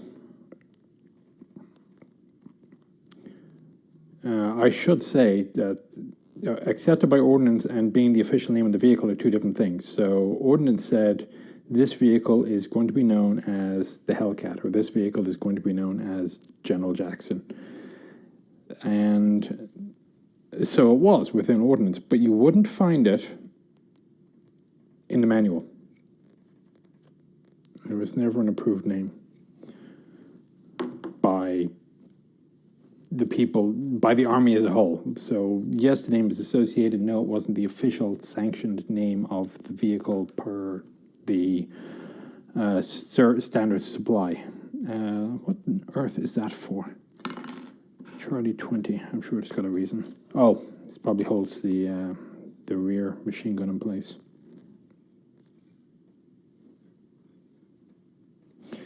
So anyway, they have the CCVL, and it's an interesting design. I'm led to understand, never having looked into an M8 myself, which begs the question. I wonder if the lads at BA, I know somebody might be able to let me do that vehicle. The M8, I believe, has a similar configuration as the CCVL basically turned into a predecessor of the M8. And it is an autoloader vehicle with the two, but it's a bit unusual, is that the ammunition is on the left-hand side and the two crewmen are on the right. And I'm not sure quite how that affects the balance, depending on how much ammunition you fired off.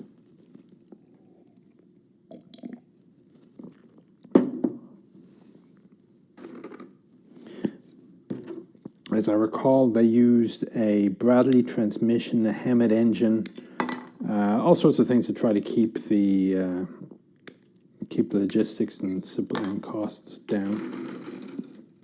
And the other item I believe they have is the losing prototype, the GD prototype for the XM1, which last I saw was a complete wreck. All the torsion bars had snapped. I don't think they'll ever do a full-up restoration, but they may at least be able to, if they can somehow figure out the torsion bars, or else just put the thing up on jacks and hope for the best. A cosmetic restoration of the thing, which would be nice to see.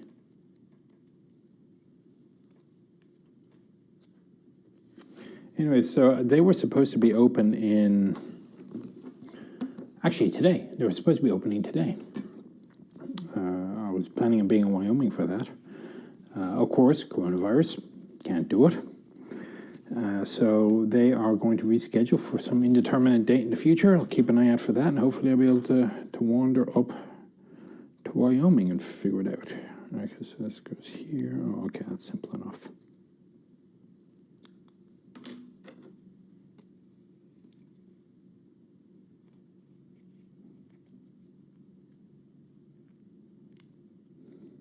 Really?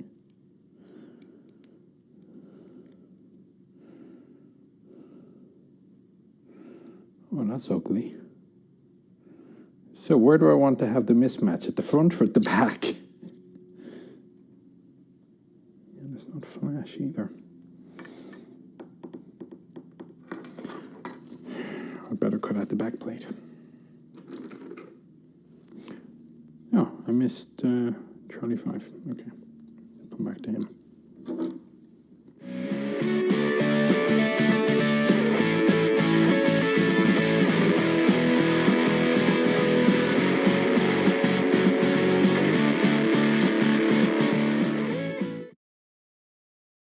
That'll cover the back, and that will cover the front.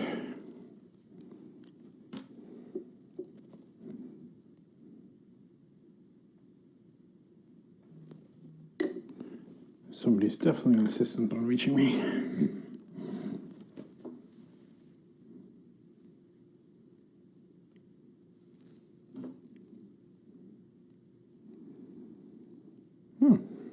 from my former squadron commander. Best group, Memorial Day greetings to the best group of soldiers, Americans, men I've had the privilege of working with. Thanks for all you've done. And of course, everybody is replying back.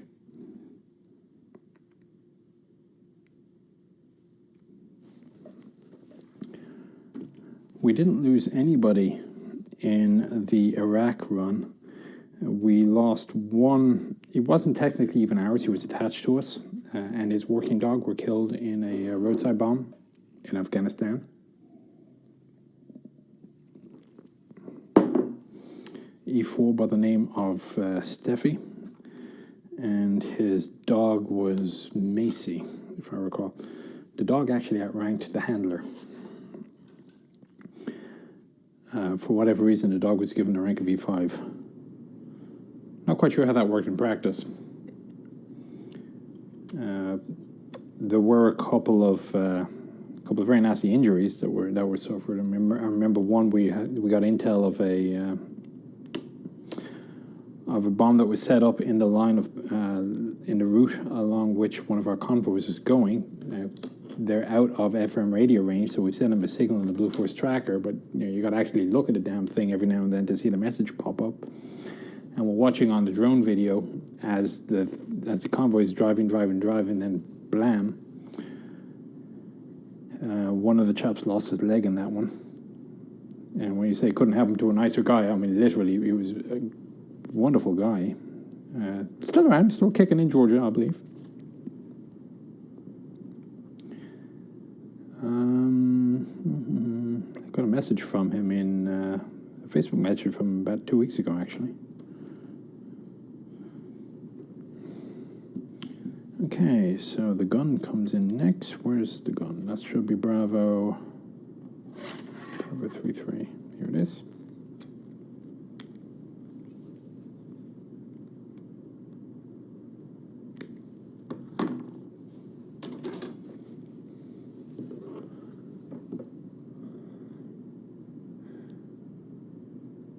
There is another movie from Memorial Day actually called Memorial Day, and I don't know if it's actually all that great a movie, realistically.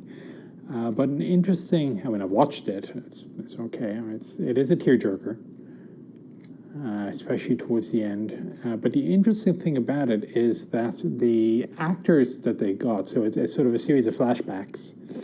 The World War II vet as he is today, and flashbacks to the World War II vet as he was in World War II. And they used the actors are father and son. So when you look at the guy in World War II, he looks like the guy in the present day, which was a neat touch.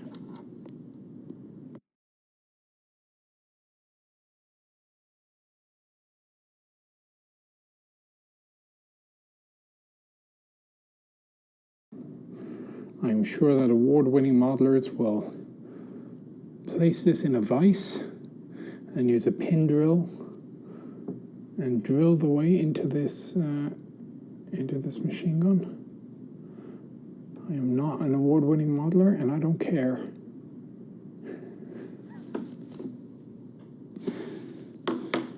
At least not award-winning beyond my local club, which isn't really saying much. I remember one article in Model Railroader magazine. That reminds me. Where did I put those things? Somebody wanted to know what sort of model railroad things I did. Oh, maybe the next video I'll show you. To win the modeling contest, the trick was to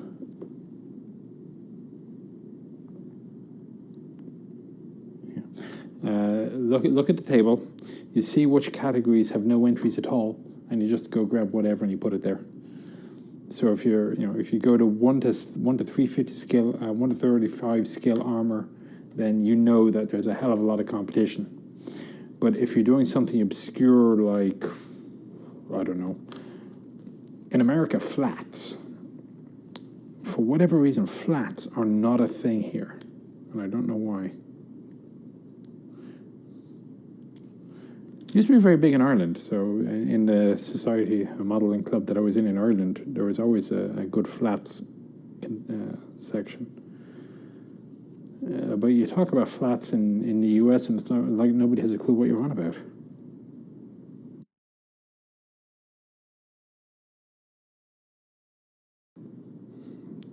Well, now that fits well. I'm not going to complain about that.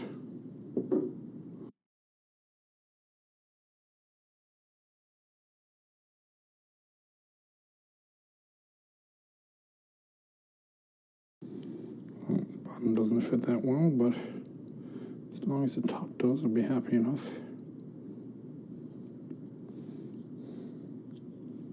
Of course, this little machine gun projection is getting away. In hindsight, you may be better off not bothering with the friction yoke, friction plate, I guess you call it, and just gluing the machine gun in place.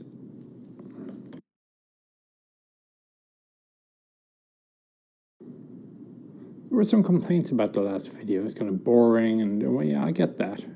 It's making a scale model. It's not exactly a spectator sport.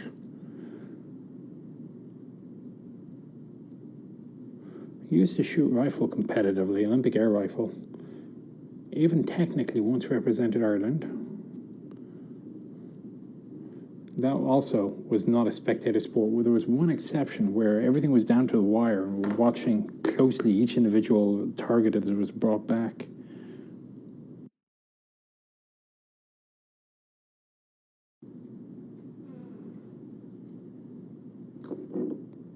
Hello, wife. What? You done? No. Okay, never mind. Goodbye, wife. She waved. One day she might actually show up in the camera, but we'll see.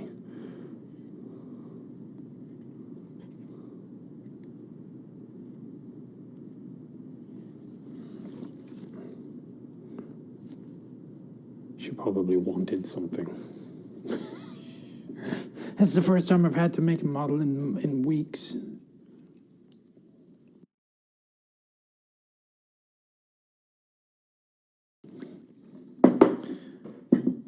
You don't exactly say Happy Memorial Day to people, do you?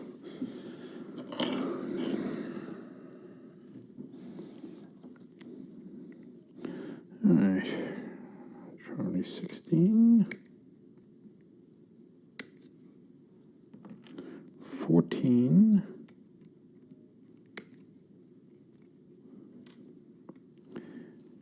18.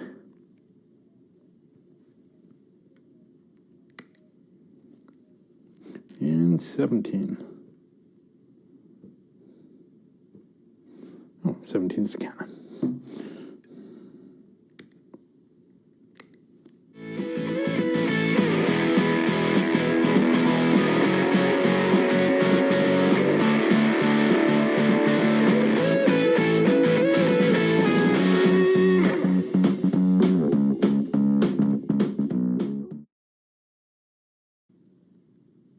If there's any place that they seem to have gotten the mold seams more or less right, that seems to be it.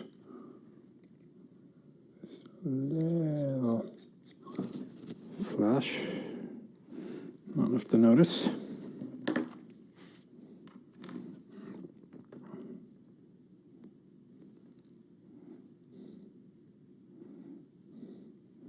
This goes here, this goes here.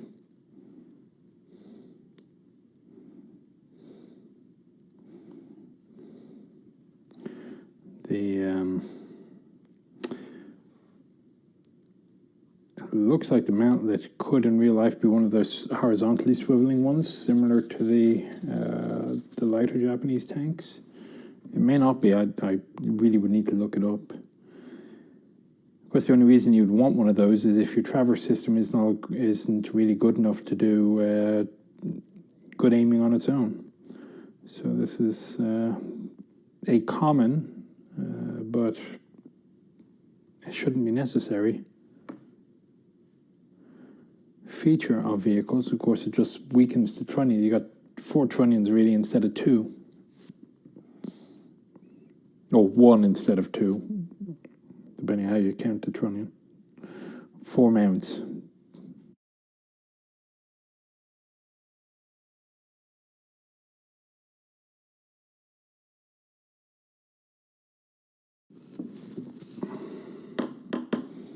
I'll have to come back to that in a moment. Let's put the end cap on, or the muzzle, Charlie 22, which has its own amount of flash on it.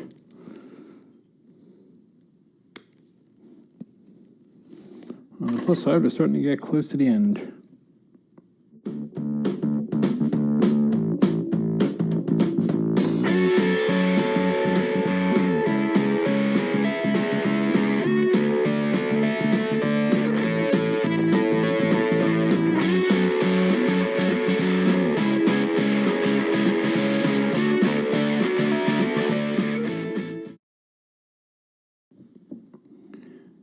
Actually, the irony of not having any of the casualties in Iraq was it Iraq? It was Iraq or Afghanistan. I lost somebody in a motorcycle accident shortly after we came back. One guy, a sheriff's deputy, was killed his first day back on the job. So he's away from. He's away from being a cop for however many months it was, a year basically, then takes a couple of months leave, goes back to work early, earlier than he had to, responds to a guy with a rifle in Walmart, and gets killed.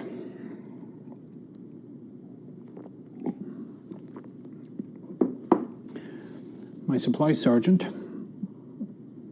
was also killed after our return. He was having breakfast at IHOP. Guy came in, started shooting randomly. Nobody knows why.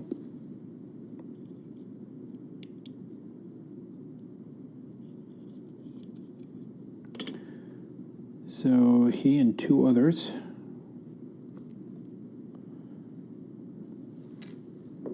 were killed having breakfast at IHOP.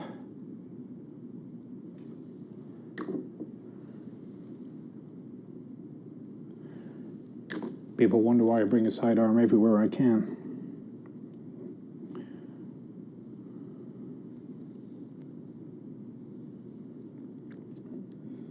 He's one of those guys that everybody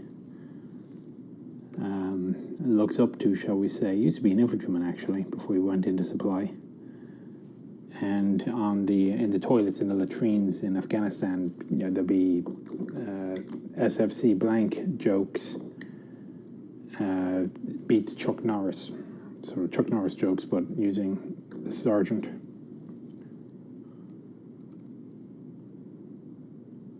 Come on, you little... Oh, this thing is not going straight. Really? The cannon won't mount straight? Bollocks to that.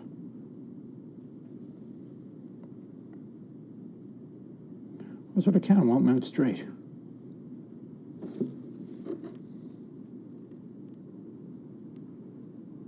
No, it very definitely is off kilter. Oh, bollocks.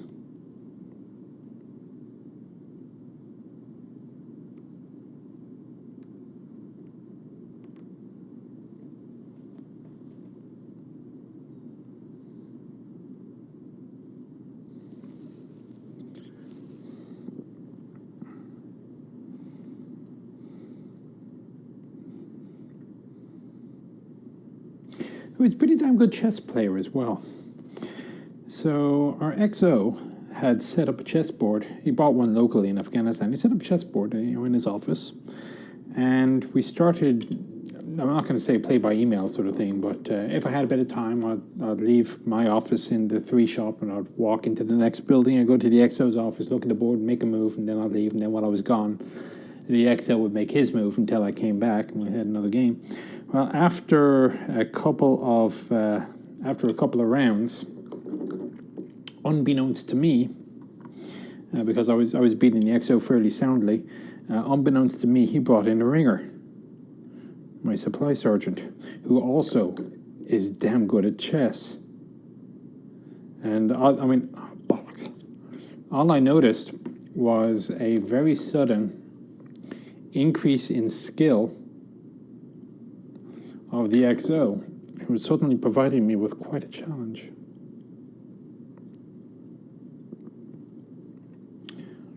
So that may or may not have been healthy, but it was better to lick it off than let it dig into the plastic of the turret front.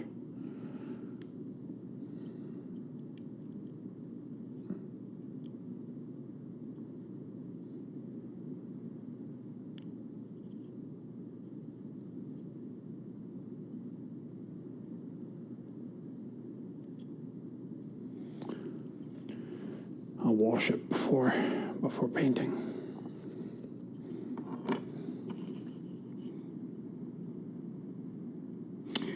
Well, if you don't attack it with a square angle, it's not so easy to notice it's off kilter.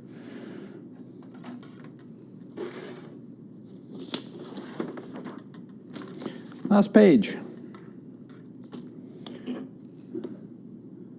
CEO's hatch. Well, that's interesting. I feel like I missed a step or two somewhere.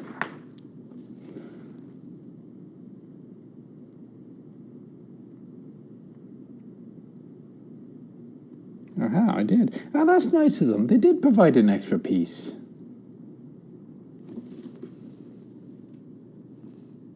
Good for them. All right, Bravo 26.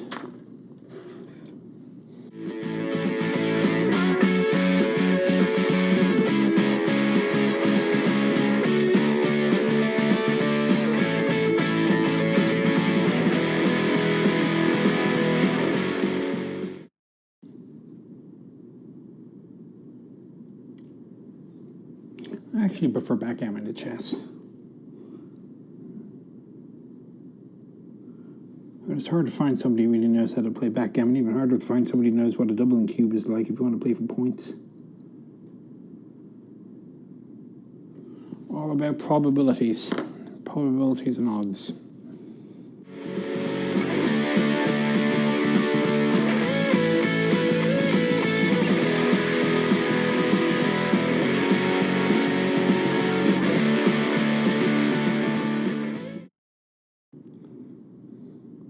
I guess since I mentioned the name of the chap who lost in Afghanistan, my sergeant with Sergeant First Class Christian Reedy.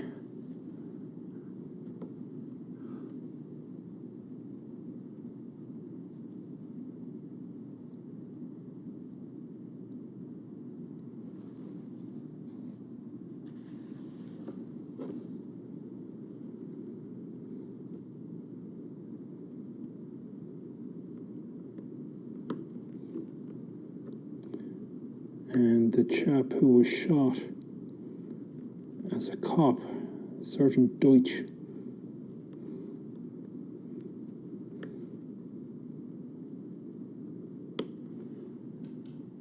In fairness, I can't recall if he was an E6 or an E7 at the time.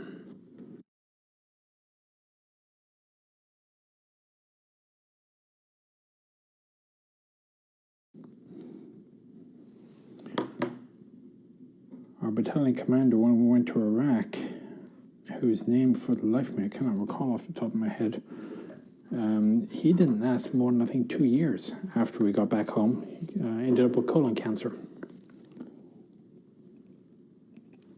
Colon or stomach, one or the other. It's one of the other side effects of getting old is that people you know start dying.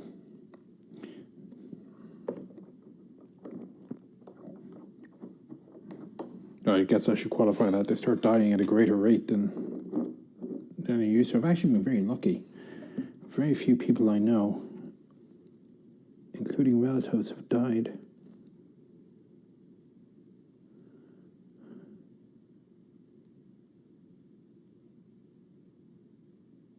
Awfully morbid thing to be talking about, but it is Memorial Day.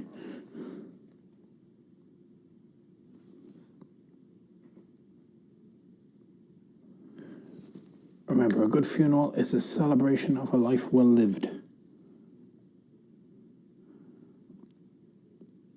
We're all going to snuff it anyway, so there's no point getting too morose about it.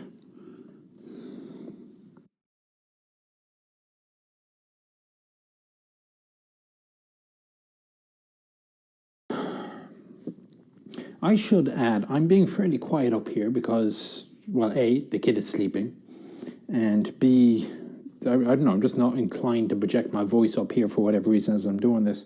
So do not mistake my lower than normal volume for being exhausted, or, okay, I am tired, but it's just, I have no particular desire to be particularly loud right now.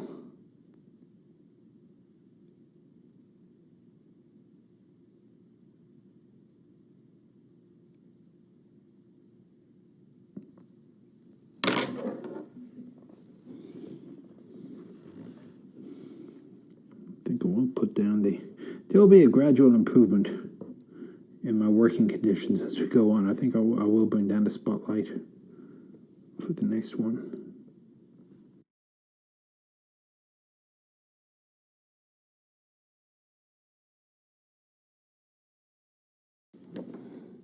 So they put two grab handles here, and I'm not entirely sure I understand the function of them. I mean, these ones you can understand because you can see hinges, but there's no hinges here.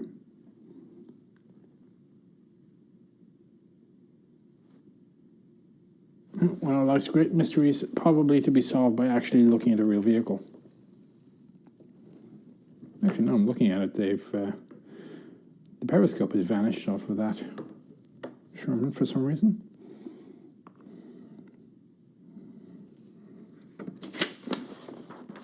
So back where we were. The hatch. Charlie 6 and 7. It gives me the option, should I wish,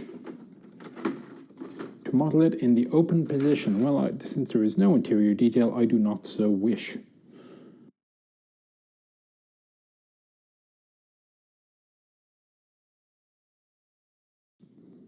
Then again, these things are so small that if you stick a figure into them, you probably wouldn't notice that there's nothing inside. Okay, so again, I have a mold seam line that goes all the way around.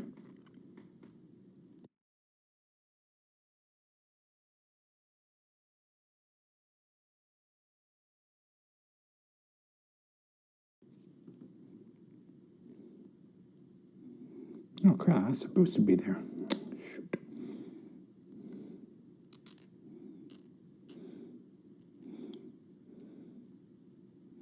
Not the seam line, just a couple of bumps here that are just by sheer coincidence happen to be on the damn seam line.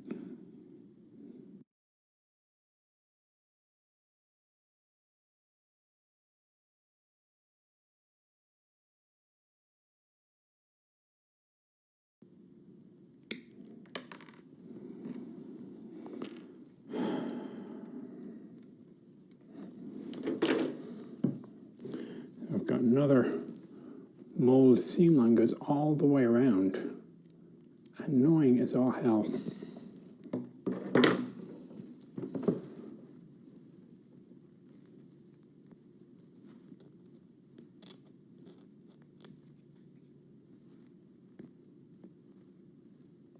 At least it's a seam line and not an offset line. Seam lines are a lot easier to get rid of.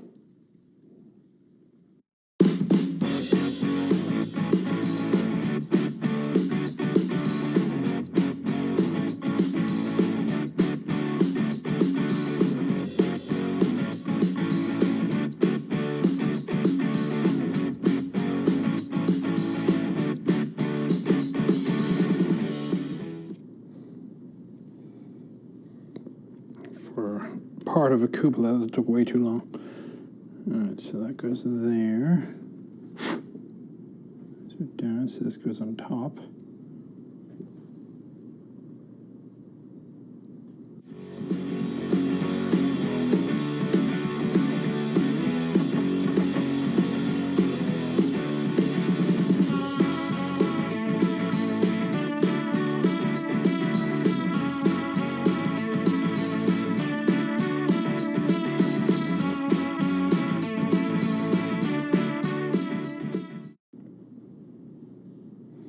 I have an interesting loader's hatch. Loader slash gunner.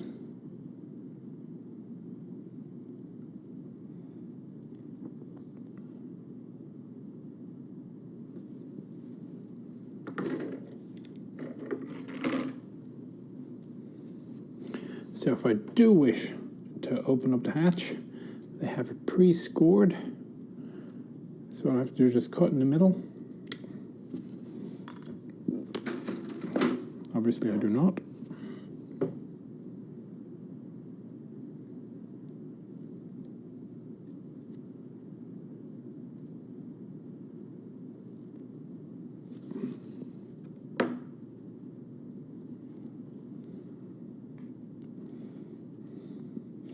Small little hatch in the rear upper hatch for what I must presume to be signal flags.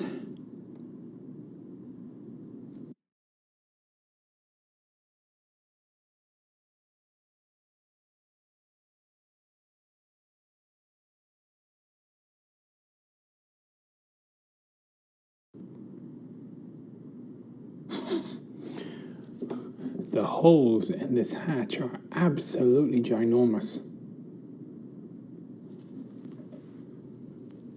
I'm trying to see if you can see how big where the handle is.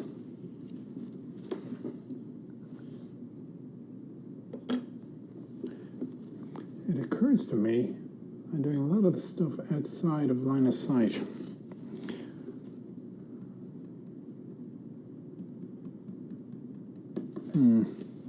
I must fix this for next time. Yeah, I don't do anything down here. It's completely wasted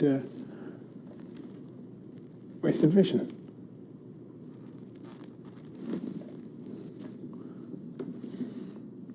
We'll figure it out by the end. Let's see, Charlie 19.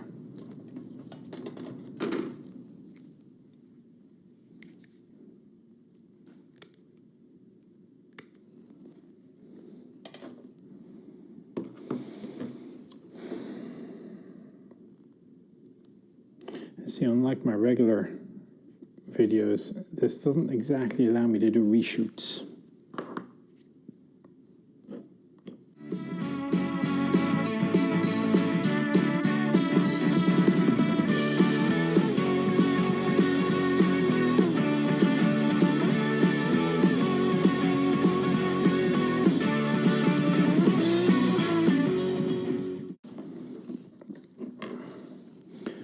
So I'm gonna say just a machine gun mount and a couple of tools.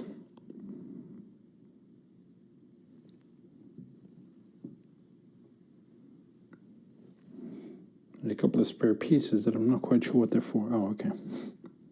Really? That's a sight for the machine gun?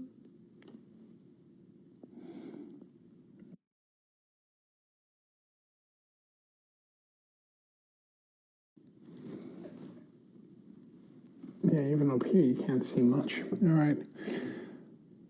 So this will be a form of constant improvement as I keep going.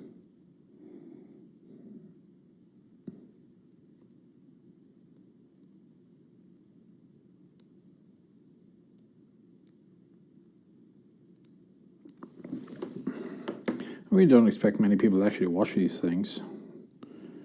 As I say, this is hardly a spectator sport. But it doesn't cost me anything much to make, so what the hell?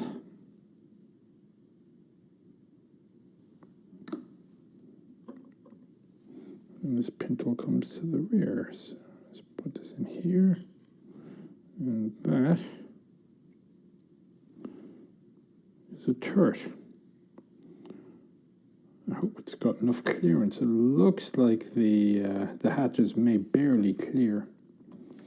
All right, so some stowage. Charlie 13 and 24. Oh, there's 13, a shovel.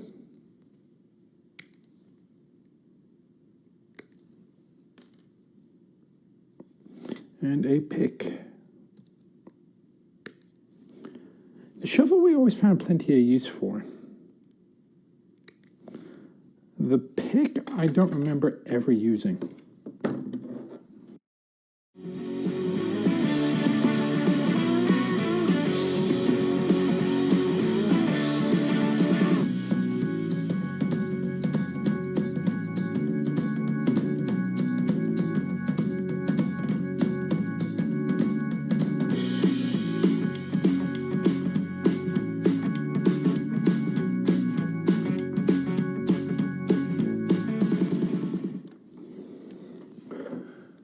So again, you look at these mounting points, so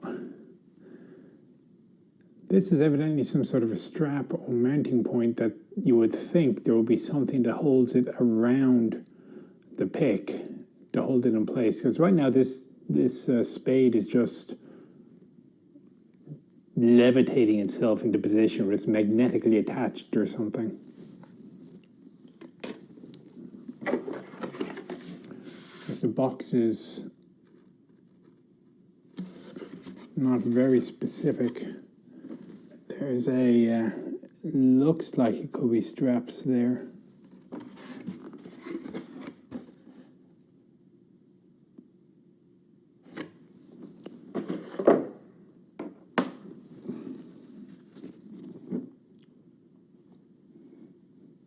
Charlie 11, there's one more hook handle. So you get to the point of looking around to see where there apparently are holes. So apparently I managed to twist this handle here. It doesn't matter because these things, when you close them, they aren't necessarily going to close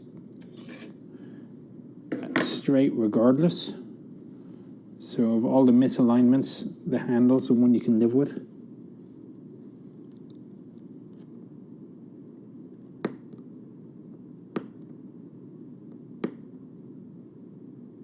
Locking handles, of course, not grab handles.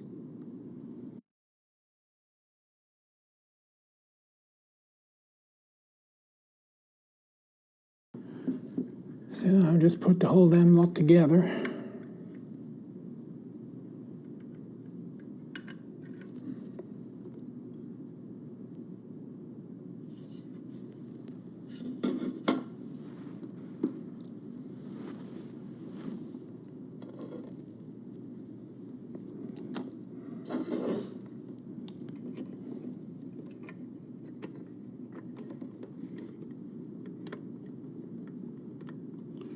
You figure out exactly where the seams are, so I know where to put the glue.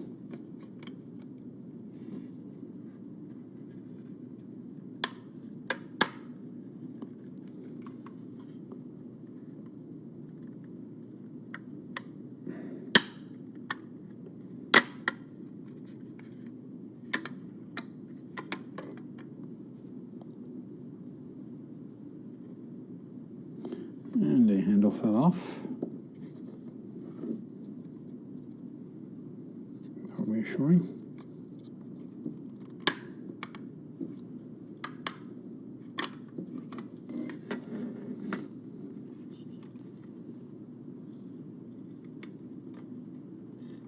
So it looks like this goes on top.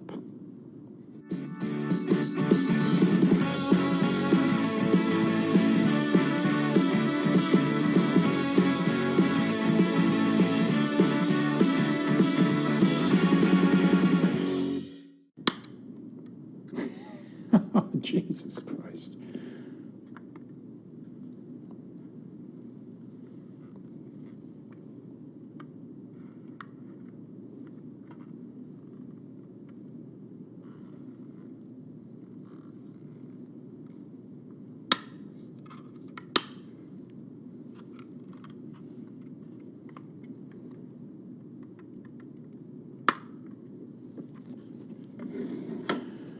I have to do this in 2 stages because the front of the vehicle does not seem to wish to work with the back of the vehicle.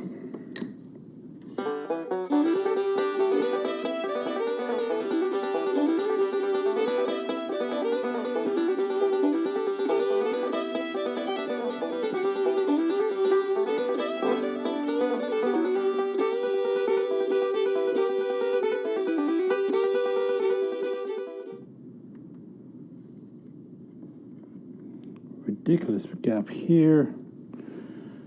Oh, good God. I don't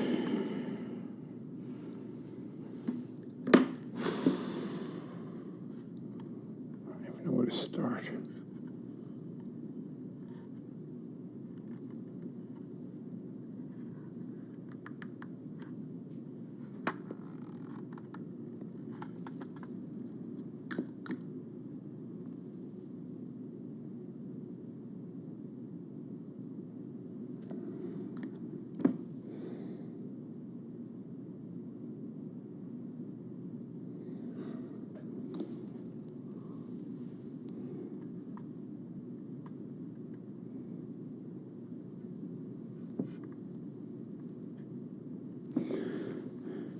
for now, but hold this in place for a minute or two. I'll wait for everything to dry.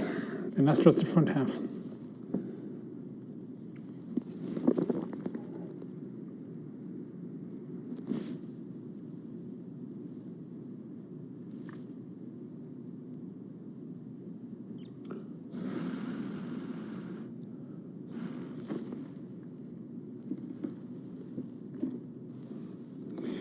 Yeah, I definitely need to move the camera.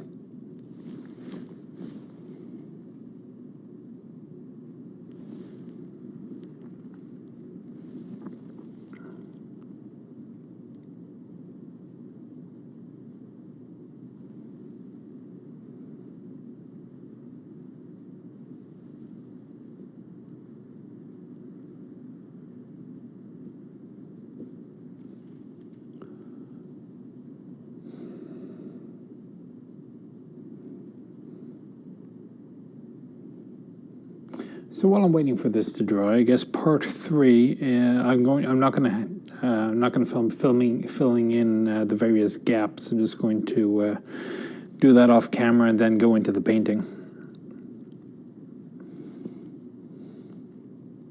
Probably in another few weeks.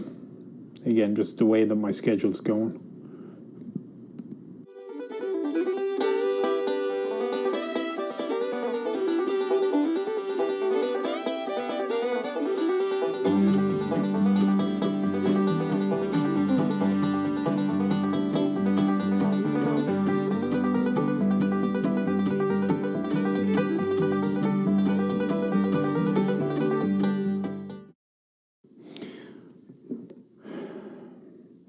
So with the front in place, you look at, you can see this gap coming here, which is going to be amusing.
I mean, look at these gaps underneath and the side.